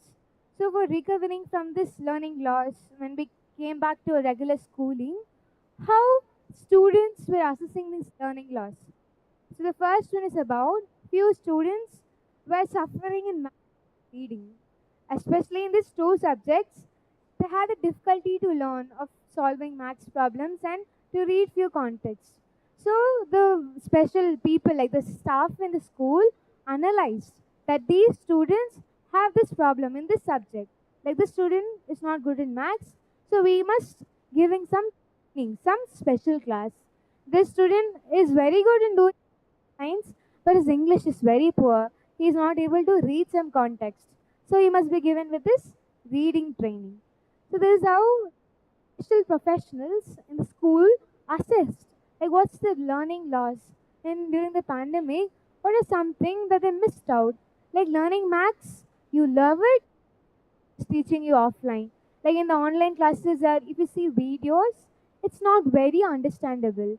So when you came back, they assessed that you're bad in maths, and they training sessions where you can improve yourself. The second point is about approach. They targeted at particular remedial classes where students who are okay in reading but need improvement classes. These extra classes after school hours where they train how reading should be done, how maths problems like multiplication, like there's this sum, it's something measurements or area parameter, whatsoever it is. You have to do multiplication division. So to enhance this, like you have to be strong in doing that, then only you will be able to solve the problem. Knowing the formulas, we can learn it. But the tendency to multiply quicker, to do it without mistakes, some training should be given. So they assess these students, like they were targeted. These students knows very good formulas, but in the calculation he makes mistakes. So they understood that this is something to be treated, and then they gave him with lot of learning tricks. Like 25th table, there's this trick. Now, like 5 5s are 25, everybody knows. When it comes to 25 square, how will you do it? You sit and multiply like 25 into 25. You don't have to do it. It's a very simple calculation. Like 25, the last digit is 5. So you multiply it 2 times. So 5 5s are 25. You write the number 25 here. So now in 25, well, what's before 5? 2. After 2, it's 3. So 2 3s are 6. Now place the 6 after 25. So 25 square is 625. Similarly, take any number. Let's take like 105. What's square of 105? It's very easy. Now you take the last digit 5, square it. You write 25. Now take 10. The next number after 10 is 11. So 10 into 11, you multiply it. So 110 or whatever number it is. Then you write it after 25. So 110, 25. So this is how you get your answer. You do quicker multiplication techniques. When these techniques were taught to the children, they were doing their calculation better. So they didn't have to lose their marks in calculation. So this is how they targeted these of where and how they're facing this problem. Then it's about extended learning time.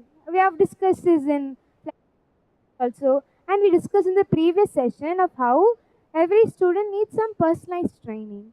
So these efforts that teachers have taken, they saw there's an improvement when they gave this extra classes. This flexible assistance exceeding time help them enrich themselves to understand the concept better.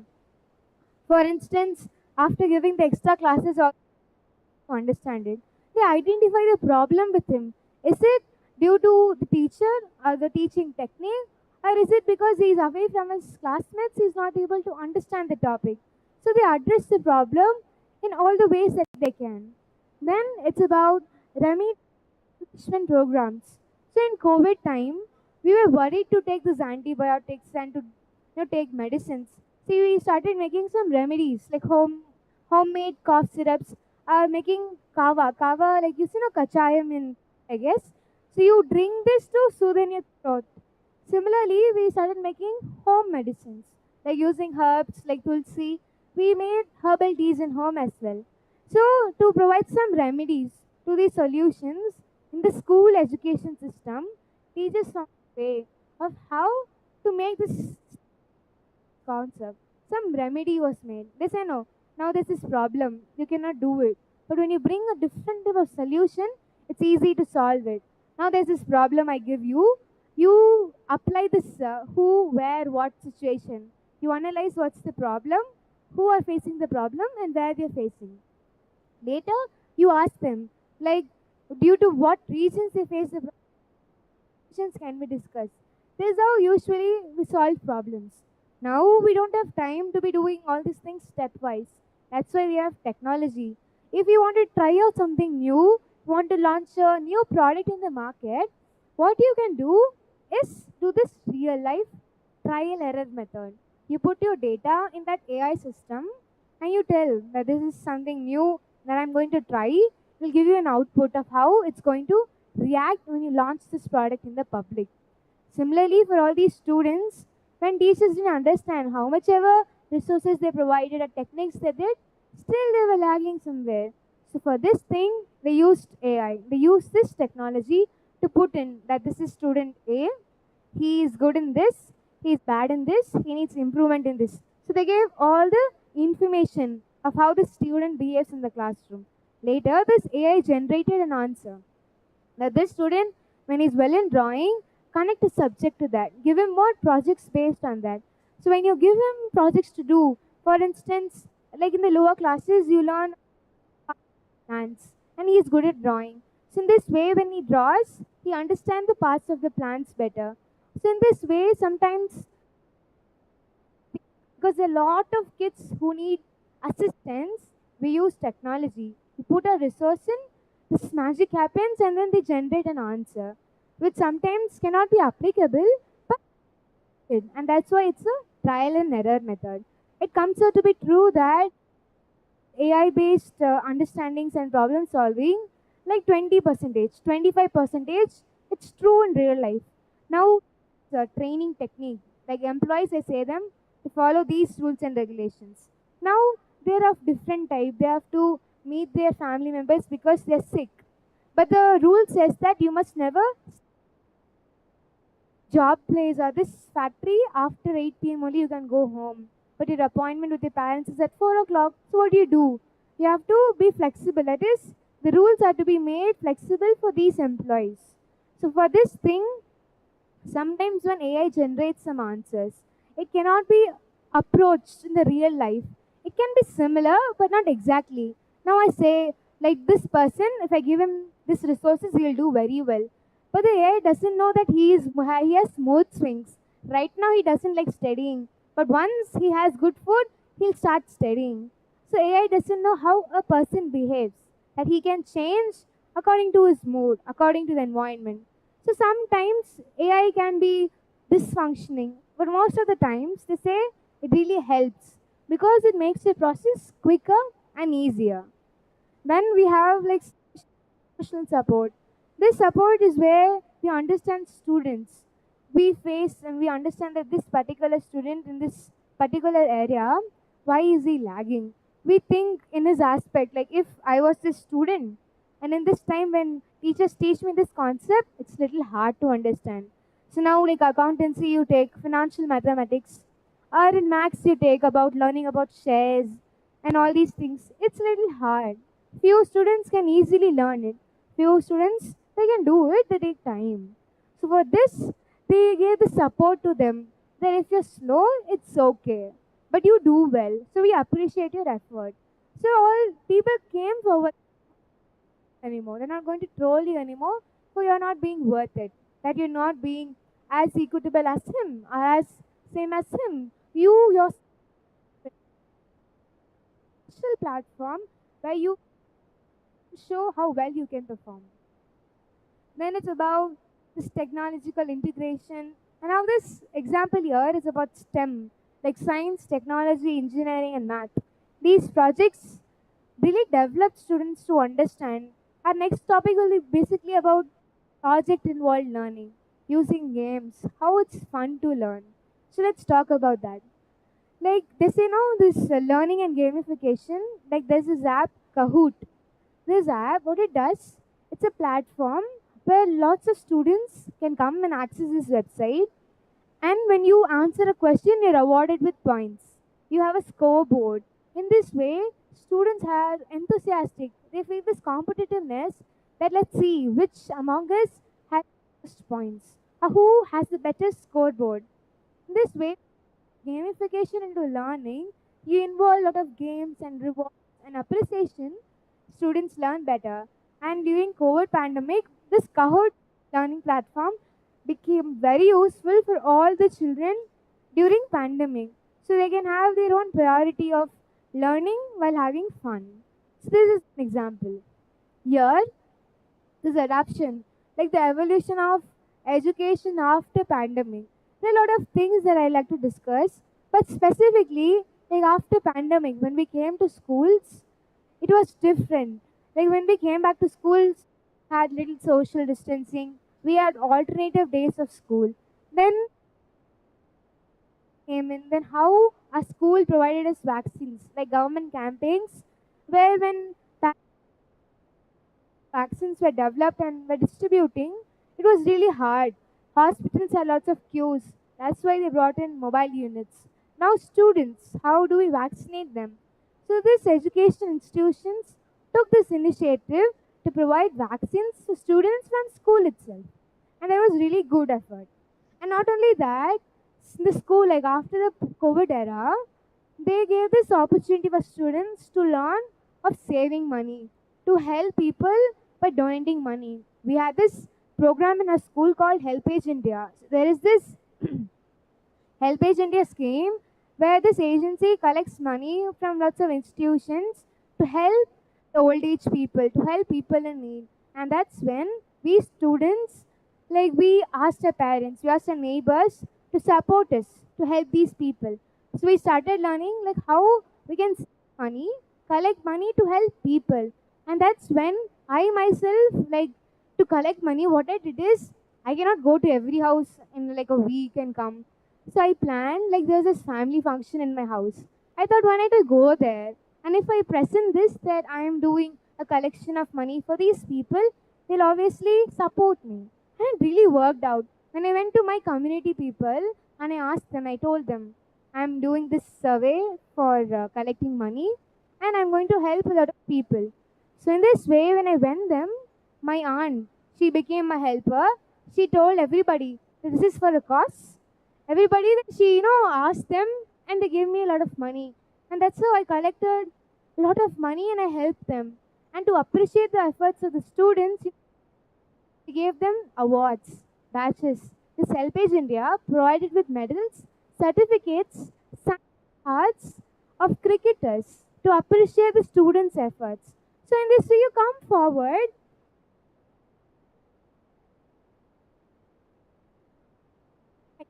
Um, like when I collected like more than 500 or 1000 rupees, they give you this mini bat of the cricketer's signature. My brother was wondering, like if my sister can get it, why don't I collect some money? And that's when he started help a lot of people.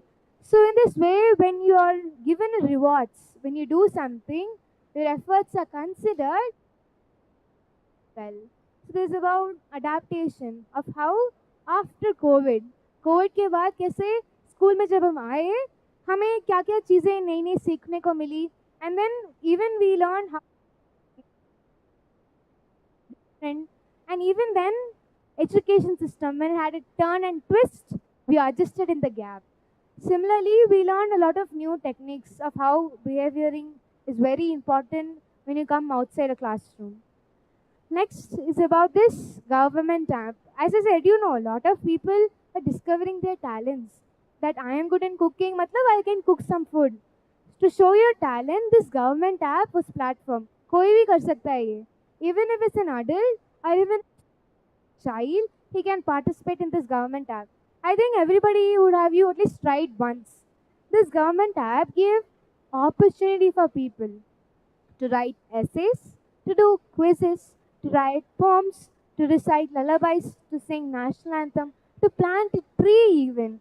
So when you make efforts and when you upload in the government website, they give you this certificate. This certificate is not only for your appreciation, but also will help you in future. That due to this service that you did, that you performed in this government app, these certificates in your future when you're going for your higher education, are you going to do something good? These certificates help you out.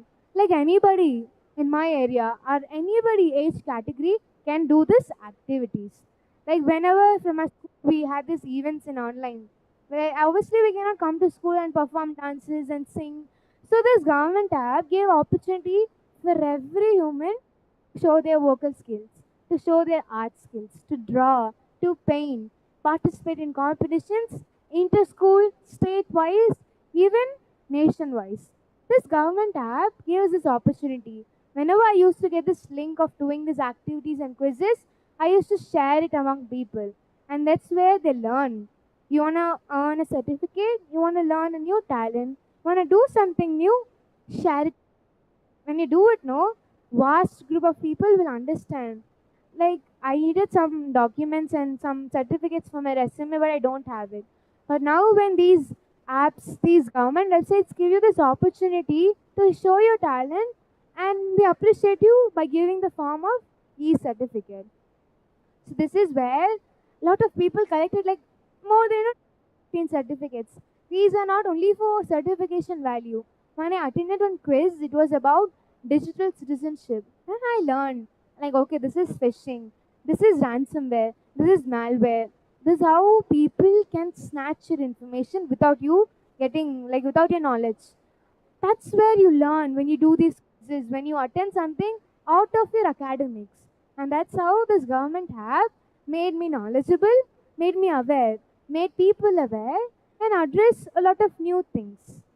Next is about the impact of social media on students and teachers. You might wonder what's social media. Social media everybody is using. How it impacted on students and teachers. Even during pandemic and after pandemic, social media was in use. How? Now I have a doubt. I cannot ask my teacher in a phone call or face to face. I message him. Now my teachers, they took this initiative for me to understand better. Like due to some reasons, my teacher dropped school. She went somewhere else. But I her teachings. So she took this initiative. She made me a YouTube video where she explained me the concept. So in this way, teachers came forward, shared few topics, few insights, and shared knowledge to all the students who had certain doubt in this area. Like when was GST, formed in India, like 2017 July, the first week. So in this way, when they say no, you share information. Teachers also got this platform, even when they were not coming to schools, like at home, to understand, as well as to bring connectivity for students around different areas. This video is not only for this group of students. Like anybody watching this video is gaining the knowledge. So in this way, this platform, social media, brought communication via performing or watching these videos. The connectivity grew among us. Then it's about access to information and resources. Now there is this topic I don't understand. What my teacher did is there's this person that she knows who's very expert in explaining the topics in 1 minute. So in this way, what he did is he shared me this video where the concept was beautifully explained in a minute. I didn't waste a lot of my time, but I gained that doubt. The doubt which I had in my mind is cleared.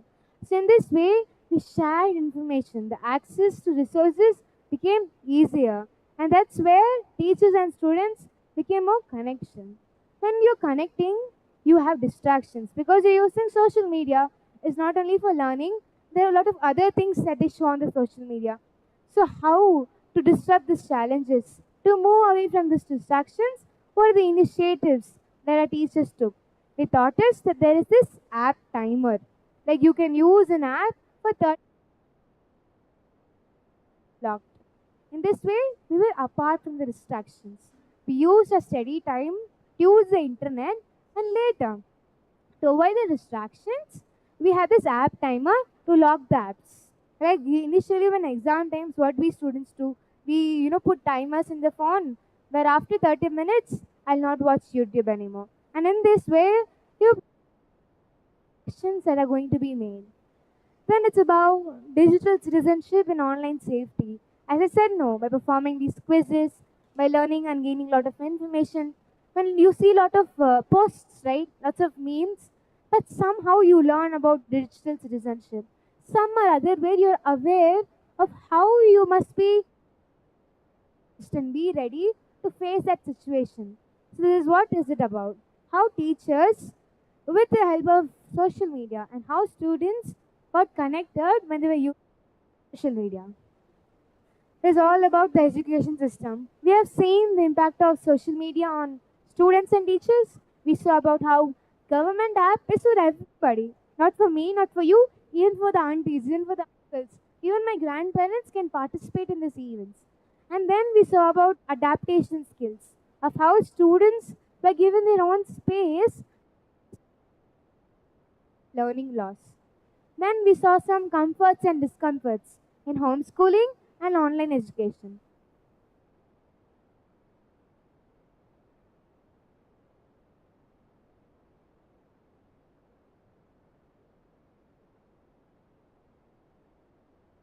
We do. Then about engagement of parents. How parents were also able to see. जब मैं online classes कर रही थी तो उन्हें भी idea हो रहा था कि मैं क्या पढ़ मेरे साथ तो वो समझ गए they were able to understand of what I was doing in the screen, what I was learning in the mobile phone, and they gained insights. They were connected to me, they were involved of what I was learning. Then we saw about training of professions, like how teachers were trained and developed to attend these online classes, to bring interaction among the students, flexible assessment methods, and some flexible models. Now, minimizing inequalities. This is for everybody. It's not about education only, not about healthcare, not about workspace, but all the sectors in a country.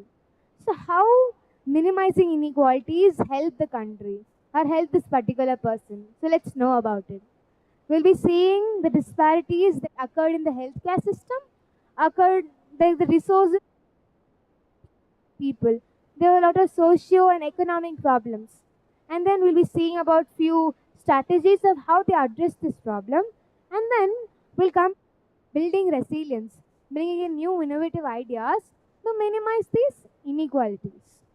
So here we'll be seeing about collaboration with NGOs, addressing language barriers, infrastructure development, reforms, and then about philanthropic organizations. Like how these people, lots of money, they didn't spend it on useless expenses. But they came forward to do social welfare. We'll be knowing about everything in detail. Let's start with collaboration with NGOs and corporations. So here it tells us about how humanity efforts. Like as I said, no. Like few people they don't receive few resources. So to provide that, NGOs they install the satellite services to identify which region was vulnerable and they didn't have proper resources. Thus, in this way, they gave them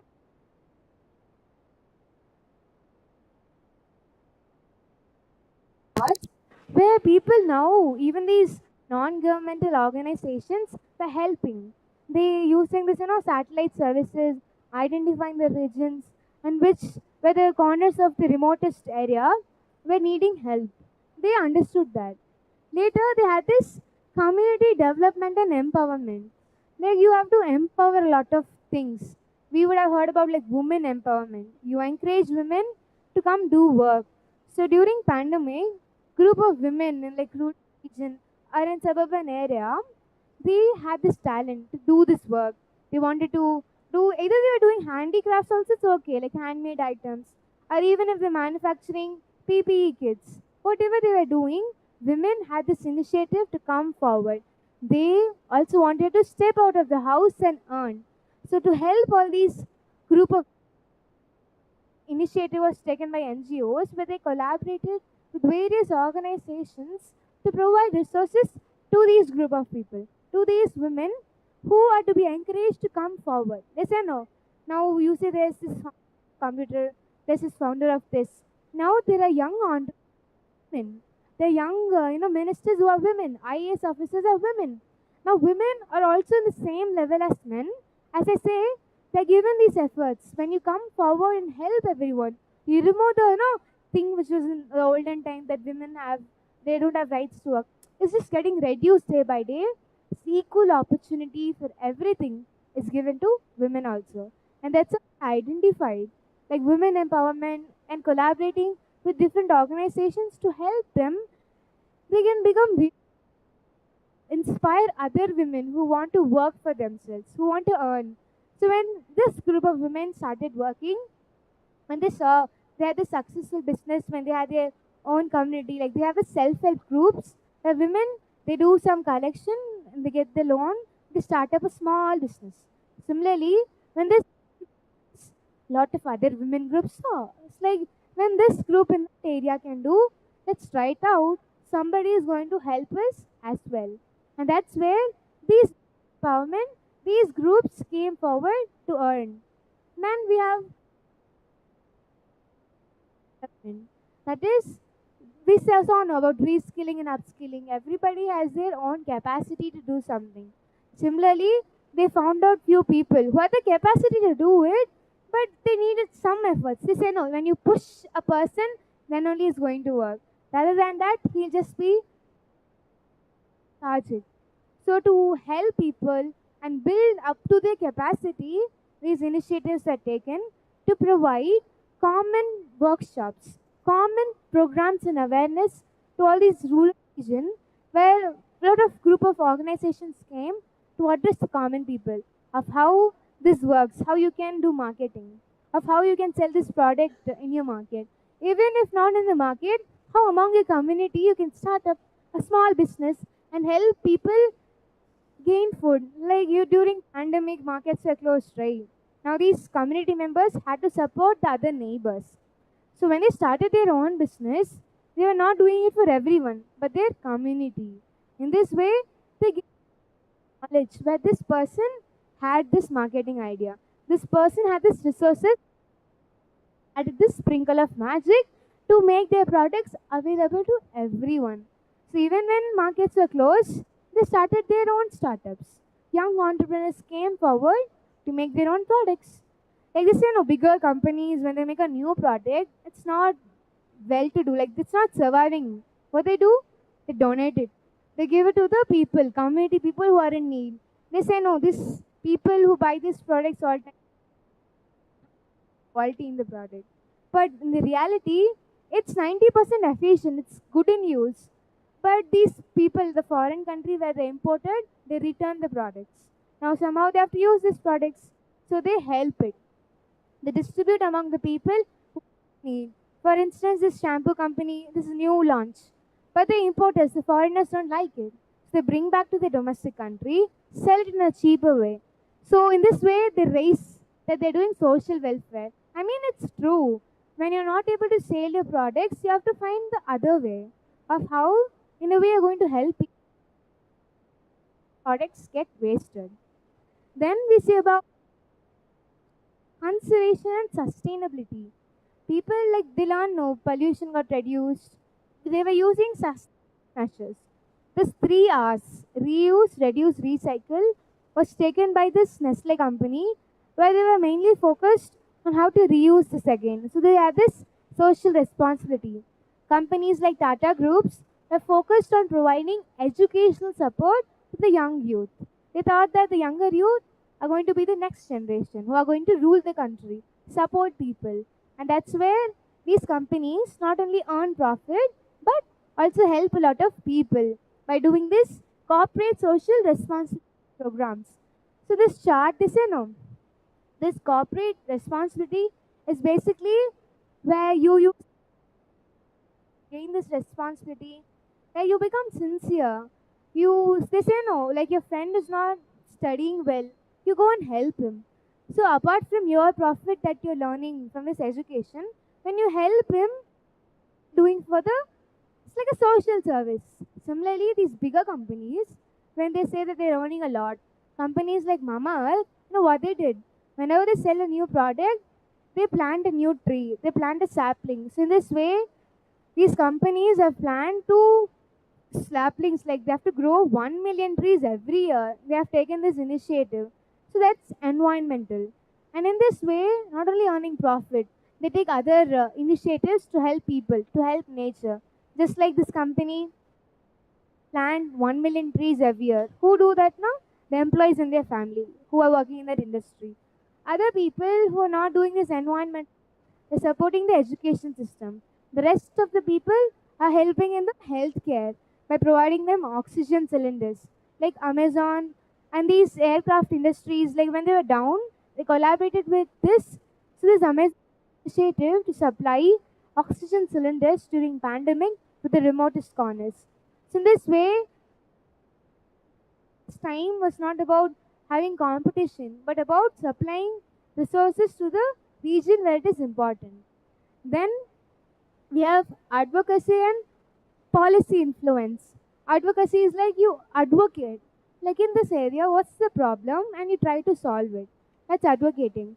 So here, lot of things happen. Lot of people are doing good things, but they sometimes don't know whether it's legal or illegal. But they keep on earning money, so they don't get justice. In the sense, they're trying to earn, they're trying to make a livelihood, but they don't know their practices are ethical or unethical.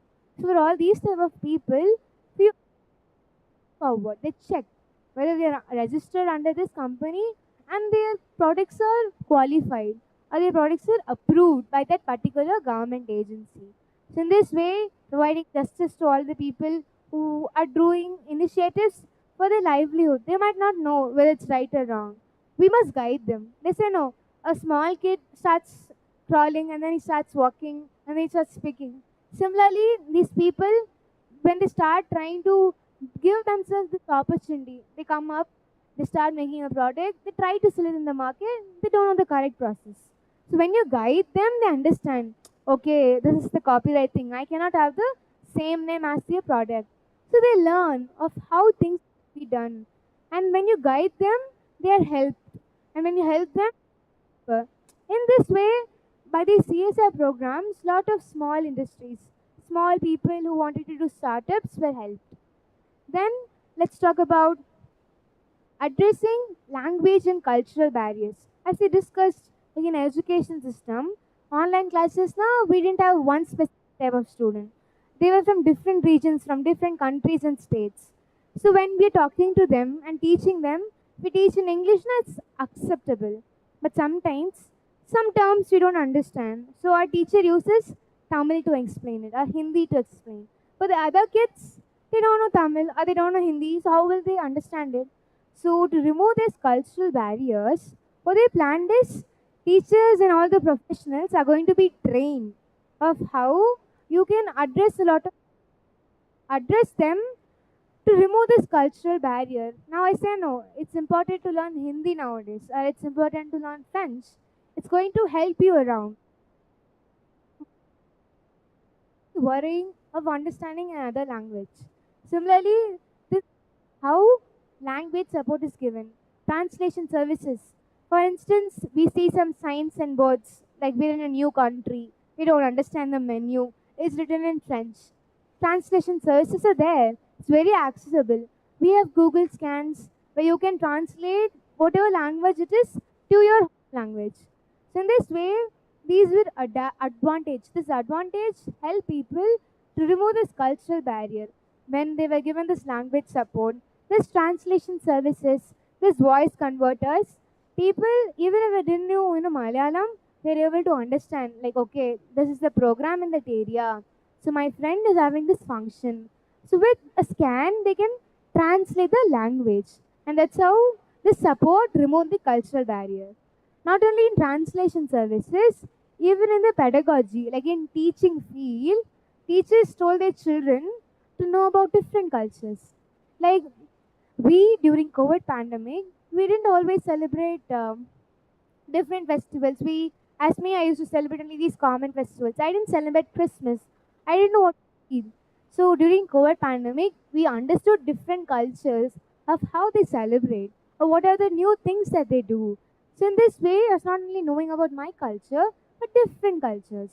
So in this way, when we teach children that we have to respect every culture, there are a lot of festivals that you can enjoy. We have some common like Diwali, every group of community will celebrate it.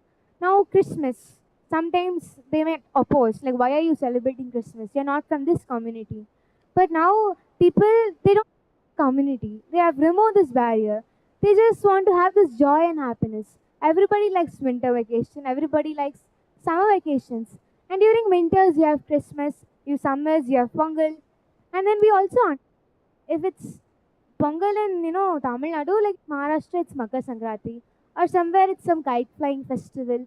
So we were able to understand different cultures and festivals, and we are connected with different groups of people. Then it's about multilingual education. In the school system itself, from their childhood, something that's important is multilingual. When the kids are not only taught English or Tamil, but alternate one more extra language, will always help them. Learning a new language is never a burden, but really a good help. You would have heard about this app called Duolingo. I tried learning French once. It's actually very easy. You have to download the app, and then there'll be sort of games. Like day by day, you can learn it. For few people, when they really want to learn it now, this app is very helpful for them. But few people, they have to do it for some job purpose. They have to learn this new language because they're going to have this transfer to this new state. So they know, like in 3 months, I'm going to get transferred to Karnataka. Let me learn some common words, some common language to converse with the people. So during pandemic, we understood of how these services, these translation services, learning a new language can reduce the barriers, can help us understand a lot of things. Then we have intellectual, that is intercultural awareness and training, community partnerships. We even have competence in healthcare. Even the healthcare workers must understand different languages. Now there is this person from Bihar. He's a Bihari, right? Now he comes to work in some place like Gujarat. Okay. Now Gujaratis are more comfortable with Gujarati patients. They know how to converse with them and treat them. They make them feel proper care. When this Bihari was working in Gujarat, he got hurt and he went to hospital. Now what's the problem is these healthcare workers were not efficient enough to connect and understand this patient who was from Bihar. And that's why in future, whenever a worker is trained or any healthcare person is trained, he is made learn different languages or some common terms that you can talk to him. Abhi, there's this person that I am a Tamilian and the patient comes to me is North Indian and then I ask like, how are you, bhai? Like I know few things, like few terms that I know that give him the care that he really wants. So by learning these small things can make create a very big impact, right? And that's where now professionals are trained, the workers are trained. Even in education, healthcare, we are becoming multilingual. We are trying to understand different cultures, different aspects of people, of how they behave. And then we have support networks and peer mentoring. What is this? They say, no, you want to learn a new language, you want this translation service, you have this guide. You would have seen a lot of shows where small kids and many people are very talented. But this show is basically the official language they use is English. But this kid is from France and he is trying to tell his talent. So there is this another person who translates him. So in this way, when he's given the support to showcase his talent, he's given this atmosphere, this platform that even he speaks a different language, he has the full right to show that I have this talent and I'm from this country. And that's why you have a lot of American talent shows, Indian talent shows, and all over the world platforms like musicals, dance platforms give you opportunity to understand different cultures, to understand a lot of people. This is all about addressing cultural barriers and removing language barriers. Now let's talk about how infrastructure was developed, like after pandemic. So the main thing that they did development is in healthcare, they updated the medical equipments. The services modernized. Now in hospitals, if you go, they have this automatic sanitizer system, automatic scanning system, new scanners are brought in, X-ray system, testing systems. Everything is advanced and more of technological.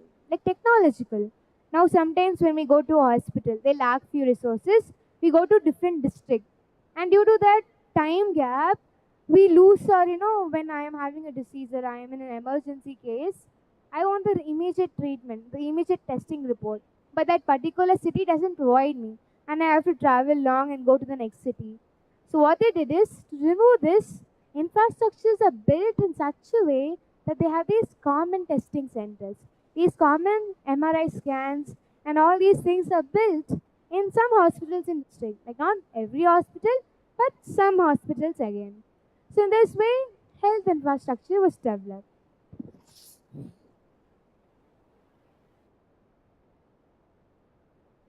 Transformation of how people were transforming digitally. They say no, technology is used everywhere. Healthcare, education, even if it's a small kid, you want to show him a rhyme, you have to use an internet device. You have to use an electronic gadget to make him feel happier. So here what happens? This digital infrastructure, it helped a lot of people to do things in a very speedy process. Like in a quick, you wanted to search a location, you go search it in Google. So this digital infrastructure is built in every aspects.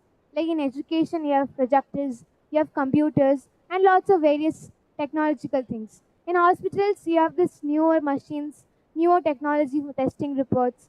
And nowadays, they don't do registration forms and fill-ups. You beforehand, you can send your details to the doctor. He'll be ready, and then you go and get prescription from him. Everything has become easier. Then about transportation infrastructure, the logistics. So what's happening there? Supply a product, like once it's manufactured, you process it, you're packaging it, now it's time to distribute it. When you're going to distribute, you need these trucks. So these transportation is developed by providing tracking systems. By providing these systems where you can track how far your product has reached and within how many days you're going to receive it. These transportation infrastructures are developed in a way to avoid these crashes, to avoid these accidents, the spoilage of a package. So to do that, this transportation infrastructure is developed in a way that they install the sensors in the trucks and cars nowadays. So when a product you're ordering online, you want the delivery to happen quickly. You want to know like when it's going to be delivered. So these sensors are fit in that particular vehicle or automobile, and that's how you get the updation, right? Your product is being shipped, it's going to reach you in 3 days, and the fourth day it will be delivered to your home contactless. Like contactless delivery will take place. So this is how transportation infrastructure was developed. Then we have education infrastructure. As we discussed, due to online classes, remote learning, education had an improvement, an advancement where it combined integrated technology. Similarly, we had books to learn, a lot of things. Now, even education institutions collaborate with a lot of other things where they give external guidance, something more than usual, by teaching them using projectors, by giving them extra marks classes where they can understand and analyze, by showing them few concepts visualized manner so they be better, they understand better, and that's how education infrastructure is developed. Not only in the teaching field, even now few students they might feel stressed. A few teachers they're not able to cooperate in the classes due to some reasons. They have started providing counseling services. So these services is not only for teachers or students, but for every working staff there, every person who's in the institution. So in this way, education infrastructure developed.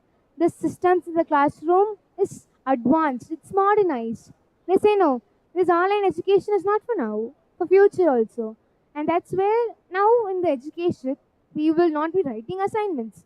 I'm making handmade projects, but it'll be digitalized. We'll be making slides, we'll be writing our assignments in documents, and will be corrected online. Everything is going to change. Like slower process, like how initially we used to write in books, then we had reference books, and later we watched external, pre-recorded videos to understand few concepts.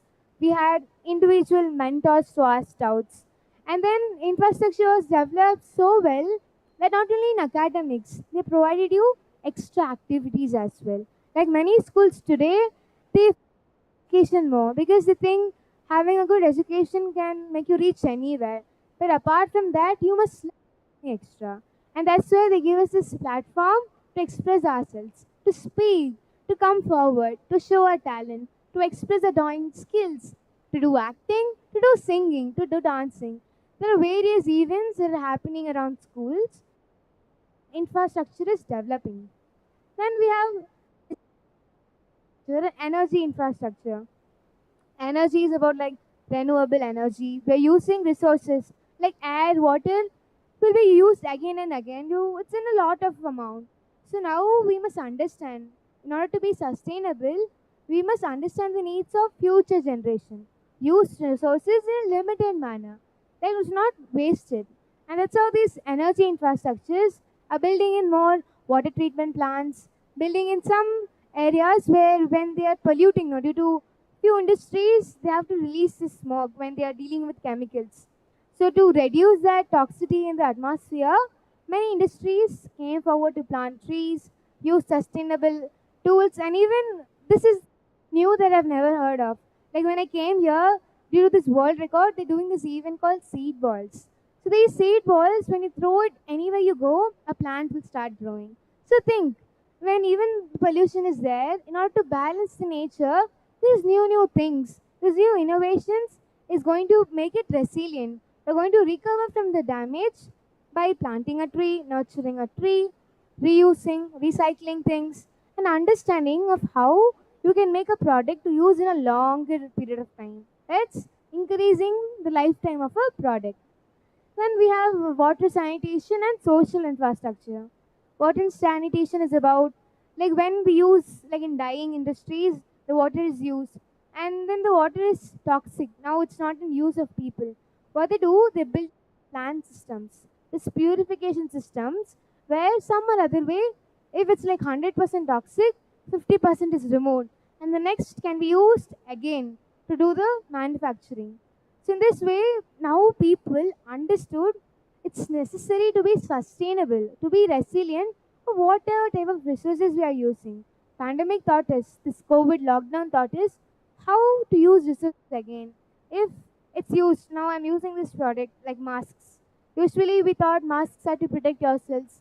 But later when I share you a story in later where it's about how students used this masks as a joy, like to bring laughter back in the atmosphere. Like when schools reopened, students started wearing masks and they were doing these mischievous things. Teachers didn't identify who was speaking and they were, mimicking a lot of noises. So somehow they brought laughter back. They brought, like after this crisis, this serious situation, somehow they brought back this laughter to them. So this is how I'll tell you a story later. So here it's about the infrastructure development in different areas: education, healthcare, energy, you have transportation. We didn't discuss about social infrastructure. This infrastructure is for access to every people. Now, whenever new things are going to be made, it's also for the specially able people. The disabled people will also have this access. Like I saw somewhere in a country, like people who are in wheelchair, like they cannot use the staircase, right? So this technology where when this person comes, the stairs will be lowered and will become a lift for this wheelchair person to go climb the stairs. So this new innovations to help all people, even if they're disabled, same experience. Like you can still use the staircases. It will convert into a flat platform. You put in a wheelchair, it will lift you up, and when you're going upstairs to the next area, maybe it's a temple or it's somewhere, it's a park. When you reach there, the steps will bring back to the normal one by one steps. This is how innovations they're using, making infrastructure develop in such a way that every person can use it. They must not say that this is not for this type of people, and these people due to this disability cannot use this. This is reduced now. Whatever new innovations are made, new parks are made, they have this ability that use, no matter what disability is having. So that's about the social infrastructure. Then we have some policy reforms. So these reforms are of, as we learn now, due to pandemic, we had to make some adjustments, adapt to certain things. But these things are for long term. These are some long term policies. So in education, what it is, they give equitable access to quality education. Providing education is easy, but to provide education with quality, that's correct and that's proper for a particular student is necessary. That's where they do this long-term policy reforms, where they give this trust to the people that even when you are here, we'll be giving you this quality education.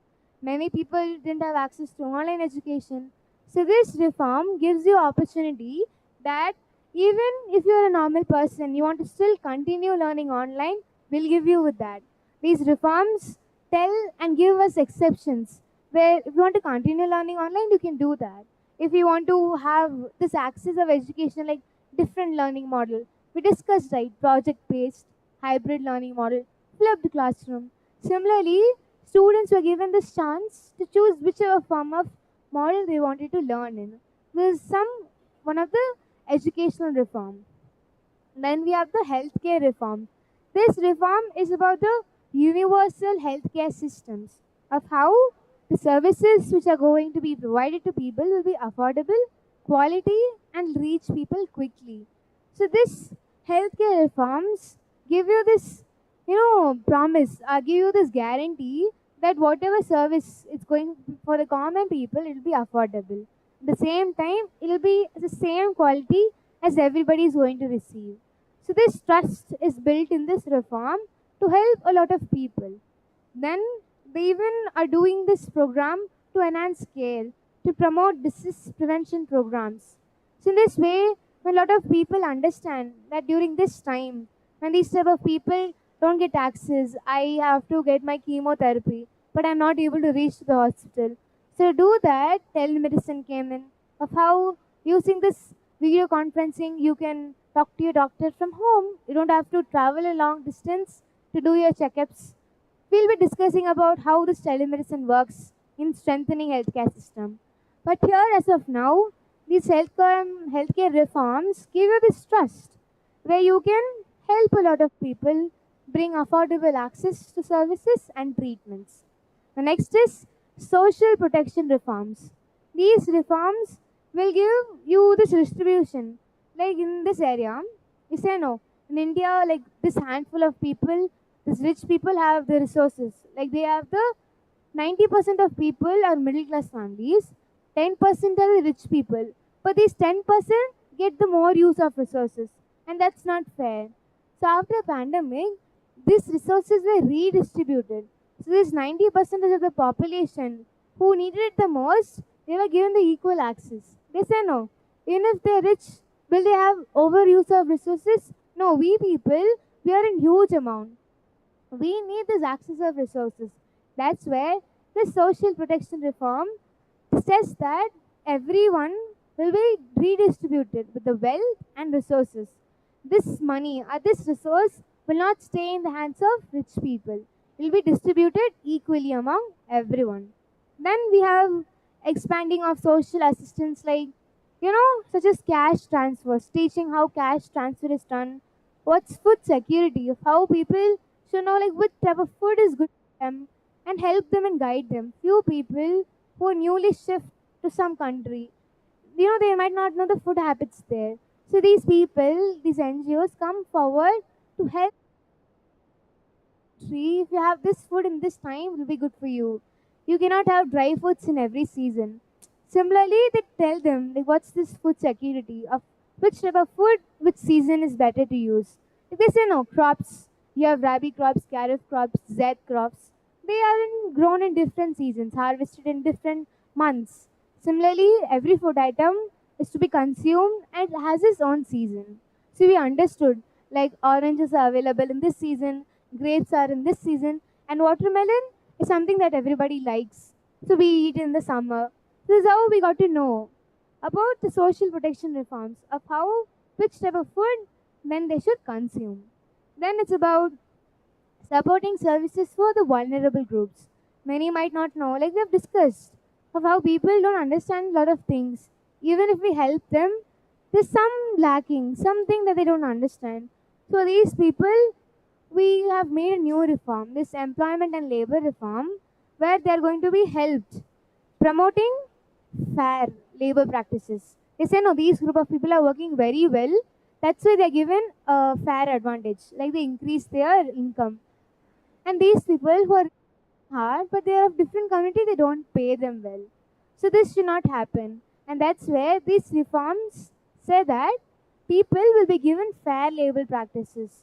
However they're working, they will be, compared. Like if this person has this ability to work for these many hours, he is to be appreciated. The same work is done by these people now, he is also to be appreciated. You should not, differentiate or put people in different groups due to various reasons. And then anti-discrimination policies, as I said, you must not discriminate due to he came from a different state, a country. He must not know like this work, like you can earn up to 20,000, but because he's from a new state, he doesn't know of how this money transfer system is about. So he only earns 10,000, but actual income of him is 20,000. So we must not fool people like this. We must give them fair trade practices, fair labor practices, even if they're from a different state, a different country. This is how these reforms help identify these companies, identify these people who do this malpractice and correct them. This is the reform.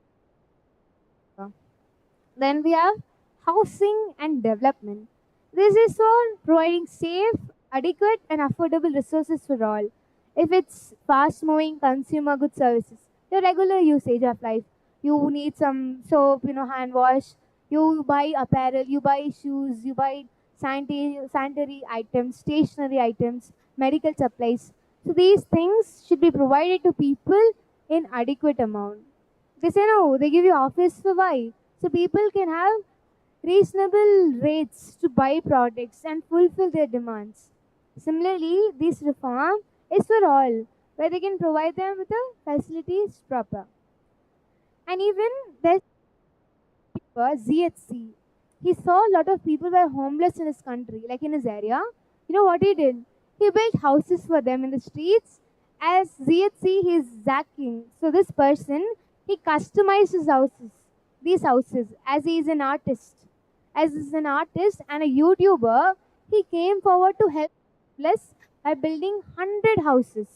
So in this way, when people come forward, they do this charity live streams. In YouTube, we have seen, right, many YouTubers, while they're doing these live streams, they're collecting charity. They're collecting some funds for people who are prone to COVID or maybe some diseases. They're fighting against it, but they don't have enough money to do for their treatment.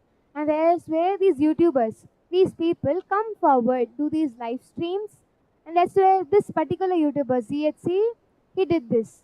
And YouTube, Cariminati, and other people are also doing these live streams and collecting money where they raise up to lakhs just by doing a live stream. Imagine, doing a live stream can make you collect a lot of amount to help people.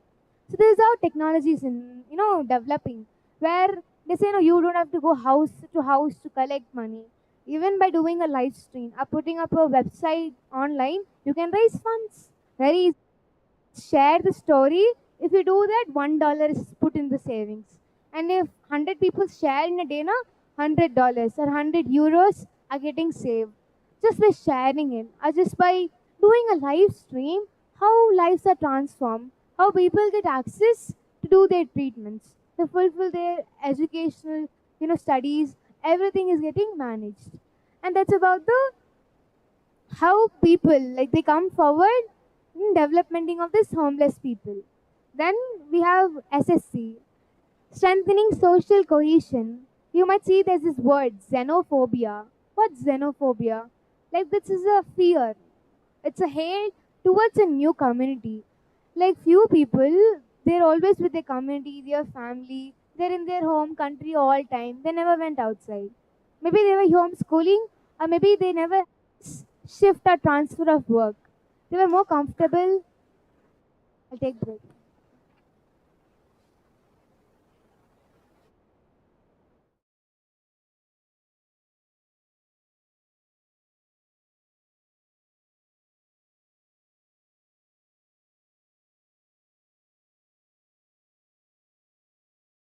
Social cohesion. Cohesion here is unityness. Bringing this hope in the people of how well connect with a lot of people and make people understand like what is this? How people understand.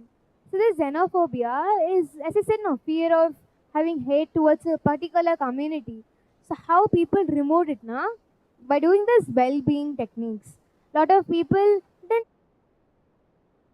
reasons. As a student, when you go to a new school, you don't easily right.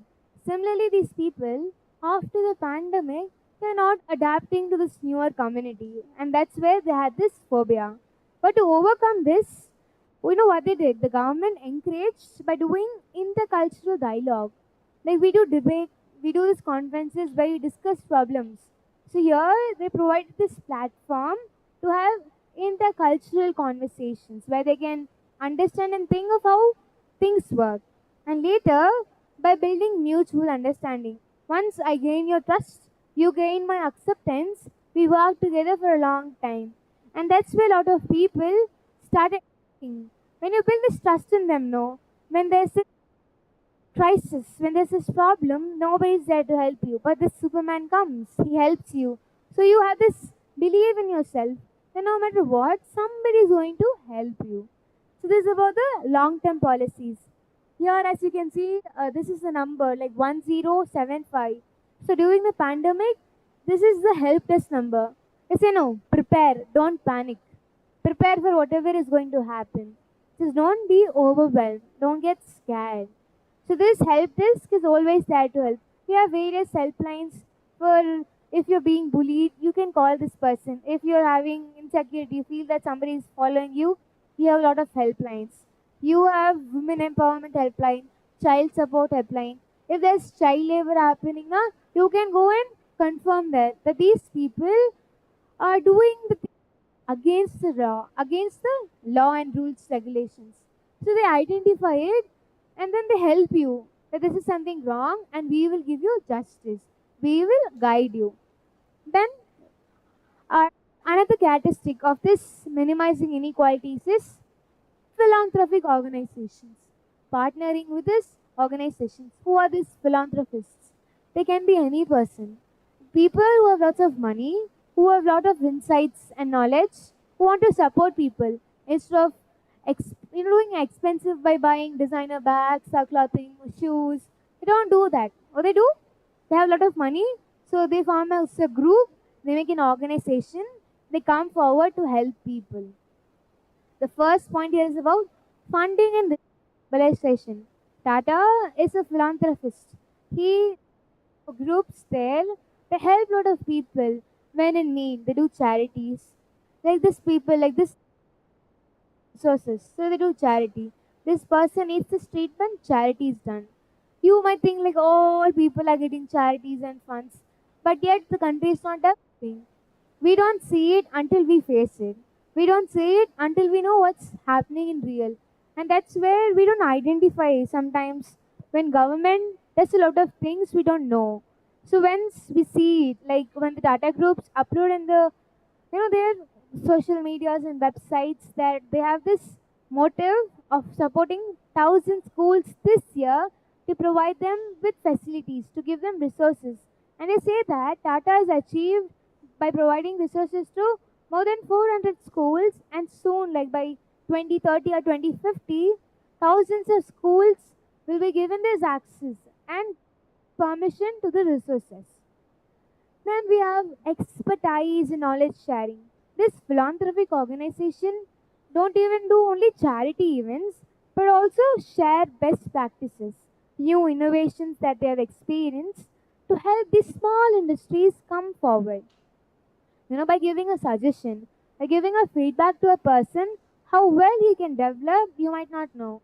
So these philanthropic organizations come forward to give their knowledge, to share their practices, to develop like how this group of people can improve when I share my practices, when I talk to them. I have this collaboration with them. So in this way, they share the knowledge. They are these experts. They say, no, you're expert in doing martial arts, you're expert in cooking. Similarly, these organizations are expect an expert in few of the resources. They provide you with information of how marketing works and how you have to launch a new product in the market. Then you have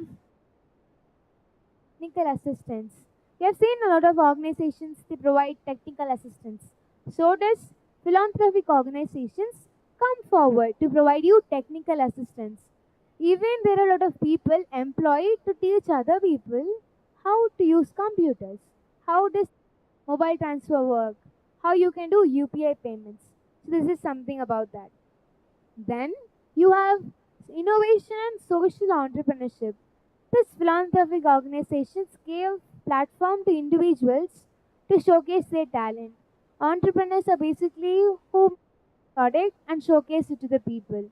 So these organizations came forward, help them, providing some resources, providing some insights, points that if you put this in your production or do this in your manufacturing time, you will have a very good supply. Your production will increase up to 2 times. So this is where when people are already expertised in the particular field, when they share their knowledge, they help a lot of people to come forward to help other people grow. Then we have monetization and long-term collaboration and sustainability. These philanthropic organizations not only help people, they even monitor and report few things. Now say no, my teacher takes my assessment. She monitors me how well I'm performing in the class. Later she reports to my parents of my performance.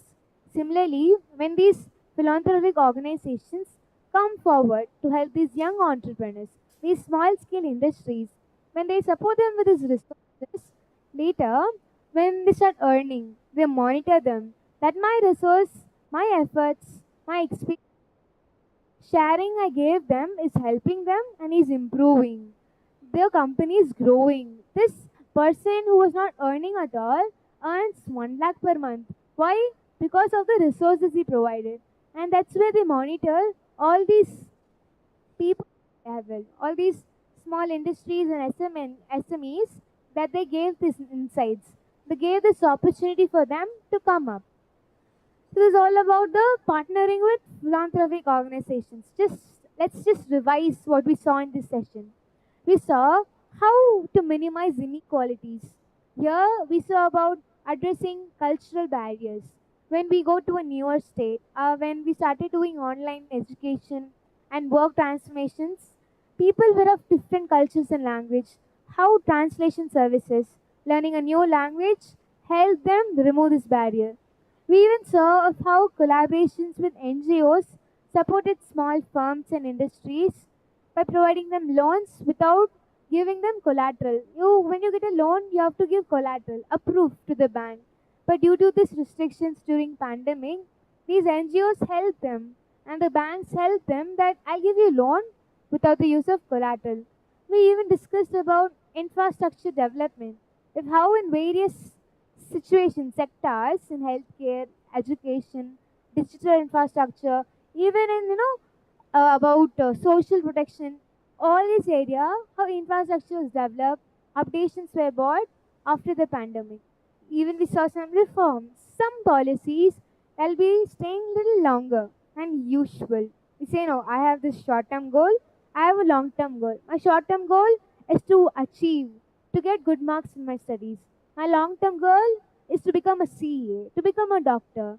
Similarly, here are like long-term and short-term reforms, like how we adapted and got access to resources during COVID, and how in future these reforms are going to stay with us.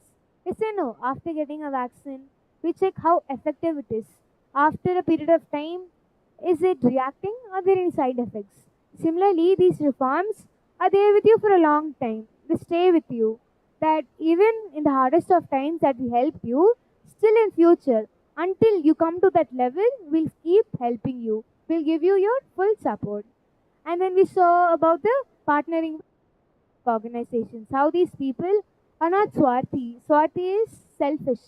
They still have this thing. They say, no, I want to help people. I want to do social service. So these are philanthropic forward and help smaller group of people, people who are below par. This is all about how everybody was given this opportunity to use resources, get treatments, have access to education, and a lot of other things. We have talked about the social impacts, the changes in behavior. Like after pandemic or during the pandemics, we saw some behavior changes in the customers, consumers, students, teachers, workers in the healthcare sector and various sectors. So we'll be discussing how socially they were impacted and what were the changes in their behavior. We'll be discussing about due to physical distancing, wearing masks, how people's lifestyle changed.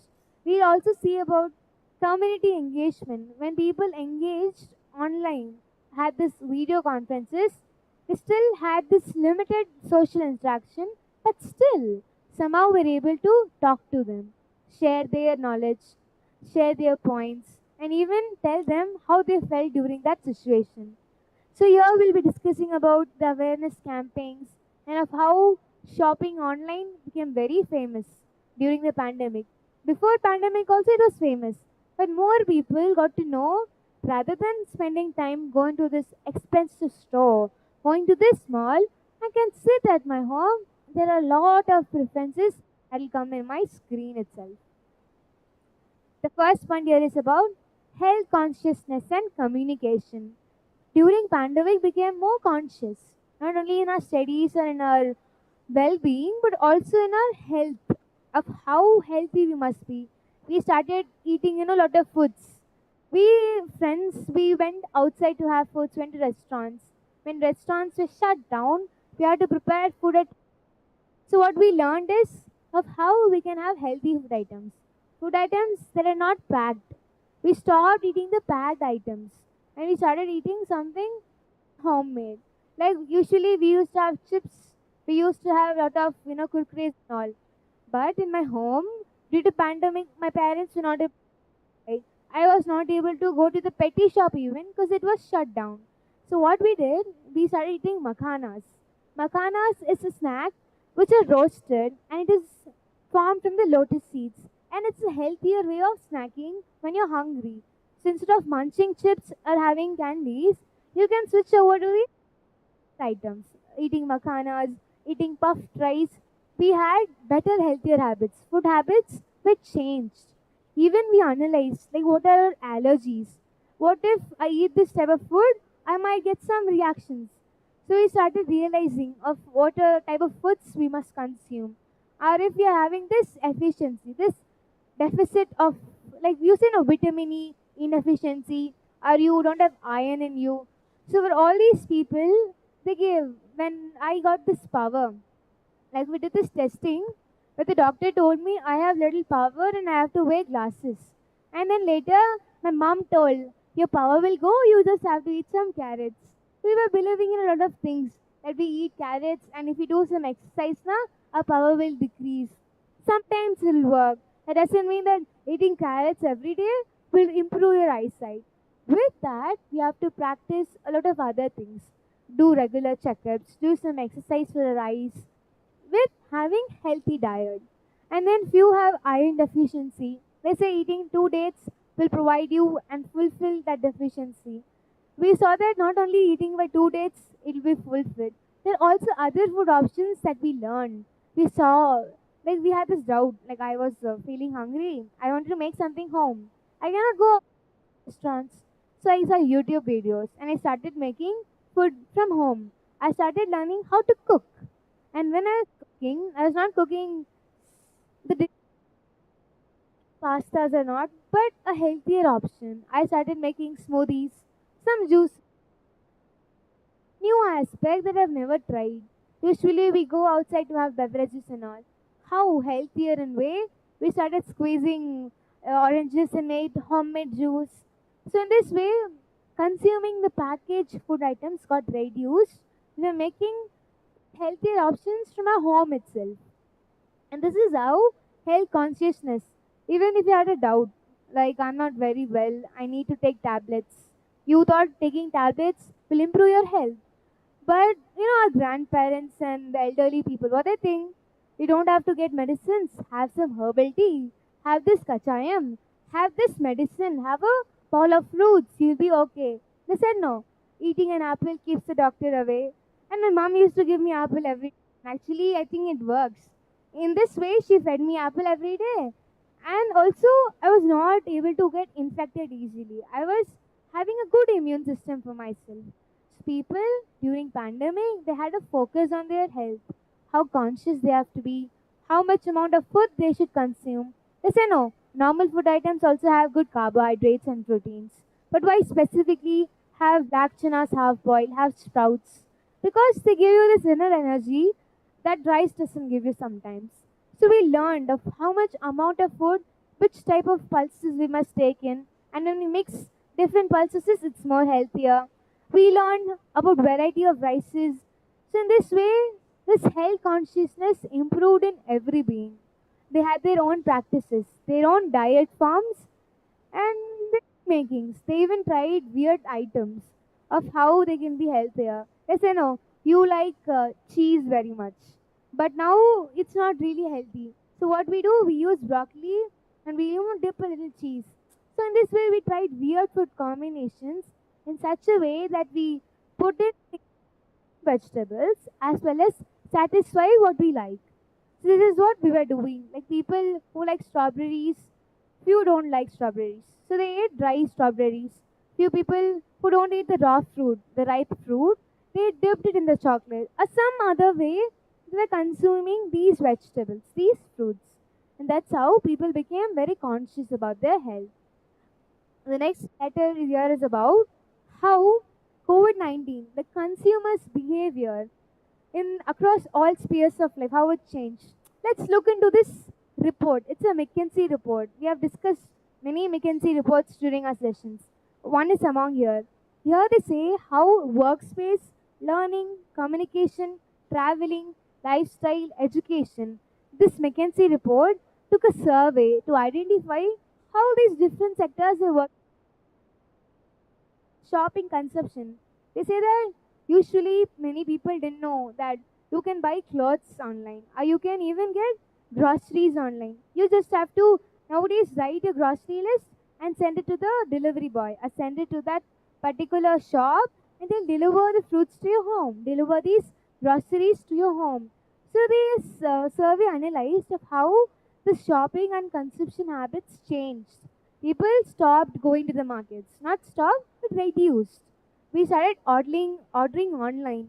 Like we have the Swiggy, we have Zomato. When we were, craving for certain things, ordering it. Rather than if the shop was just next street, we still wanted to have this from our home. We felt that, calling that server or helper there to order, you were a bit shy. So you had all this service from your home where you can order food online, get your books online, get all the necessary things. Apps. So these apps provided you with that. And then here, life at home. Like the birds nest in their nests, right? After the evening session, they rested. Similarly, we humans started nesting at our house where we had this surge, like how even I'm at home, how can I continue earning?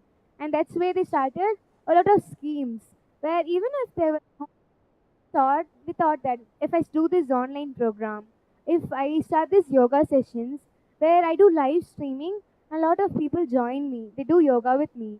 So in this way, I grab a audience to do something good. I make them feel better. I make them stress relief.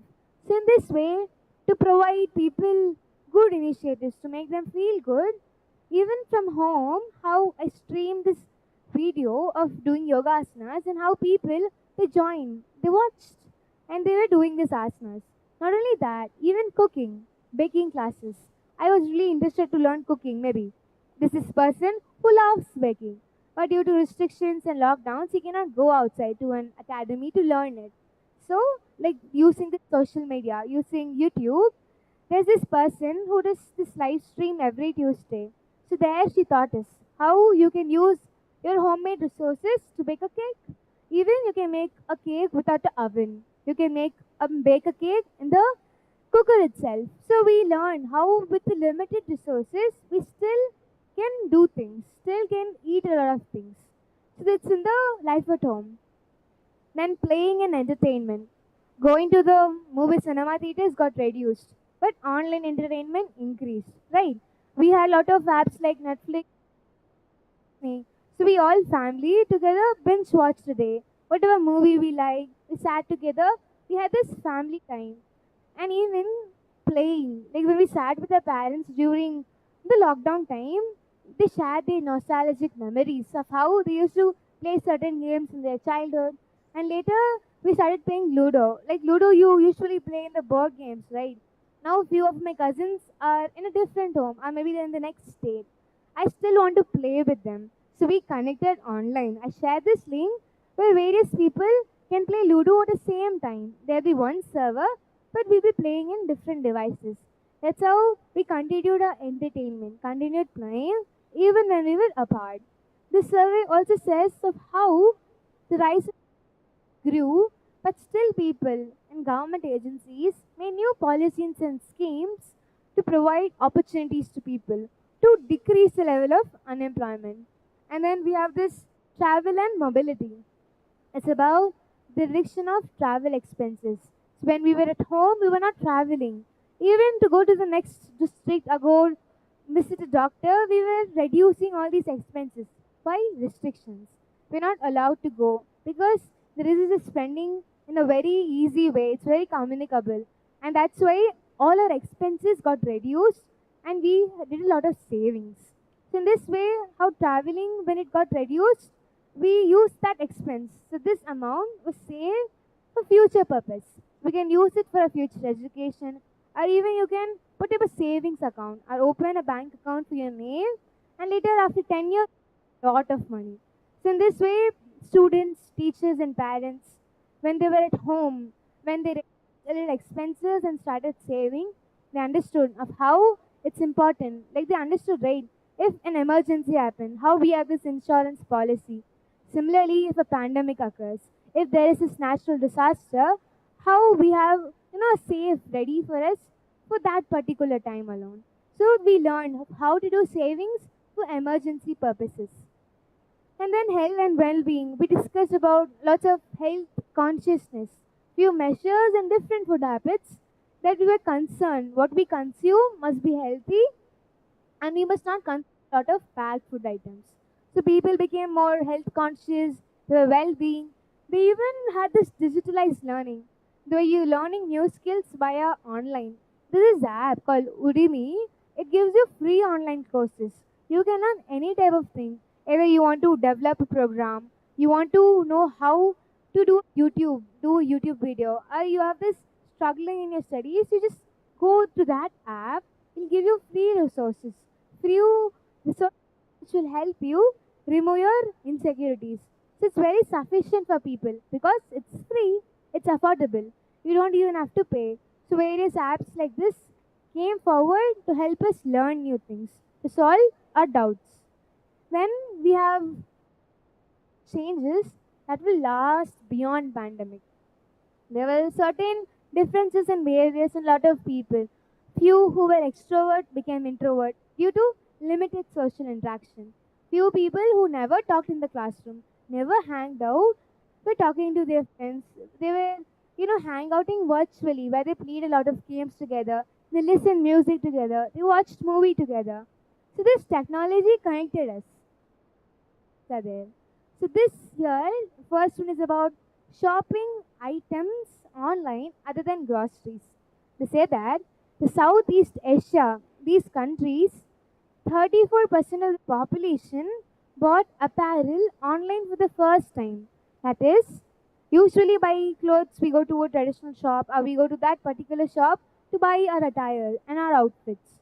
But they say, like during COVID, Southeast these Asian countries, 34% population started buying clothes online for the very first time.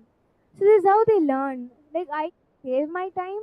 I can see there are a lot of sizes, preferences, colors, designs. Like you have to buy like churidar, you have to buy this traditional outfit, now there only you have to go. At the same time, you want some western outfits, but you like that shop only, and there only you want to buy. So you have to go travel there. So to reduce this traveling, to reduce the time, you go search in Flipkart, you search in Myntra, Ajio, or Amazon. Whatever type of dress you want, it's available. Your choices of accessories, your choices of shops, no, like when it's back to school after summer vacation, you're very eager to buy our clothing, our shoes, our water bottles. Now, parents are like, உனக்கு என்ன பிடிக்கும் ஆன்லைனில் order பண்ணிடு and we'll provide it to you. So they do this to us. They gave us this free option. Like whatever type of things I like, you order it online. My bacha and I'll give it to you. Now the kid has to don't go to the malls and go to the shoe store and be like, Mummy, I want this shoe, Mummy, I want this shoe. No, he will not do and be stubborn anymore. Because he is given this option where he can choose his items by himself online. And then it's about learning new skills. So these skills, one of the new skills that happened is entrepreneurship. What is this is basically promoting innovation and ideas for marketing. They say no, a lot of people they make a product, they sell it in the market. It's selling, high scaling, okay? Wow. The product is very famous, but the packaging is not good. The marketing is not really good. And due to that, few people project can reach, it's not reaching. So there are few people who design logos, customize logos for these people. So there's this platform called Shark Tank, okay, where you can go be an entrepreneur, you make your own product. Maybe you make wigs,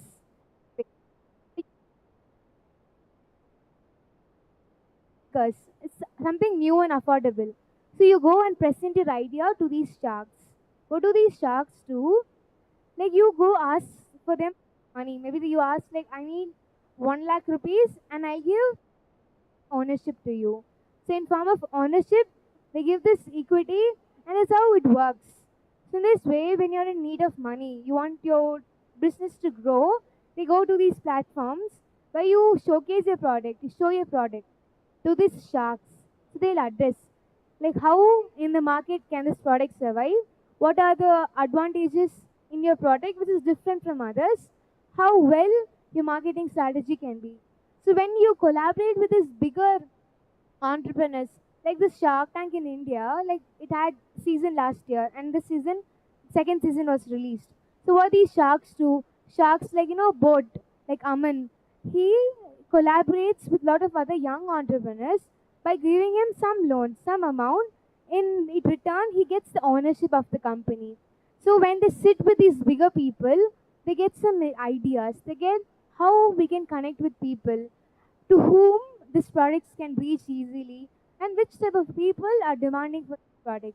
Because these people, like who are owning this boat company, who are doing Mama Earth, like she's a Gazelle. So she owns this, she's a co-founder. And later we have Lenskart, even this marriage app. You say no jeevansati.com, where sometimes weddings, like you can have online apps. So now like everything, you have a problem, you have online. Whatever you want, it's available online. Everything is very easy. One thing we must know is how to operate it. So this is about how online items we shop online not only for groceries but also for other things. They say that 94% of this new service, this online service, enhance these Amazon and Flipkart to expenses. Now you go to a supermarket, like you buy a lot of items, lots of people come there. You don't make a count like which type of product every month he is buying. But these platforms like Amazon and Flipkart, they easily know your preferences. That's why when you watch videos in video like YouTube, they give you recommendations, similar videos. When you buy a pair of sneakers, every day it will be updated. Like this is a new offer, new size, new variety. Try it out. It's festive season. So whatever product you see, similar to that you get recommendations. That's where this technology really help these online companies to improve. And then 40% of these companies were activated and innovated due to online digital. Like when you post it online, nowadays every single individual, everybody is in online. Even the small kid, my cousin, she's just 8 years old and she knows how to post videos online, how to make a reel and have fun. She's connected with everything. Now the thing is, she watches a lot of things. Many people who are in college or who are doing work, they still everybody for updating themselves, they use social media to gain some knowledge what's happening around. So in this way, when it's done, a lot of people get easily attracted. Rather than put posters and pamphlets in your house, you don't even see it. It's just lying in the ground. But when I post it online, it makes an impact. You want to see like what's in it. Even if it's clickbait, if it's not true when you click it inside, but still that curiosity in you makes you click the link and see like what's this product about? Or what's this new innovation the market has brought in? There's this thing in you that says, go, click the link, click the link. This is something which is very crazy. This is something new. And when you go inside, sometimes it's true. They're giving you like free resources, and sometimes it's just like ordinary things. It's just scam. So we must know and identify which is scam, which is spam, which is real and it's not real. We'll discuss about this soon. Of how people fool others, like they do the cyber crimes. They do malwaring, phishing. We'll be seeing about this in the further slides. So this chart here shows of how in healthcare, workspace, and general people during the pandemic dress themselves up. As you can see here, the medical staff, they had to strictly wear these suits, they had to wear these goggles, this mask for oxygen and then breathing in the proper one. And then they have to wear gloves and boots. So this was the uniform that they had to wear in the healthcare. Then they had to frequently wash their hands. Like we have some guidelines in our school. You have to come morning this time. You have to wear proper uniform, comb your hair, groom yourself, do your homework. Similarly, everybody was given some sort of thing. Like in healthcare, you have to be like this. You have to use disinfects every time. Like we do dusting, right? After doing that, the next process that is added is to disinfect the area. Even after cleaning, some microbes rise will be still here and there. So it's very necessary for these workers to disinfect these infections. Then in the market, people who sell groceries, like on the streets, all these peddlers, and other market people who sell a lot of products, or even to customer service, what are all the things that they must wear? They must wear these hand gloves, the mask, the cap, the suit. They also frequently. Then they must avoid contact near the dustbins. That is the garbage cans. They must avoid it. Why? Because usually in streets you will have one dustbin corner somewhere. So they must keep their market somewhere far away from the dustbins. Because some contaminants from there, some pathogens might come here and it will disinfect, go bad. So these people are made aware to stay away from the dustbins. And then asked to disinfect the area where they're going to place their products. So maybe I'm going to arrange my products here and display to you. Before doing that, I'll disinfect this area. Even if it looks clean, something is missing somewhere. So they disinfect the place and then only they put up their products. General public, us, what we must do, wear masks regularly, maintain social distancing, wash your hands frequently, like by using soap or hand wash liquids. They say no, minimum you have to wash your hands for 20 seconds. You've seen this ad, no? Lifebuoy. You see, no, Bunty, your sabun, like your soap is very slow. Everybody washed hands, it's still washing your hand. Like they do this ad. But this ad later came out to be good. That even when Bunty was very slow in washing hands, it's necessary now to wash your hands slower, to remove the germs from your hands. So we learn from various ads also for how earlier the Bunty that he was very slow when he was late. In future, when pandemic came in, they were appreciating that Bunty, this boy taught us that we must wash our hands regularly, frequently, and washing it for a minute is not wrong. Because the more you wash your hands, the more safer you are. So this is what they thought. And then public people, the general people must avoid crowded areas.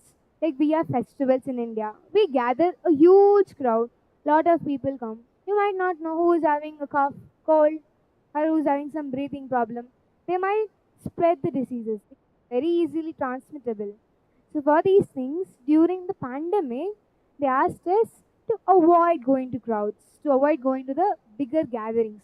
That's where like weddings, usually like hundreds of people, like 500 people would used to come in a normal wedding. It got limited to 50, 25. Only the family members of that particular couple should come. So this is how you can avoid crowds. You can avoid yourself getting infected. This is about how the safety coronavirus chart gave us during the pandemic. Now let's come to the topic. The main topic here it's about everybody was using online. Everybody were on internet. This is about site security and data privacy of how large number of individuals we use internet every day. And what happens is we don't know which is correct. Sometimes we use certain websites which are not authorized. They are not authorized. They're illegal websites. We don't know it. And sometimes certain use this as a benefit. They exploit the resources, they steal information. And then, like everything, you do a post, you talk to somebody. You think that you're doing it privately, but the system stores it without you knowing it. So you must be very careful for with whom you're talking, what type of personal information you're sharing, and your account details and Aadhaar card.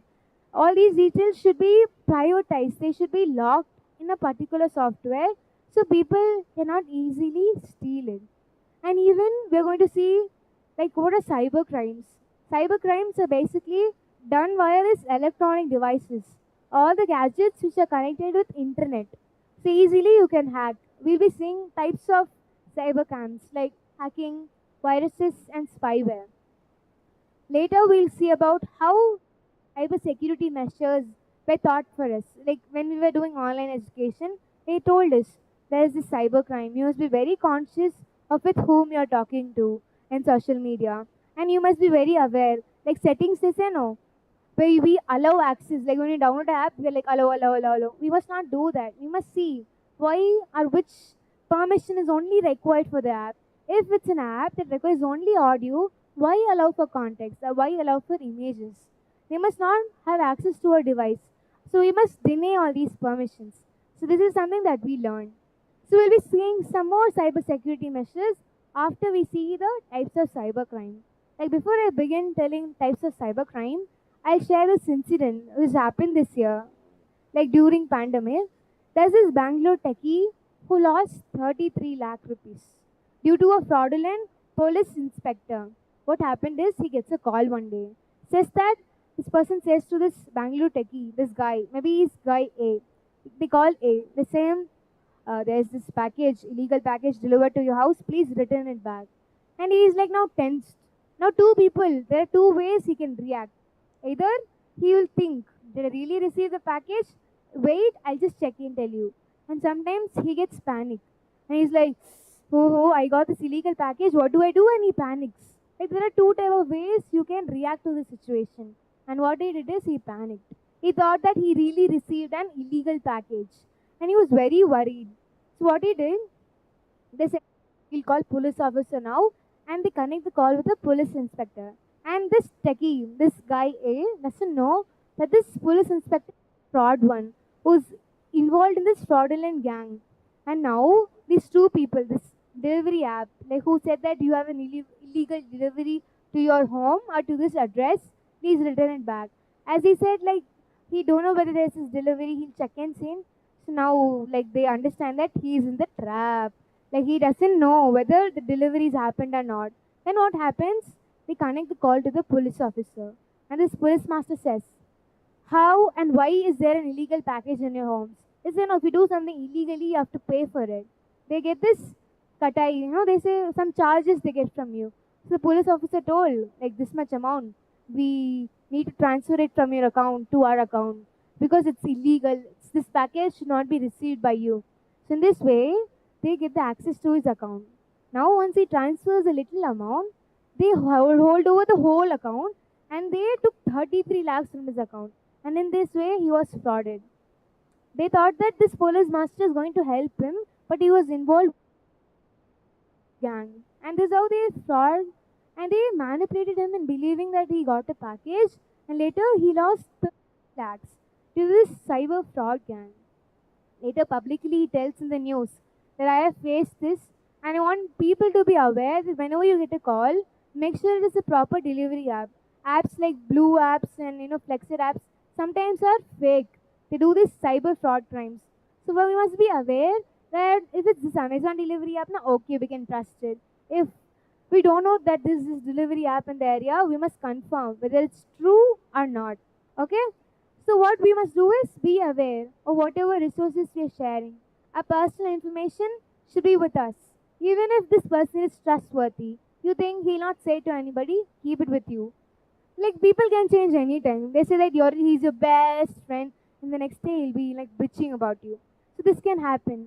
And that's why nowadays you cannot trust anybody. So to be aware of what are the cyber crimes, how many types are there, how people can steal information, or they can steal your money. So let's know about it. The first one is CIA Trade of Information Security. So what is this? Like in accountancy, we have these three golden rules, right? Like debit what comes in, credit what goes out, and we have like three golden rules. Similarly, in this information security, there are three rules: confidentiality, integrity, and availability. What are these three things? The CIA Trade Information Security is about, they give you this confidence that your information is going to be encrypted end to end. It will be privatized. It will not go outside. What is integrity? It ensures that whatever data you give it to us will be safe. You can trust us. And what is availability? Ensure that whenever you need to do some research, so this will be available to you. The CIA gives you confidence, it gives the integrity and availability of it during the time. Then we have types of cyber crimes. We have hacking, phishing, spam emails, service, malware, spyware, adware, ATM skimming, and finally ransomware. So let's know what's hacking.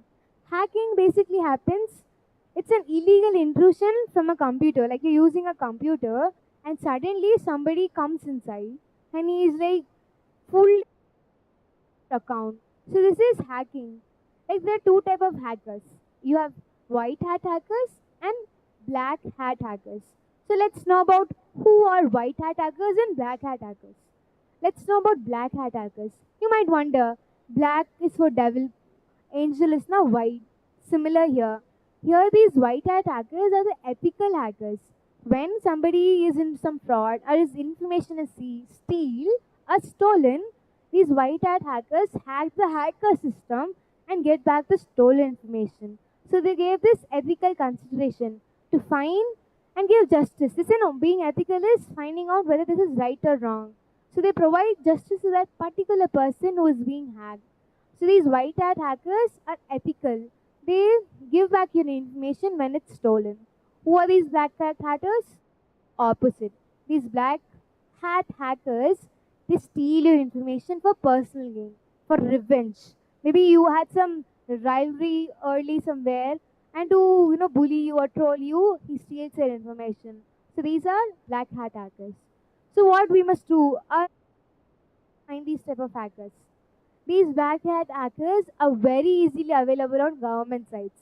These government websites are the hot targets. How?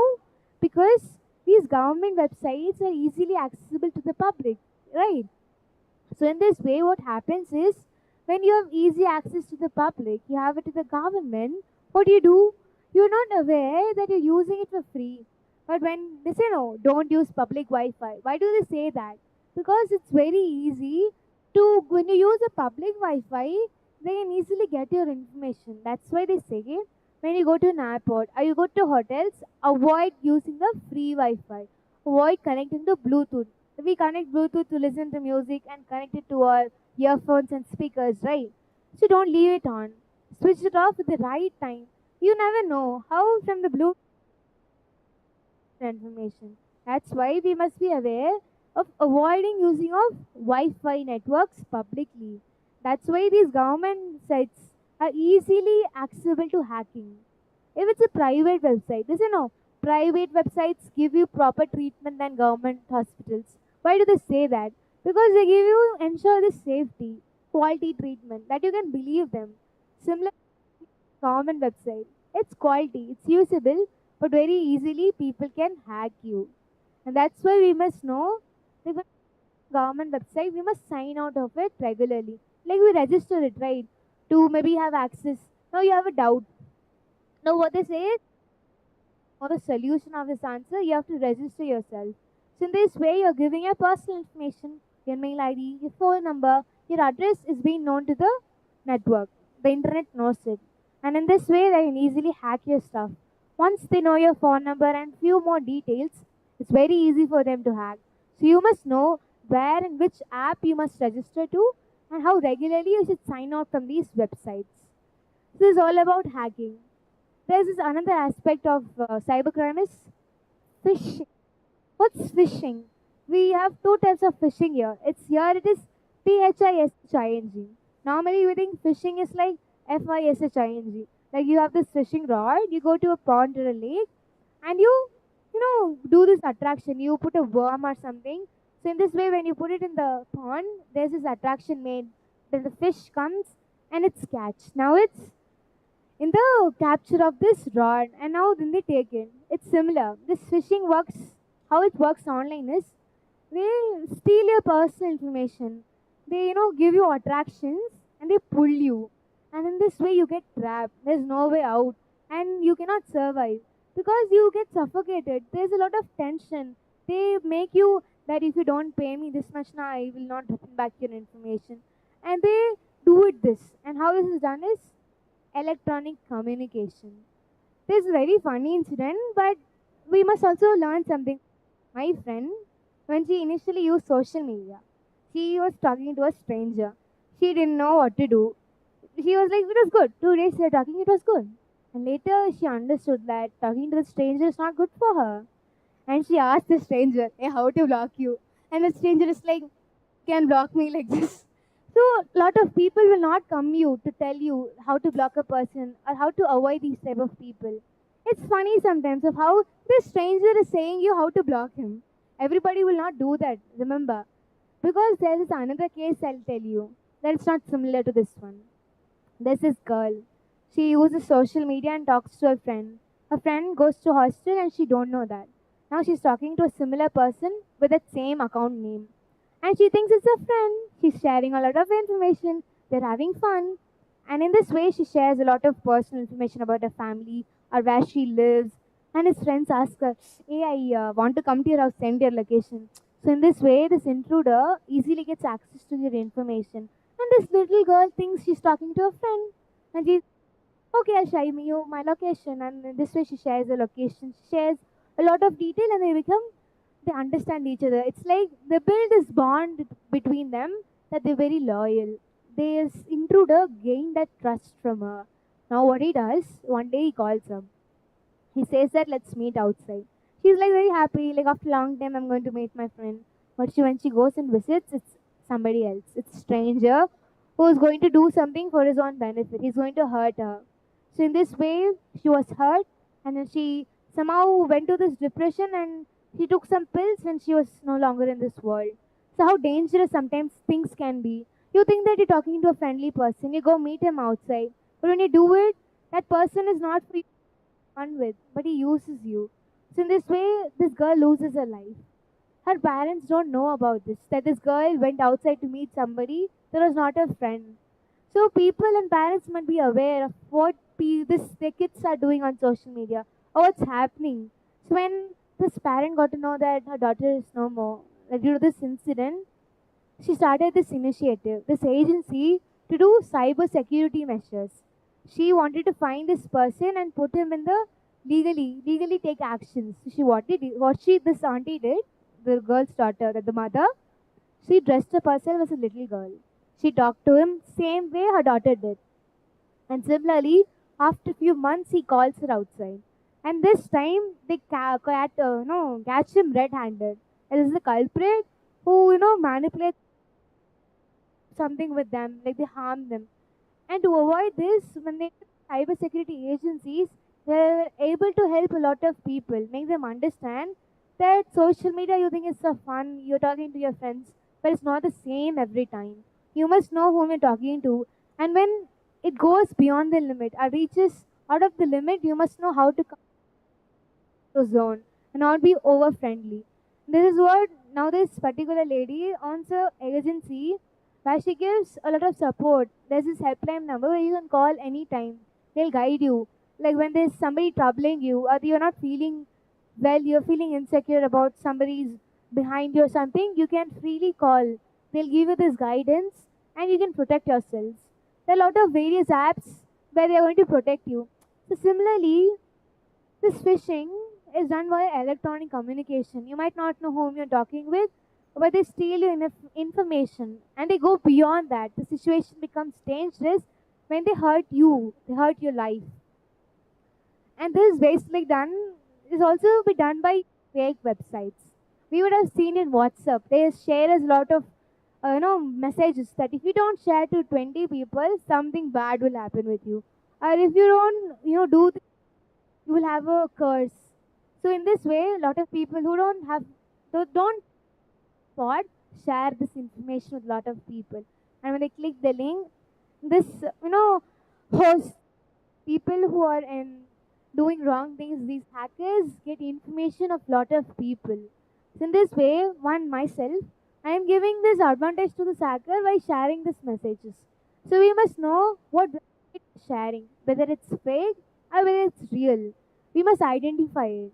And also not only that, sometimes these websites, when you go and register, you think that they're going to, because this cloth company had this 75th year, they say that we are going to give five, free devices for the first five customers. So these people enroll in this registration. They give all their information. By the end of the time, they say that, you cannot get the gift because it's already finished. In this way, your information goes in the form. You think you're going to get a reward, but actually don't get it. So these are the ways of how your information can be steal, how you can be manipulated by these attractive things. So we must identify like what are fake things, what are fake websites. Or we register so some anonymous websites, we must sign out from there. So they no longer have our own personal information. This is about phishing. And we have denial of service. What is this? This denial of service basically happens. There's this message that's flooded in your system. Continuously, they send you a lot of messages. And in this way, your system slows down. And when your system is slowed, now you don't have access. You want to delete them, but it is happening slowly. And in this, they have these multiple hosts, these hackers, they got this opportunity. Now my system is slow. I cannot delete it now. So within 5 minutes, they take away the information, and then until I delete the messages, my information is already gone. So we must restrict our phone, our built-in softwares, which will avoid these messages to pop in our system. So when our system don't slow down, we'll be easily understanding like what's happening. Is it a fake information or is it spam? You can exploit another's computer by giving fake messages that if you forward this message now, you overload your system, your storage is full now, and in this way they get access to your system. Even sometimes they send fake requests. You might have seen in social media or somewhere. They give you this fake requests, these actions, where they think that if you accept this, you will get free scholarship. Accept this, you get a shampoo for free. And we think that free shampoo, free scholarship, so let's get it. But in the end of the day, it's just a scam. So we must be aware of understanding what these requests are about. Are these really true? Are they really helpful for us? Are they just illusions that we think it's true but it's not? So this is about denial of service. So this DDoS, that is distributed denial service attack. Don't not only few people but multiple hosts join together. It's a gang of hackers. This is what they do. Multiple people, like people who just are new to technology, they don't know a lot of things. They target these people because they're weak. You can easily, like the predators, how these hunters, because they're weak, they know them,